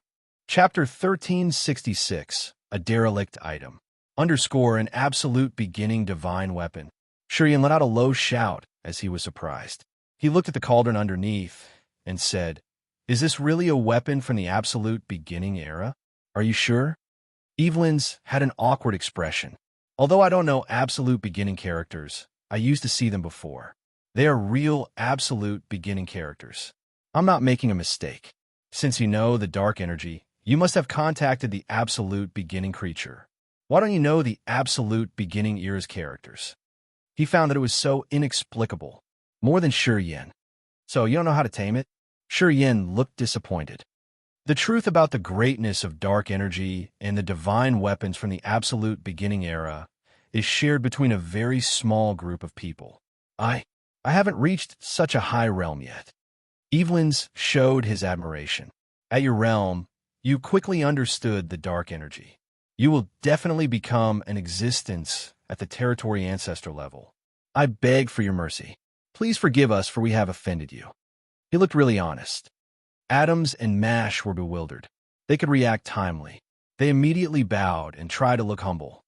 They didn't want to offend an expert who could bring a disaster to the Heavenly Eye clan. In their clan, the three of them were outstanding experts. They had joined hands, but they couldn't kill Yin. At the same time, Yin had endless room to grow, and he could control the dark energy and even a divine weapon from the absolute beginning era. Such an existence would become a character that would top the pyramid of the Sea of Stars. Although Evelyn's had cunning and evil deeds, he did have a wide vision. He knew that there were people he shouldn't provoke. The three members of the Heavenly Eye clan had changed their attitude, which surprised Yin a lot. Even when he had planted a deadly mark into their hearts, he couldn't make them follow him. However, just a glimpse of dark energy made Evelyn's, the most stubborn among the three, subdued. He showed Yin the most humble facet of his. The situation had developed into a tendency that Yin and Audrey had never expected. At this moment, they were both startled. "You should hide this absolute beginning divine weapon, or else it will draw a lot of troubles." Evelyn's contemplated for a while and then suggested, "Our competencies aren't really excellent. We know how strong you are. We won't be greedy. However, we will encounter more experts when we get closer to the Dragon Lizard clan's territory. I'm sure we will meet someone stronger than us. If they know you have the absolute beginning weapon, they will try their best to rob it from you. Pausing for a while, Evelyn's looked yearning. As far as I've known, in this vast sea of stars, the number of real absolute beginning divine weapons can be counted on with your fingers. Each of them is so earth-shaking that I can't describe it to you. Only the experts at the territory ancestor level can control those weapons.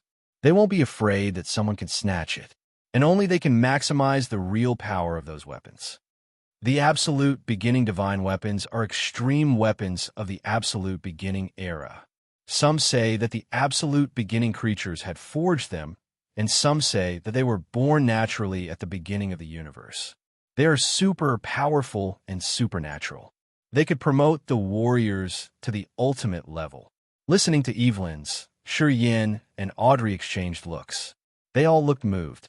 It's not really possible to tame it within a short time. Do you have any method to conceal it or stash it away? Whispered Audrey. Yin forced a smile. How do you know if this thing is derelict or not? Their conversation surprised Evelyn's team. Masha hesitated for a while and then said, so that absolute beginning divine weapon isn't yours. If it were ours, why would we ask you a lot of questions about it? Yin suddenly got a headache. He had a dejected feeling like someone sitting on a gold mountain who couldn't exploit it.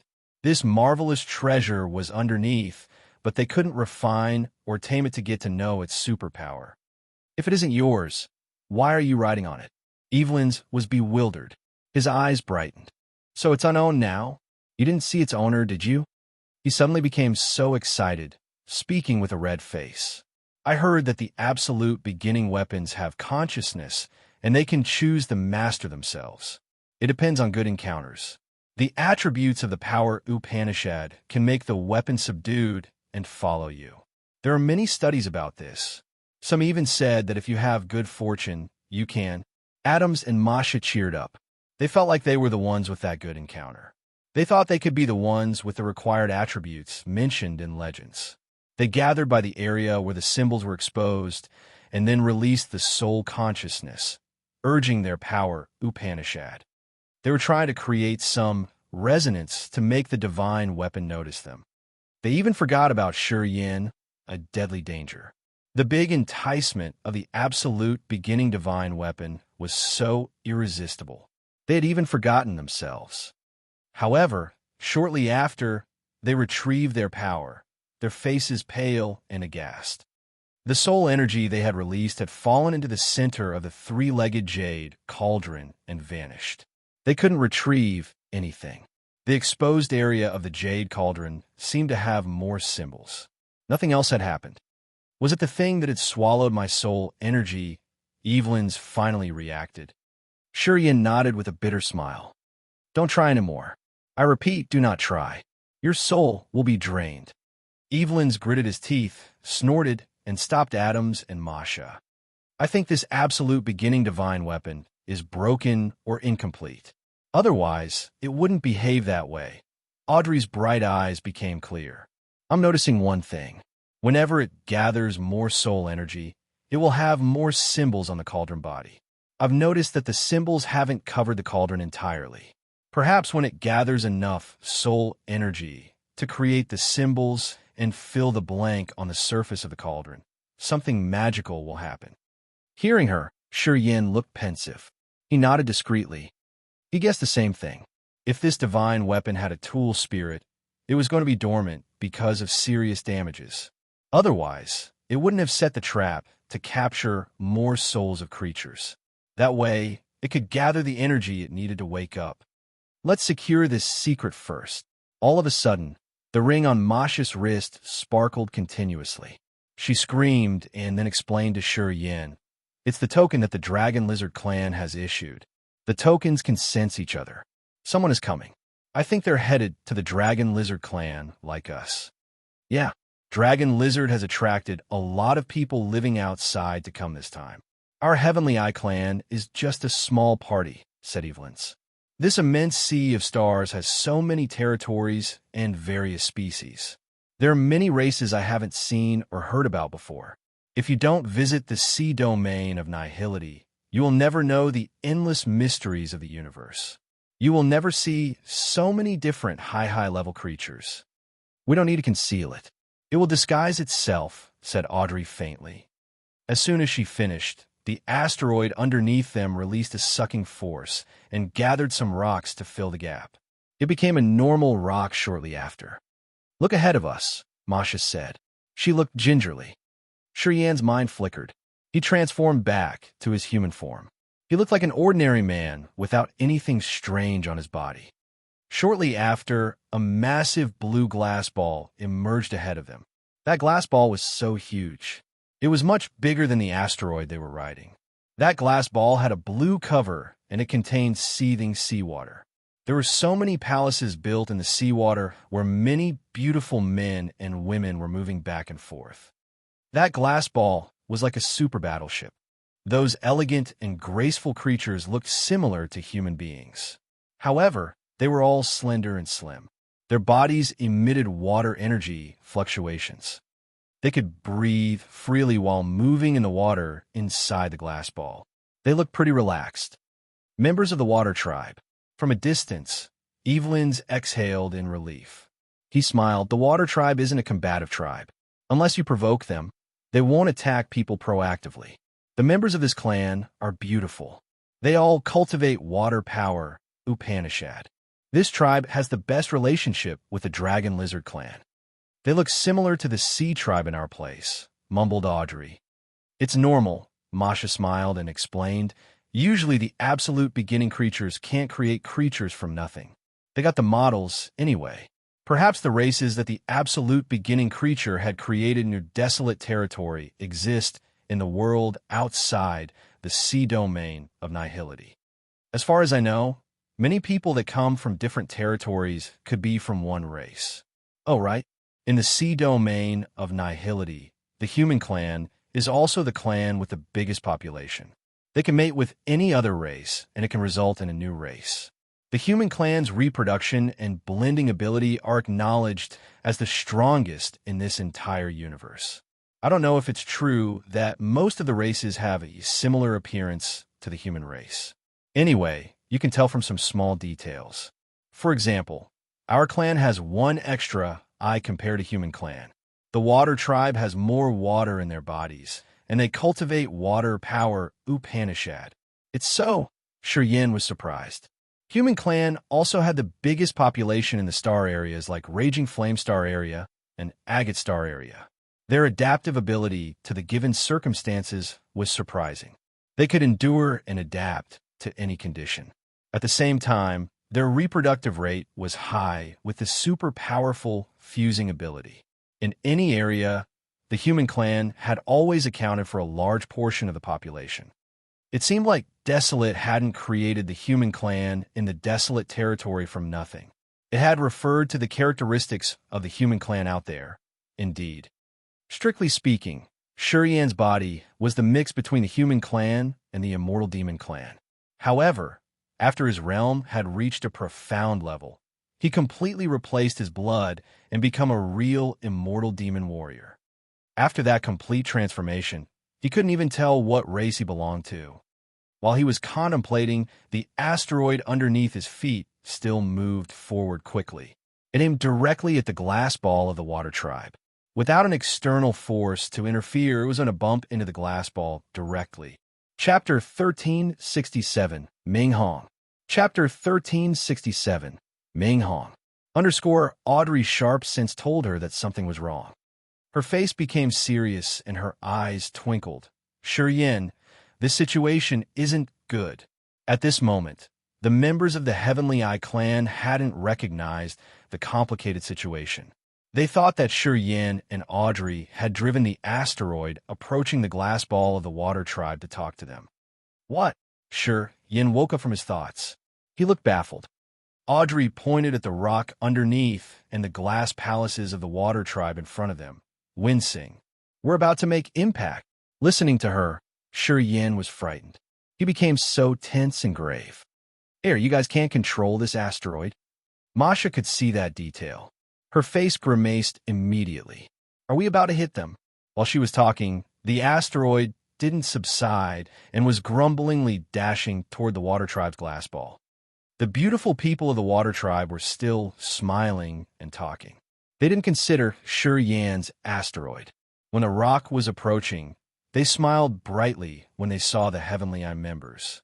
Because they knew the others, they thought that Evelyn's group wanted to come and say hello. This was until they found that the asteroid was pretty close to them and didn't reduce its speed. It was still dashing at a breakneck speed toward them. The beautiful people of the Water Tribe discolored and screamed in panic. At this moment, the asteroid Shi Yan was riding was very close to them. Even if the Water Tribe wanted to avoid it, it was too late. "We can't hit them," Evelyn's cried. Although the Water Tribe is tender and friendly, they are really tough. Those people have a good relationship with Dragon Lizard Clan. If we offend them, I'm afraid we won't be able to enter Dragon Lizard Clan's territory more. Shi Yan's eyes turned crimson abruptly. An immense energy arose from his head. Shortly after, the nearest asteroids around were pulled, and it created a barrier between them and the Water Tribe's palace. "Watch out! Protect yourself!" cried Shi Yan. Evelyn's, Audrey, and the others didn't think too much. They created a light protection and gathered the energy in their bodies to counter the destructive energy when the impact occurred. However, they were dumbstruck when they saw what happened. At the critical moment, when the three-legged jade cauldron was about to hit an asteroid, a weak wisp of energy emerged. Right after that, the asteroid they were riding trembled and made a swift turn to avoid the big rock in front of them. The members of the Heavenly Eye clan and the Water Tribe sweated in fear. They still looked panicked. They understood that when the asteroid with the jade cauldron inside hit the asteroid around the glass palace of the Water Tribe, the shockwaves of the explosion were able to result in an extreme loss to both sides. The explosion that occurred when the asteroids impacted was something that even the Immortal Realm experts couldn't stand, especially with such a short distance. Adam's and Evelyn's turned ashen. They knew that when they impacted, they couldn't endure it. The fragments of the explosion were going to crush them into powder. Fortunately, what they had worried about didn't happen. They were so anxious standing on the asteroid, which was gradually drifting toward the glass ball of the Water Tribe. At this moment, the glass ball was flying fast like a frightened little girl trying to run away from the bully. The Water Tribe tried to lengthen the distance between them. They all thought that Shi Yan's group was crazy. At the same time, a handsome gentleman flew out of the ball, his face cold. He floated above the other's asteroid, asking, "Are you crazy? People from the Heavenly Eye clan? Do you want to fight against us? Why did you act so wild like that?" Evelyn's looked sour. He hurried to bend his body to greet the man, speaking, "I'm so sorry. We suddenly lost the control of this asteroid. Otherwise, it wouldn't be so tense. You see, at our realms, if we hit you, we wouldn't survive. We're not crazy." Evelyn's and the man from the Water Tribe were using another language to communicate, which Audrey and Shi Yan couldn't understand. "What are they talking about?" Audrey used the language of the desolate territory to ask. You guys understand only the language of the desolate territory. It's really difficult to communicate with other people in the sea domain. If you don't mind, I'll share my language seal with you. You just need to use your soul to grab it. How does it sound?" Masha smiled. "Don't worry. Sharing languages has no risk. I open it, and you guys just need to let your soul shroud it." "No problem." Audrey nodded to Shi Yan and said, "Extracting memories isn't a big deal to our Imperial Dark Tribe. I also know many languages of the rural area by using the method that she has mentioned." "All right." Shi Yan looked calm. He understood that it was just a small trick. Masha's third eye twitched as she released a soul magnetic field.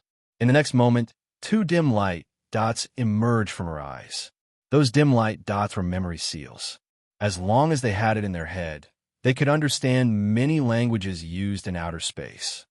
Audrey and Shi Yan released their soul consciousness to cover the two dim dots that contained the languages used in the sea domain. They pulled them into their heads and made them a part of their memories.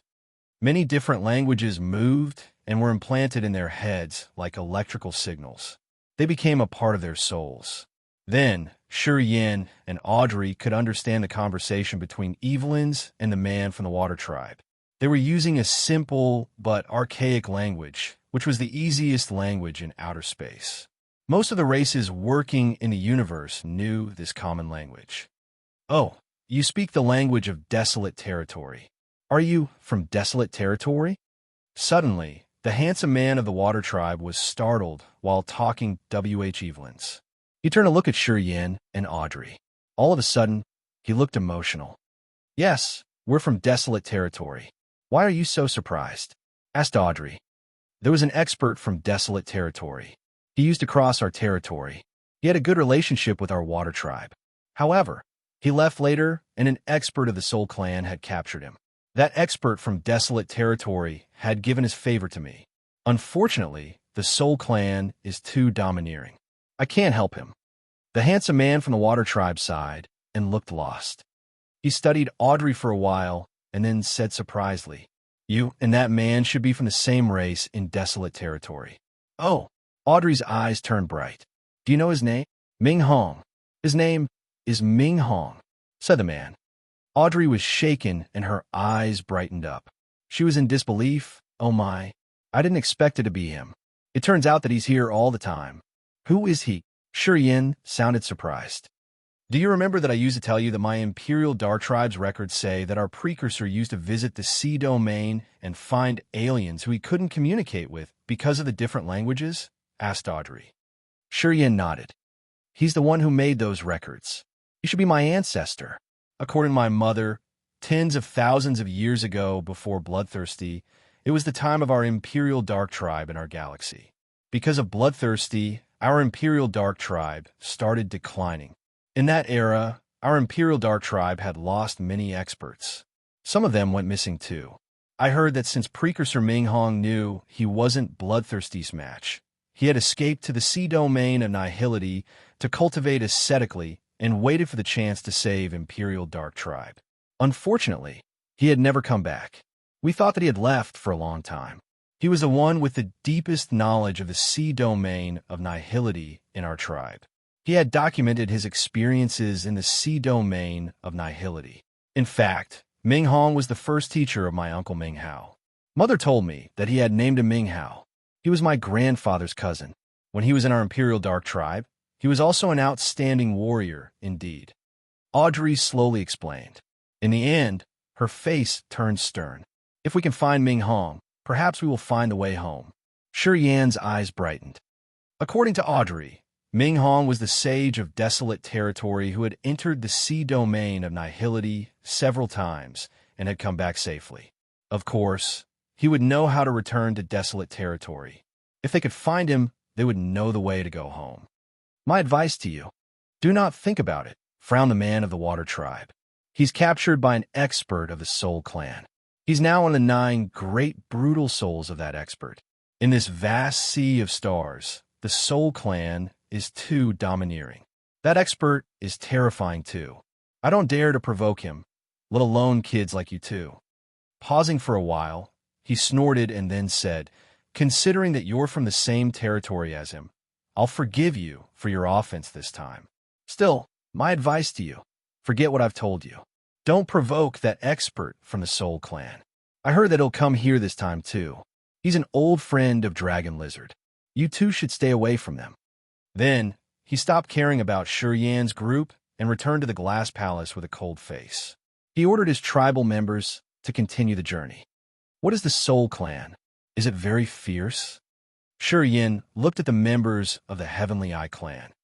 The other 3 nodded with a heavy face.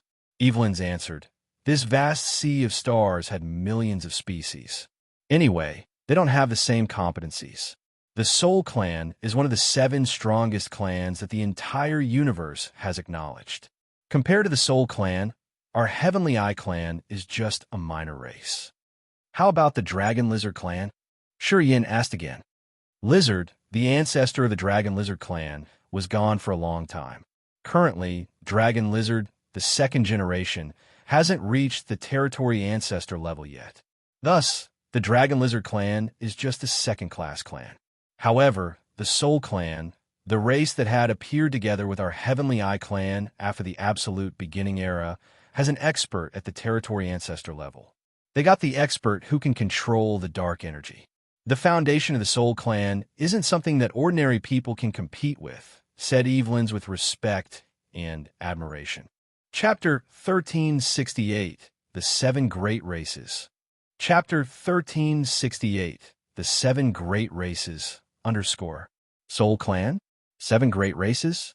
It seems that this vast sea of stars has so many things that we don't know yet. Can you tell us more? Yin was watching the large glass ball of the water tribe floating and bobbing like a massive buoy and drifting forward. Slowly, it accelerated.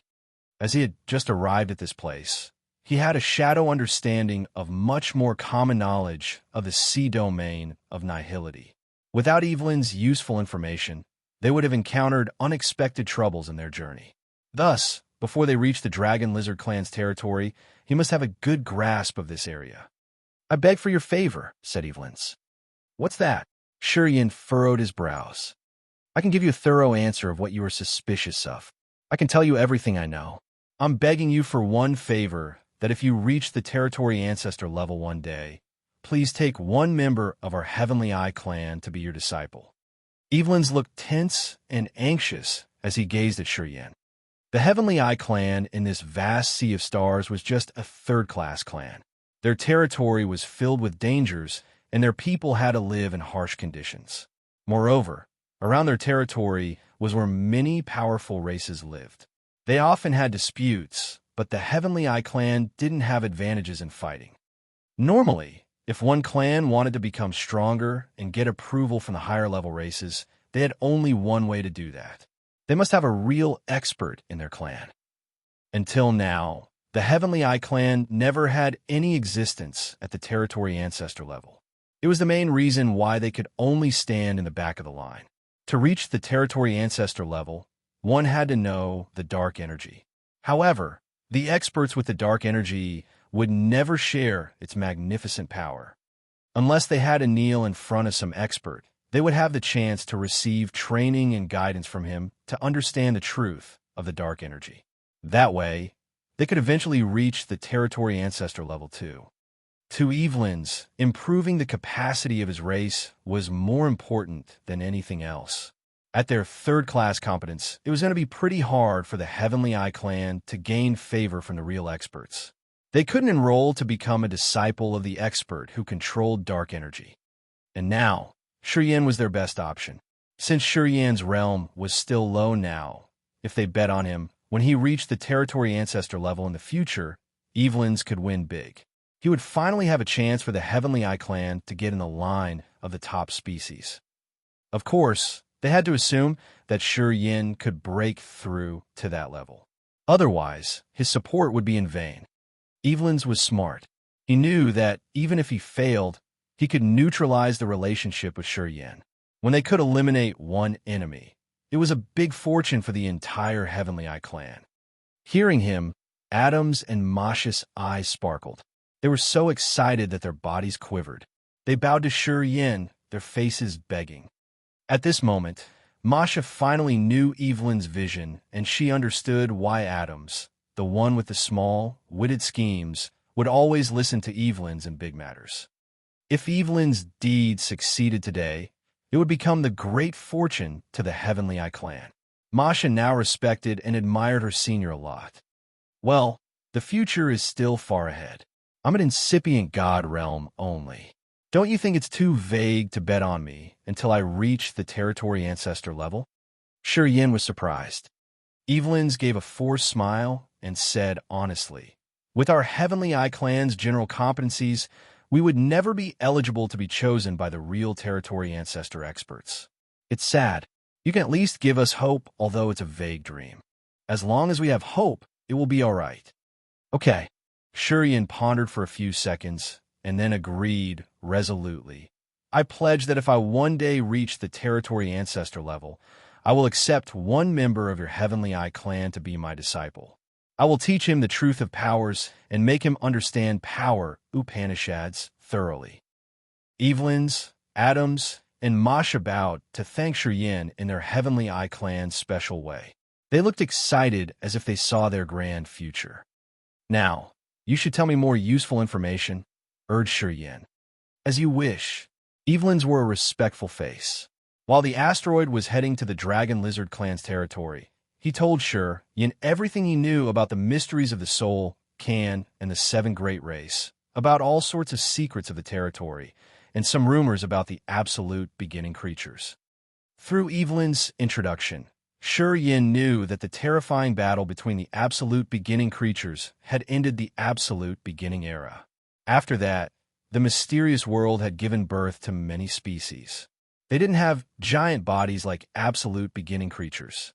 However, when they cultivated to the utmost level, they could still reach the same level of power as the absolute beginning creatures. Later on, so many races had appeared, and many of them were related to the absolute beginning creatures. For example, the Dragon Lizard clan was related to lizard, and there were many more cases. Among so many species, many creatures weren't really powerful, but had some marvelous power. The human clan, for example, had ordinary fighting competencies and average foundations. However, they could interbreed with other races to create new living beings. Races in the universe have been ranked based on their power into first class, second class, and third class. There were countless third-class clans like the Heavenly Eye clan. There were dozens of second-class clans, but everybody had acknowledged the 7 strongest clans, including the Soul Clan, the Mysterious Sky Clan, the Dark Demon Clan, the Ancient Monster Clan, the Devouring Clan, the White Bone Clan, and the Phantom Clan. These 7 great races lived in different, big territories of the sea domain of nihility. They became the overlord of their areas. Each of these clans had their special abilities. The Soul Clan, the Mysterious Sky Clan, the Dark Demon Clan, the Ancient Monster Clan, the Devouring Clan, the White Bone Clan, and the Phantom Clan were the strongest clans in this sea of stars. Everybody knew that.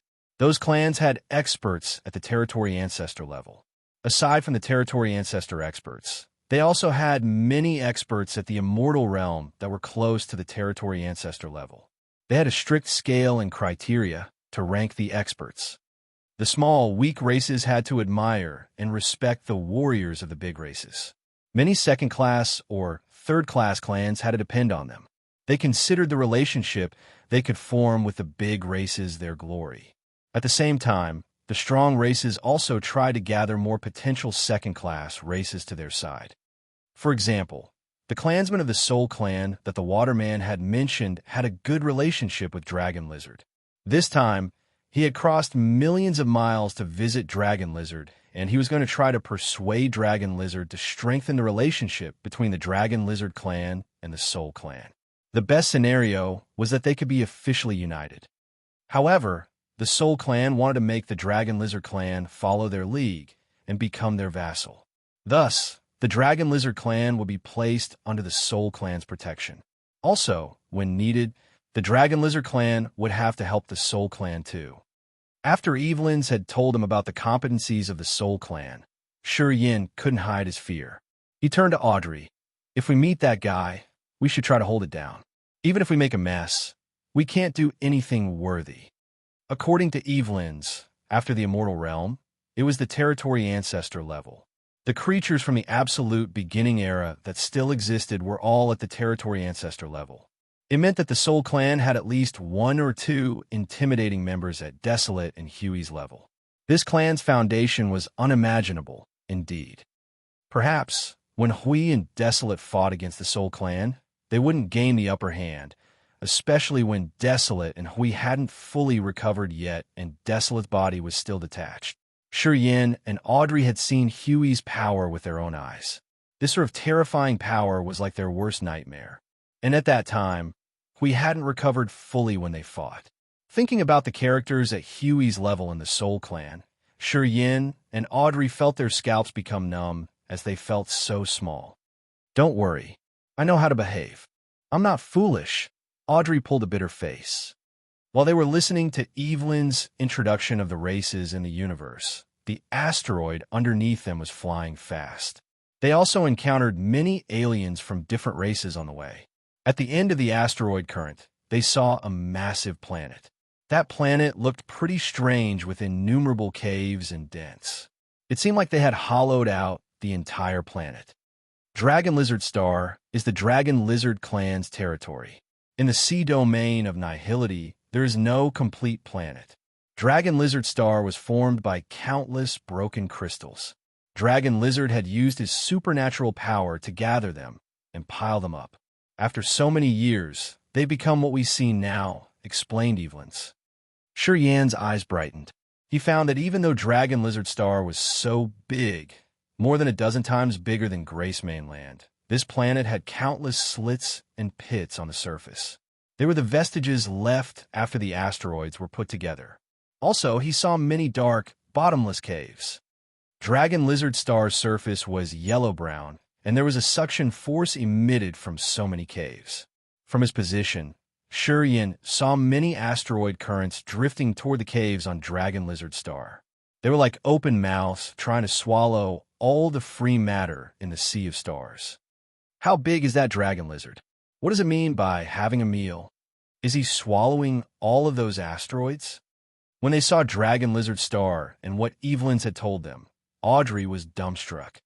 Dragon Lizard's body is massive. Yeah, it's many times bigger than the asteroid we are riding. However, he's not the entire planet. He stays deep inside the planet while using his power Upanishad to draw the asteroids. He doesn't really eat those rocks. He absorbs the energy inside them. He can find and absorb that sort of energy. Ordinary warriors can't do that. After he's done with the asteroids, they will become powder or small rocks and pile up on the planet, becoming part of it. Or he will throw them directly to the area where there is nothing. Evelyn smiled and introduced more marvelous features to the others. We will visit Dragon Lizard Star.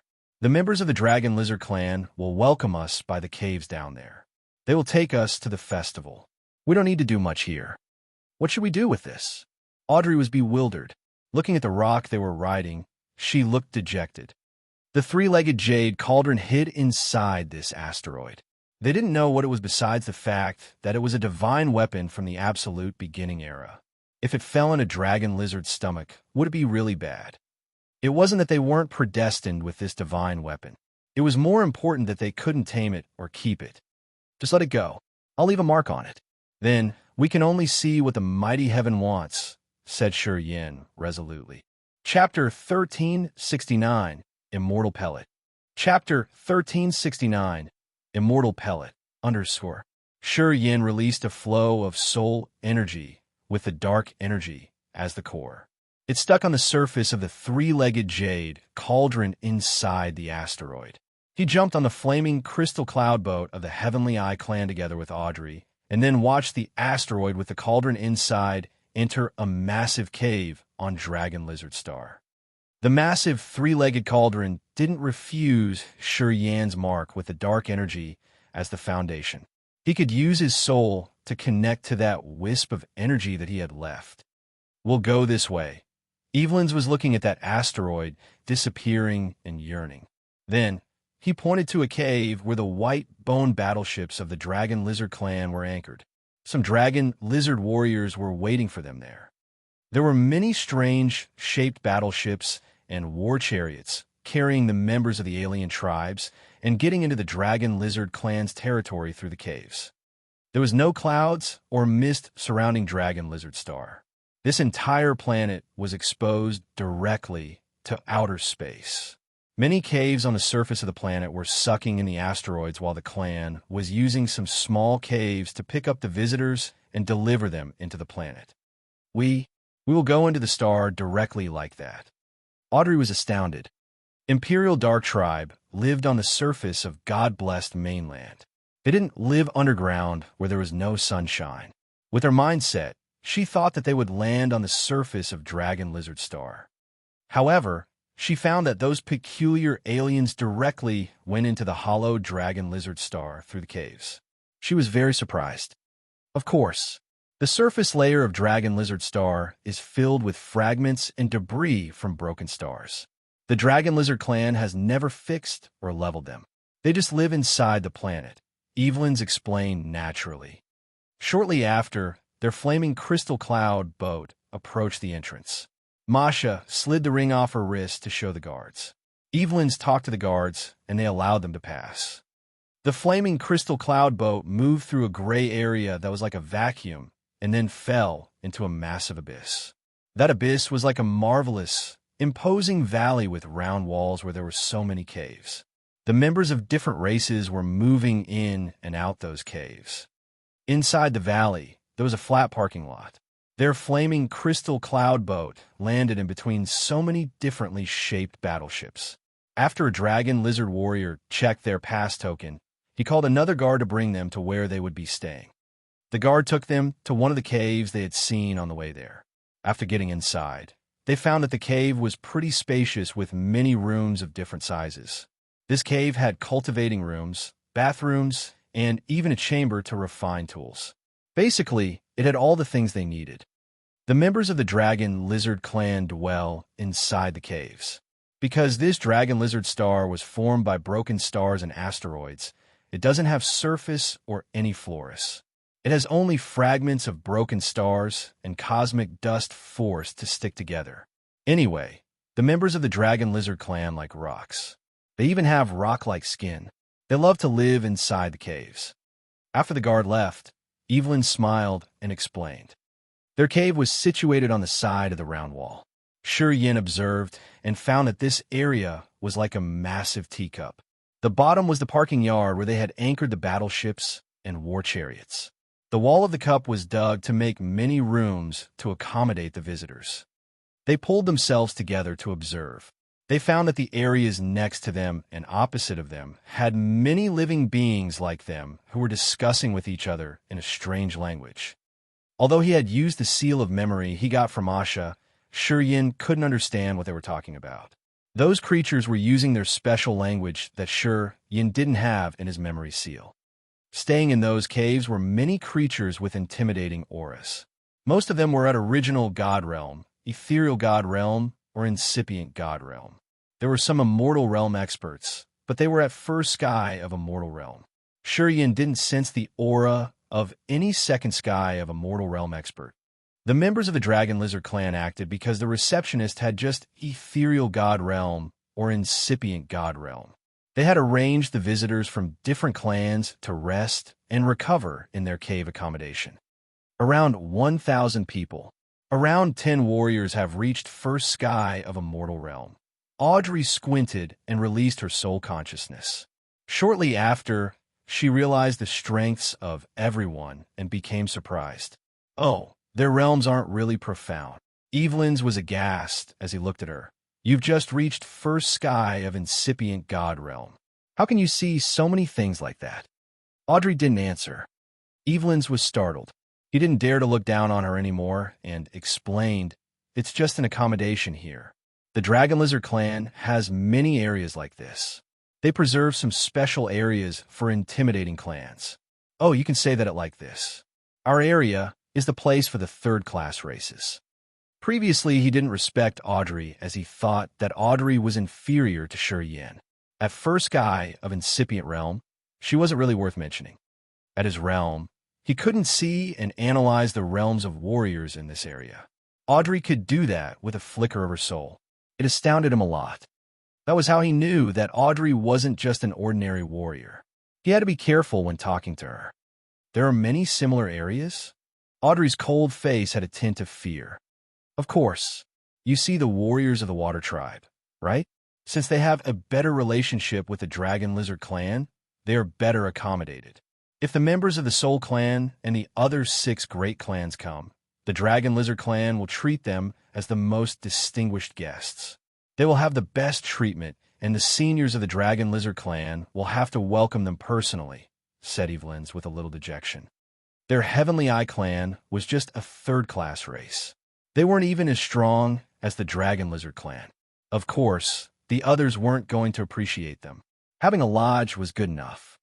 Anyway, they felt regretful and dejected. While they were talking, the members of the other races were staying and discussing in their caves. The dragon lizard clan took more and more visitors, arranging them to stay in different caves. By the anchored battleships, there was a massive jade platform like a lotus. Some warriors were sitting by the edge of that platform, lowering their heads and discussing. They had some cultivating materials, pellets, wood logs, scriptures, and even rare crystals. What's that? Sure, Yin pointed at the lotus-like platform. After the members of different clans came, they need time to adjust and prepare. Dragon Lizard needs more time to finish his meal anyway. The festival will be held when most of the guests arrive. Before that, we have to wait in our cave. Of course, the Dragon Lizard clan has some other arrangements. That lotus platform is set up so the members of different clans can have a place to trade cultivating materials. Anyone with extra weapons or weapons they don't use can exchange there. Evelyn smiled and paused for a while. Then, he continued, most of them are interested in the immortal pellet of the Dragon Lizard clan. I take my sister here with the hope of getting one immortal pellet. Of course, it's unpredictable if we can have one. Immortal pellet? Audrey looked moved. What do you mean? Evelyn's looked at Masha and said, my sister is at third sky of incipient god realm. If she gets an immortal pellet of the Dragon Lizard clan, perhaps she can break through to the immortal realm. In this vast cosmos, this immortal pellet is a magical item. Indeed, even the 7 great clans don't have extras to preserve. Hearing him, Shiryan looked thrilled. He shouted, it can help break through to the immortal realm? How can it do that? It's impossible to reach this spectacular realm with only a pellet. If you knew how hard it is to refine an immortal pellet, you would believe it. Evelyn's gave a forced smile. How to refine immortal pellets is still an unsolved riddle. There's a rumor that says that only the absolute beginning creatures know how, and only the experts at the territory ancestor level can refine them. The immortal pellet requires at least one level 7 life star with billions of lives as the foundation. The territory ancestor experts have to refine the entire life star with billions of lives on it and resize it to the size of a pellet. The level 7 life stars and billions of lives on it, together with the earth and heaven energy, there form the immortal pellet, which can deceive the hand of the creator to help experts reach immortal realm. Evelyn's didn't mind how Sure Yin and Audrey looked aghast. He continued, of course, the pellet will just increase the chance for the peak of incipient god realm experts to enter the immortal realm. It's not definite, you know. It depends on the innate talents and foundation of that person. Well, many people died immediately after using the pellet and failed to break through. Pausing for a while, he observed around them and then talked in Desolate Territories language. I heard that Lizard, the absolute beginning creature, was gone because of refining the immortal pellet. He left to find a level 7 life star with billions of lives in another territory outside to refine the immortal pellet. No one knows what he had experienced. He was gone. Dragon Lizard had to use the link in their blood and a lot of time to find his remains with around 10 immortal pellets. Dragon Lizard didn't know how or why Lizard died. It remained a riddle until now. Listening to Evelyn's, Audrey paled, using billions of lives and a level 7 life star to refine a pellet. Lizard was absolutely crazy to refine this immortal pellet. He had massacred so many lives just to create a new immortal realm expert. That's why the immortal pellets are priceless. Of course, the refining method is almost lost now, and not many people are crazy enough to do that. That's why the immortal pellets have attracted a lot of creatures to come here. It's because of its marvelous and miraculous effects. The Soul Clan is trying to persuade the Dragon Lizard clan because they want to know the refining method from Dragon Lizard. Unfortunately, Dragon Lizard said that he doesn't know it. The Soul Clan thinks that he just wants to conceal the secret, though. How many pellets does Dragon Lizard have? Sure, Yin suddenly screamed, his eyes bright. I want to break through to the immortal realm fast. Otherwise, it will be a huge struggle to move forward in this vast sea of stars. I must have one of those immortal pellets. Chapter 1370, Forefather Dragon Lizard. Chapter 1370, Forefather Dragon Lizard, _ somewhere inside Dragon Lizard Star. There was a spacious, bubbling lava pond with a surging, flaming fluid. It looked like a massive heart that burned until it became red. Countless rocks around the pond melted into liquid. Cracking and crunching sounds echoed from the lava pond, as if there was a giant beast eating something deep under the pond. The asteroids moved through the cave channels and poured into the lava pond. Among them was an ordinary rock that moved with the flow. That asteroid concealed a divine weapon from the absolute beginning era. At this moment, that asteroid glided with the other asteroids and fell into the heart-like lava pond. Flaming fluids splashed everywhere. No one could see the massive three-legged cauldron inside the asteroid. When it fell into the lava, it suddenly shrank billions of times and became a small light dot. After an unknown time, the asteroids no longer came. 5 members of the Dragon Lizard clan at second sky of a mortal realm emerged from a cave next to the pond. They stood respectfully by the lava pond, lowering their heads and calling for the forefather. Not long afterward, the lava boiled when a figure emerged and flew out of the scorching pond. He didn't look very different from the other members of Dragon Lizard clan except for his skin, which was like a scarlet rock full of rock patterns. Anyway, it wasn't his real body. It was a clone made of his power and soul. His real body was still sinking in the lava pond in the deepest area of Dragon Lizard Star. Forefather, when the 5 experts of the Dragon Lizard clan saw him, they greeted him respectfully. Dragon Lizard had thick, strange red hair and a red beard. Each of his muscles was filled with exploding power. The energy in this clone wasn't a joke. He looked at the 5 experts, and his voice was like thunder. "You came here all together. Someone important came?" "Forefather, Commander Singh of the Soul Clan arrived," said a Dragon Lizard expert. "Oh, Singh came early this time." Dragon Lizard's eyes were very dark.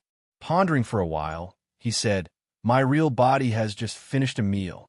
I still need time to digest. Singh came here this time for the old stuff, I suppose. They want us to unite with their Soul Clan." "Forefather, it seems like uniting with the Soul Clan will do us no harm," said that expert. "No harm?" Dragon Lizard snorted. "You think the Soul Clan is easy to live with? Once we unite with them, we'll be tied all together. They will control us. We won't have our freedom anymore. Singh wants to unite with us because of the immortal pellet and the method to refine the pellet. Too bad. Forefather, you're at peak of immortal realm. You're just one step away from the territory ancestor level, but you haven't mastered the dark energy to become a real territory ancestor. If we don't give them our answer, will the Soul Clan trouble us?" said another expert. Dragon Lizard wore a heavy face. "While staying dormant, I've studied the dark energy. I think I still need a little bit more, but this barrier isn't something out of reach. The day I break to the territory ancestor level, we won't need to mind the Soul Clan's attitude anymore." Pausing for a while, he said, "We still have the 3 immortal pellets from our ancestors. I hope that we can use them to exchange for something related to the dark energy. You guys spread the news that we will prioritize any scripture, treasure, or technique related to learning the dark energy to exchange for the immortal pellet." The 5 clansmen of the Dragon Lizard clan nodded respectfully. They understood that it depended on the existence of the territory ancestor expert in the clan that a second-class clan could become a first-class clan. Only a tribe with the territory ancestor expert could have a solid foundation in this sea of stars. Singh came here a little early this time. It's not like him. Besides him, are there any representative from the super clans? Asked Dragon Lizard. Not as of this moment. The others shook their heads. Okay, after I digest, I can use my soul to cover the entire Dragon Lizard star. I can see every commotion on this planet when that happens. But now, I need you guys to watch them closely. Release the news and tell them that we will prioritize the ones who know about the dark energy to exchange for the immortal pellets. Those with good information can come and meet me directly, Dragon Lizard ordered. The 5-second sky of Immortal Realm nodded respectfully and then left. After they had left, he frowned and looked suspiciously at the lava pond. He mumbled to himself, "I did sense a feeble soul, but I couldn't find anything. Strange. Did I sense wrongly?" As he had a profound realm, when the divine weapon from the absolute beginning era came to his stomach, he could sense it. However, the massive 3-legged cauldron had shrunk like a small dot, and its aura blended with the other asteroids, so he couldn't find it. Inside a valley in Dragon Lizard Star. This valley was very different from the area where Shur Yan's group stayed. The entire valley was renovated to be luxurious and beautiful with many palaces. A group of Soul Clan members wore loose black robes that revealed only their pale faces. All of them were levitating. Their feet didn't touch the ground. They lodged in the palace underground, but not in the caves. This entire valley hosted only members of the Soul Clan. There was no creature from any other clan here. The Dragon Lizard clan didn't arrange anybody else to lodge in this area and bother the Soul Clan. Apparently, as one of the 7 great races in this cosmos, they were treated much better than Shuri Yan's group. Inside the Grand Palace, a sinister old man shrouded in a loose, black brocade robe was floating between many souls. Those souls had shapes of alien warriors and even beasts. There were thousands of them who gathered like a mountain full of souls. He hovered on the peak of the Soul Mountain and coldly looked at a warrior kneeling on the ground. What did the Dragon Lizard clan say? Commander, sir. They said that Dragon Lizard hadn't finished his meal yet. They asked you to wait for a short time. He will come to meet you personally, reported the warrior of the Soul Clan. Harumph! Sing's face darkened. Dragon Lizard wants to make more time until he reaches the Territory Ancestor level. Ridiculous. It's not easy to enter the Territory Ancestor level. If he could use his power to break through, he would have done so already. I think he will use the 3 immortal pellets to seek aid to break through to the Territory Ancestor level. Well, just a dream to him then. Although the immortal pellets are precious, they're nothing compared to the power of the dark energy. Commander, what should we do if he doesn't show a cooperative attitude this time? Asked the warrior of the Soul Clan. Sing wore a cold, malignant complexion. It won't be easy for him this time. Our seniors are no longer patient. If he doesn't want to follow us, of course, we will have something nice to deal with him. He waved his hand to dismiss the warrior. He squinted. All right, leave. I need to stay quiet for a while. The Soul Warrior left. He flashed and then disappeared like a dispersing soul. Sing contemplated for a while, his soul changing. A departed soul emerged from the mountain of souls underneath him. That soul was lanky, and it was twisting and flickering as if it was about to be extinguished. As soon as that soul appeared, it opened the mouth to swallow the dim, departed souls around. The vague figure quickly condensed and became real like dark clouds. A flame that was like a slithering spirit snake flew out of Sing's mouth and sizzlingly burned that departed soul. The soul that had just become real, distorted in agony. It struggled inside the flame and screeched mournfully. It looks like the flame of karma was burning its core. The soul faded again. Ming Hong, do you want to talk now? Sing sneered. Where's the entrance to desolate territory? As long as you tell me the truth, I assure you that I will set your soul free and give you a good place to come. The soul became vague like a dispersing cloud. His misty face turned to Sing, his voice feeble. You shouldn't think about it anymore. Even if my soul seal vanishes, I will never tell you where the entrance to desolate territory is. If my power Upanishad wasn't so strange, you would have refined me for a long time and used your special soul technique to extract my memories. Well, unfortunately, you know that once I lose my memory, my soul will disperse. You will get nothing from me. Why do you need to do that, Ming Hong? Desolate, the absolute beginning creature, is the territory ancestor level of desolate territory, but its body is divided now. When our soul clan subdues desolate, your destiny won't be controlled anymore. What good is it for you to hold on to that secret? Frowned Sing. Ming Hong gave a dejected smile. So you think I don't know your working principle? If I tell you the entrance to desolate territory, billions of living beings in our territory will become your soul energy. Will you leave anyone alive? No. I'm desperate now. If you want to destroy my soul, just do it. Anyway, you shouldn't dream about getting to know the gateway to desolate territory. Well, even if you want to die, it will not be easy. Sing grinned. The flames suddenly became fiercer. Ming Hong's weak soul form was burning and becoming distorted. He shrieked and screeched in this extremely cruel torment. Ming Hong, wait and see. I will find the entrance to desolate territory. I will make you watch our soul clan refining desolate and destroy all creatures in desolate territory. I want you to see. No one can resist our clan. Sing laughed arrogantly, his imposing aura increasing.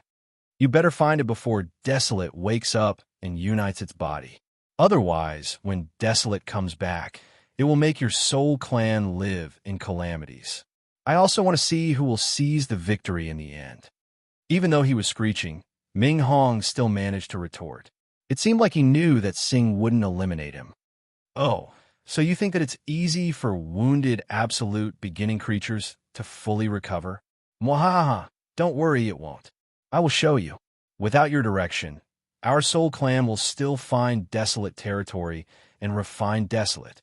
Pausing for a while, Sing continued. If we can refine it, I can learn and control the dark energy. I can reach the territory ancestor level. I will become a new existence at the territory ancestor level in my clan. Ming Hong, wait and see. I will enter the territory ancestor level faster than anyone else. Snorted, he continued. Dragon Lizard is stubborn. He thinks it's easy to get into the territory ancestor level. Our clan has experts at the territory ancestor level, but I've been stuck for many years. He's just a daydreamer when he says he wanted to enter the territory ancestor level too. Chapter 1371, Trade for Items. Chapter 1371, Trade for Items, _ Many creatures from different clans were sitting neatly on the jade platform in the middle of the valley. In front of them were the special cultivating materials they wanted to sell or trade. Most of them were rare and precious, and they included jades and crystals, divine weapons, sets of armor, and more. All of them were fabricated exquisitely. Those cultivating materials were lustrous and colorful. The warriors wanted to use them to exchange for suitable cultivating materials.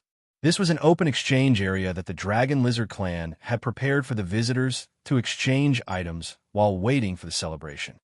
At this moment, Yin, Audrey, Evelyn's, and the other two were walking around the area.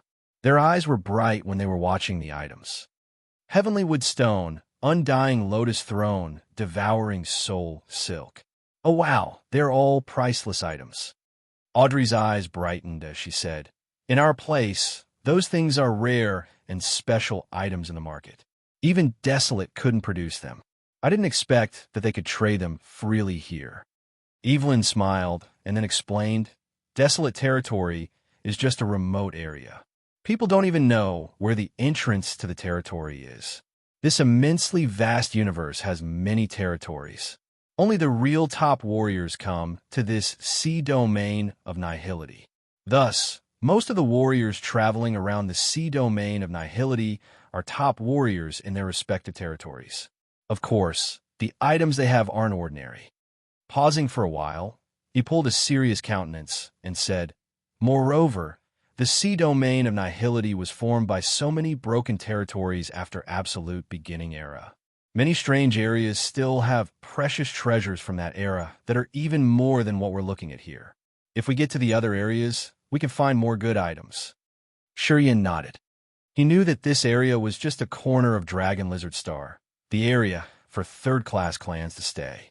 The forces or clans like the Water Tribe would be accommodated in better areas, and the exchange zone there would have more rare and priceless items than this area.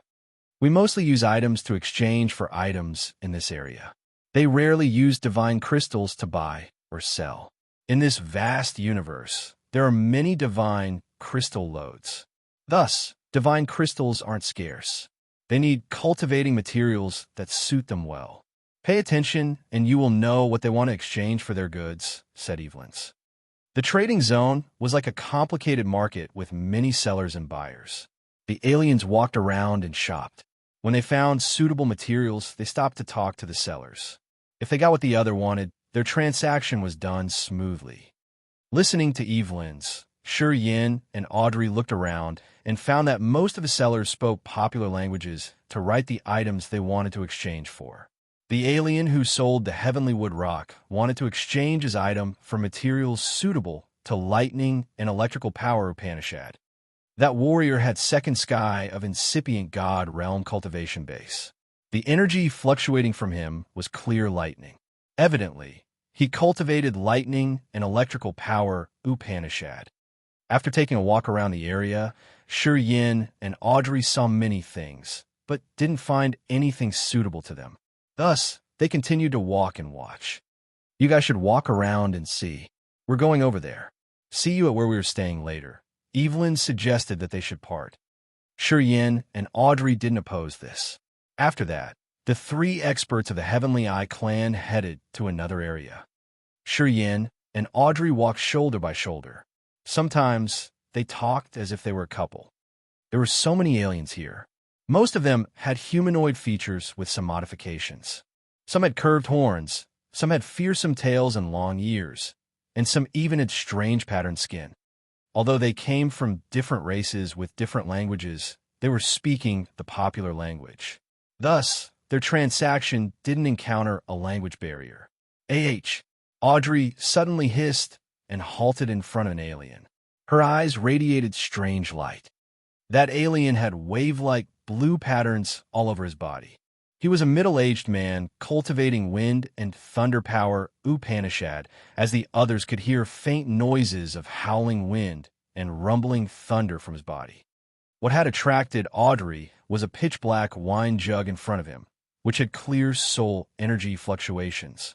With her special power Upanishad, Audrey sensed, and she knew that the souls trapped inside weren't ordinary. Yin secretly sensed, and he got startled. He said, 3 souls at third sky of incipient God realm. Their consciousness was erased, leaving only the pure soul energy. Not bad. He knew that Audrey could use her power Upanishad to absorb the strong souls to increase her realm and power. It was the exclusive power Upanishad of Imperial Dark Tribe. That was also the reason why Ming Hao was the most suitable warrior to cultivate soul control power Upanishad. Soul control was the most magical technique in soul power Upanishad. I only trade them for things suitable to my power Upanishad. The middle-aged man's eyes opened a slit to observe Yin and Audrey. He sounded disappointed as he hissed impatiently. If you don't have it, don't shield the other's view. He was one of the several immortal realm experts in this trading zone. Seeing Audrey and Yin at just incipient God realm, he guessed they didn't have anything nice to trade. Thus, he gave them an ugly face and asked them to move because they were standing and blocking the view of the warriors with treasures in wind class. Unfortunately, I don't have any items suitable for him. Audrey looked yearned. She whispered and then left. The 3 incipient God realm souls in that jug were really attractive to her. If she could merge them with her soul, she could break through to second sky of incipient God realm. The 3 souls at third sky of incipient God realm was an astounding amount of energy. They were an excellent tonic to her. Audrey's graceful body was about to move, but she found that Yin didn't move. She was surprised, so she murmured to him, "We don't need to waste our time here." The wave patterns on the middle-aged man's skin surged. He rolled his eyes impatiently at Yin. "Kid, what do you want? You want trouble?" Yin grinned and touched his glabella. Around 10 strange rocks fell into his palm. Those rocks had so many round holes on the surface that emitted howling winds and rumbling thunder. The Wind Thunder Stone was a magical stone that the Chun family in Thunder Firmament Star area used to survive. It had the power of thunder and wind. When the remains of the immemorial Thunder Dragon was dormant, his energy had connected to the star area barrier. After thousands of years, it began to produce this kind of stone. As Lei cultivated lightning power Upanishad and had to deal with gusts of strong wind in that area, his remains had created the Wind Thunder Stone miraculously and accidentally. The Wind Thunder Stone was the most suitable cultivating material to the warriors with wind, thunder, and lightning power Upanishad. It could help them increase their power and boost them in understanding the meaning and abilities of their power Upanishad. That middle-aged man wanted to exchange for treasures in wind class or lightning class, but he had never expected to see the natural stone that had both attributes. When the Wind Thunder Stone emerged, his impatient face turned bewildered, and then he smiled. "Hey, brother, we can use these stones to exchange. Give me 10 stones, and you can take this wine jug to give to your woman." They were 3 incipient God Realm experts who had chased after me that year. Too bad for them. I'd reached the immortal realm. I killed them and erased their consciousness. Now, they're just the pure energy. He smiled with his narrow eyes as he explained. When Audrey saw Yin taking out the wind thunderstone, her cold, indifferent face became bright and happy. She blushed when a man misunderstood that she was Yin's woman. She looked extremely beautiful, and her neck was even red. The light in her eyes danced as she muttered something. She wasn't thick-skinned, so she felt that it was really awkward now. However, she didn't know what to do. "My woman."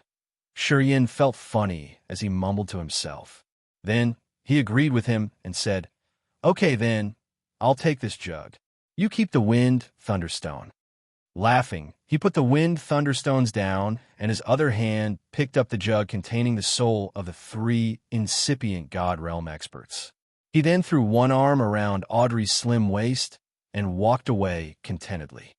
"Bastard, drop your hand." Audrey was blushing, her eyes lustrous. She glared at him. When she saw no one notice, she swayed away from his embrace. Taking a deep breath, she pretended to be calm. "I need this a lot. So, I owe you once. I will pay you back later." Then, she was so thrilled when she seized the jug from Yin. Her eyes were bright when she spoke calmly. "There are 3 souls at 3rd sky of incipient God Realm in this bottle. I can break through 1 level. I could never imagine that someone would sell souls at such level. In our area, they were as strong as the chiefs of the God Clan's 12 families. This sea domain of nihility is indeed a terrifying area." Yin laughed when she shoved him away. He swung his right arm that had just held her waist. His scorching eyes fell on her waist, teasing the cold and arrogant princess of Imperial Dark Tribe. "Oh, so you owe me, right? Yeah. How are you going to pay me back? You said that I'm the sort of guy that wouldn't be happy without women. I'm lustful. You and I are lonely here. We don't know anyone. Do you see what I'm saying? Should we become a little closer?" Audrey was bewildered. "So you're really that despicable? I thought you know that already." Yin sounded surprised. You don't feel guilty to your women when you do that? I know that there are many women faithful to you on Grace Mainland. We haven't left for a long time. You want to betray them? Can you get over that challenge in your heart?" said Audrey sternly. Yin rose his brows. A dark gleam appeared in his eyes. Staying quiet for a long time, he said, "No one knows what will happen later. I don't know if we can return to desolate territory or not. Perhaps they won't have a chance to see me again. I don't know if we can survive in this area, either. If I can have a nice day and live happily for 1 day, I will try to continue that way. That's all." The more he understood the sea domain of nihility, the more he recognized how small and powerless he was. The 7 great races had existences at territory ancestor level who could be compared to Desolate or Hui. There wasn't only one expert like that. He was just a weak warrior at incipient God Realm. It was already a problem if he could survive until he found the way home. The complicated situation here had covered his soul and heart. He didn't dare to think about the future. He just considered how to survive the moment. Teasing Audrey was a way to relax his tense nerves and vent out his stress. The more he knew about stuff and people here, the more pressure he felt. Thus, he had an extreme desire to get the immortal pellet. He had made up his mind. He would pay any price to get the immortal pellets in Dragon Lizard's hand. He had to get one to reach immortal realm quickly. Chapter 1372, Fantasy Boundary Stone. Chapter 1372, Fantasy Boundary Stone, _ The sea domain of nihility had so many alien races, and there were as many experts of those races as stars in the sky. The competition between them was always harsh. If Yin didn't have the power to protect himself before he found the way home, it was going to be very tough for him to survive. He would be killed eventually. The immortal realm was an important advantage to increase his chance of survival. Thus, he needed the immortal pellet in Dragon Lizard's hand. He wanted to break through as soon as possible. Listening to him, Audrey looked pensive. She didn't continue the topic afterward. Putting the wine jug away, Audrey made up her mind. She would use the 3 souls in the jug to increase her realm. Yin was distressed under the heavy pressure, even though he had 3rd sky of incipient god realm. She had just 1st sky of incipient god realm. She needed to increase her power. Otherwise, she would need Yin to protect her all the time. She didn't want to be a burden. As the princess of Imperial Dark Tribe, she was the daughter of heaven in desolate territory. It was humiliating when she let a man protect her. I also want to see if I can find any treasure suitable for me. We can be assured if we get stronger. We're not sure about anything. We must be careful. Yin frowned and then relaxed his mind. He sent his soul consciousness to see if he could find any materials that could help him. His soul consciousness rippled like waves, slowly expanding from him unceasingly. He looked disappointed as his soul consciousness had almost finished searching the trading area without a positive result. While he was about to give up, his soul was touched. A flow of magnificent space energy came to him from a remote corner of the jade platform. His eyes brightened. He didn't hesitate and walked directly toward that area. Audrey's eyes fixed on him. Seeing him walk away as if he got something, she hurried to follow closely behind him. Her elegant face had some strange gleam. Looking at Yan's back, she sighed inwardly. No one knew what she was thinking in her mind at this moment. Shortly after, the two stopped by a corner of the jade platform in front of an ugly alien. She was an old woman with a warty face skin like a toad. She had pointy ears, and her hair grew lushly like wild weed. Her hair had covered her body entirely and made her look like she was hiding in a haystack. In front of her was a glass container that held 9 crystal jades. The jades didn't glow, and because the container had sealed them, they didn't emit any special energy fluctuation. The old woman didn't look up as if she was snoozing. After Yin and Audrey had arrived, she didn't have any reaction. Audrey was gingerly.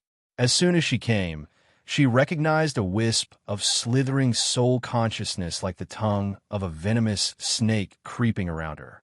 She understood that even though the old woman didn't open her eyes, she was still watching them. Releasing her soul to sense, she became more gingerly. She shot Yin a discreet look. Unexpectedly, the old woman was one of the warriors at 1st sky of a mortal realm. The energy fluctuating from her body was really magical. It seemed like she could create illusions. Audrey found layers of illusions in her soul. She wanted to sink in them. Fantasy boundary stone. What kind of magical stone is it? Yin asked all of a sudden. While sensing, he had found the strange space energy fluctuation. Thus, he followed it and came here.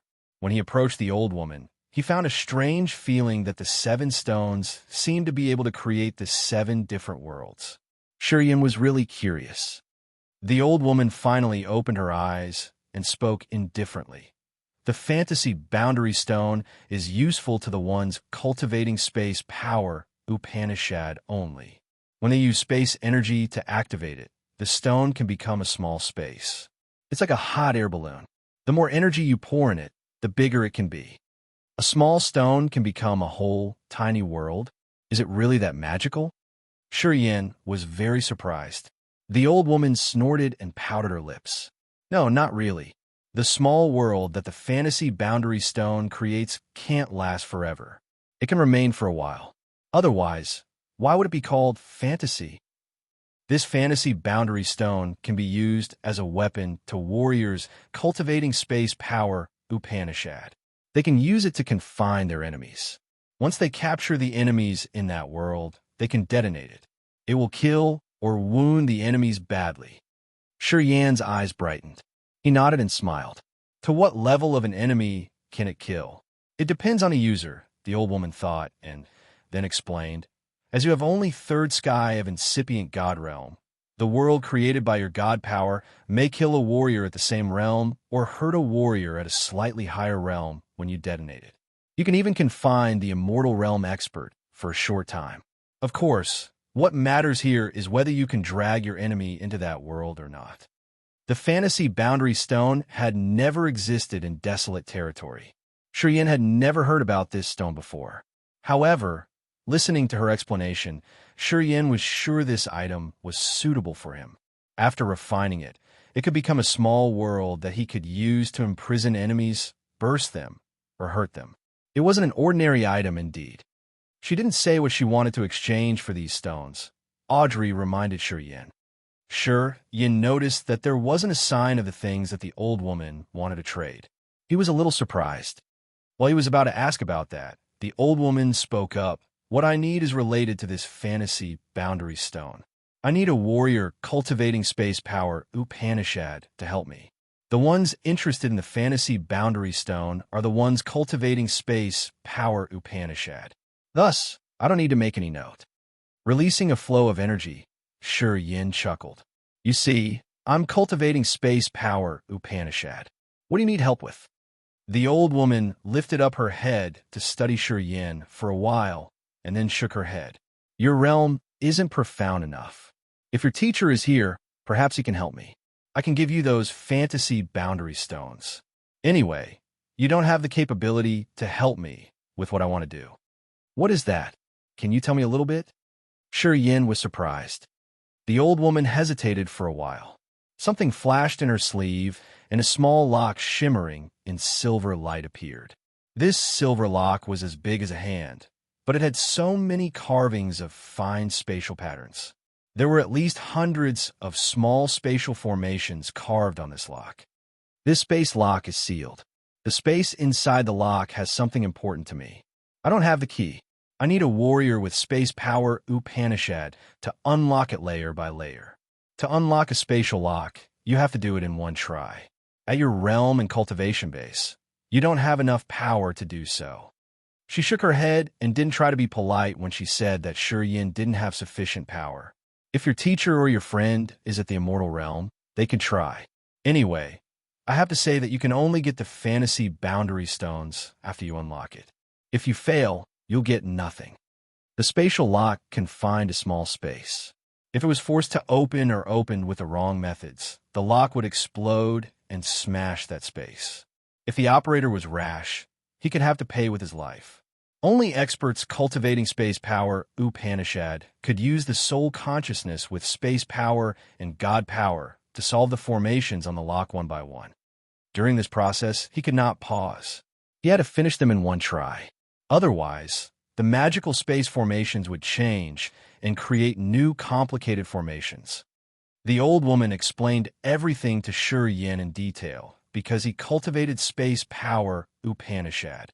She hoped that his teacher or his friend had sufficient power and they could bring her a little surprise. To solve the spatial lock, does it require a profound understanding of the power Upanishad and condensed God power? Yin pondered and then asked. Yes, both of them. However, the pure and condensed God power is more important. Because if you have enough God power, you can last longer and you can have more time to think and solve it. Otherwise, even if you have a good grasp of knowledge, your insufficient energy will make you fail. The old woman understood the features of the lock well. Yin nodded and indicated that he understood. He rubbed his chin and pondered. Can we move to another place to talk? The murky eyes of the old woman brightened. The energy fluctuating from her became strange. A strange but pleasant aroma emitted from her ugly body. Yin was stunned. The aroma was so delighted that it was like the fragrance of a charming, mature woman. It completely contrasted to her fearsome appearance. If you don't mind, we'll go to my place to discuss, she invited. Yin and Audrey exchanged looks. Yin nodded with a smile. Okay. The old woman wiped her hand, and the container with the fantasy boundary stone disappeared. She stood up and walked out of the trading zone. As soon as she came to the area where they were allowed to fly, she flew up and headed to a place on the rock wall. Yin and Audrey followed her. Shortly after, she brought them to a remote cave. This place was a lot similar to their lodge. It was spacious but plain. As soon as the two of them got inside the cave, the old woman set up a barrier to cover her lodge. After she was done, she said seriously, Kid, do you have any teacher or precursor cultivating space power, Upanishad? If he's here, please call them. As long as they can unlock the spatial lock for me, I will offer more than the 7 fantasy boundary stones. I'm sure I can delight him. What do you think about me? Yin smiled. She frowned and suddenly became outraged. I don't have the time or extra energy to waste my time with you. You can leave now. At your realm and cultivation base, you can't solve this spatial lock. Oh, you said that the god power is more important. Yin curled his lips. He wasn't angry. He just rose one finger and pointed at the old woman. Radiant light shot out of his finger. So many space slits like torn ribbons emerged together with sharp space blades. When his finger pointed forward, they immediately thrusted toward the old woman. The space energy in them was so terrifying. The old woman's murky eyes radiated a dazzling starlight band. She sensed for a while and then hissed in surprise. That's some really refined energy. Endless aura too. Kid, your realm is normal, but your god power is really thick and condensed. It's not less than that of normal immortal realm experts. Yeah, I think you could try once.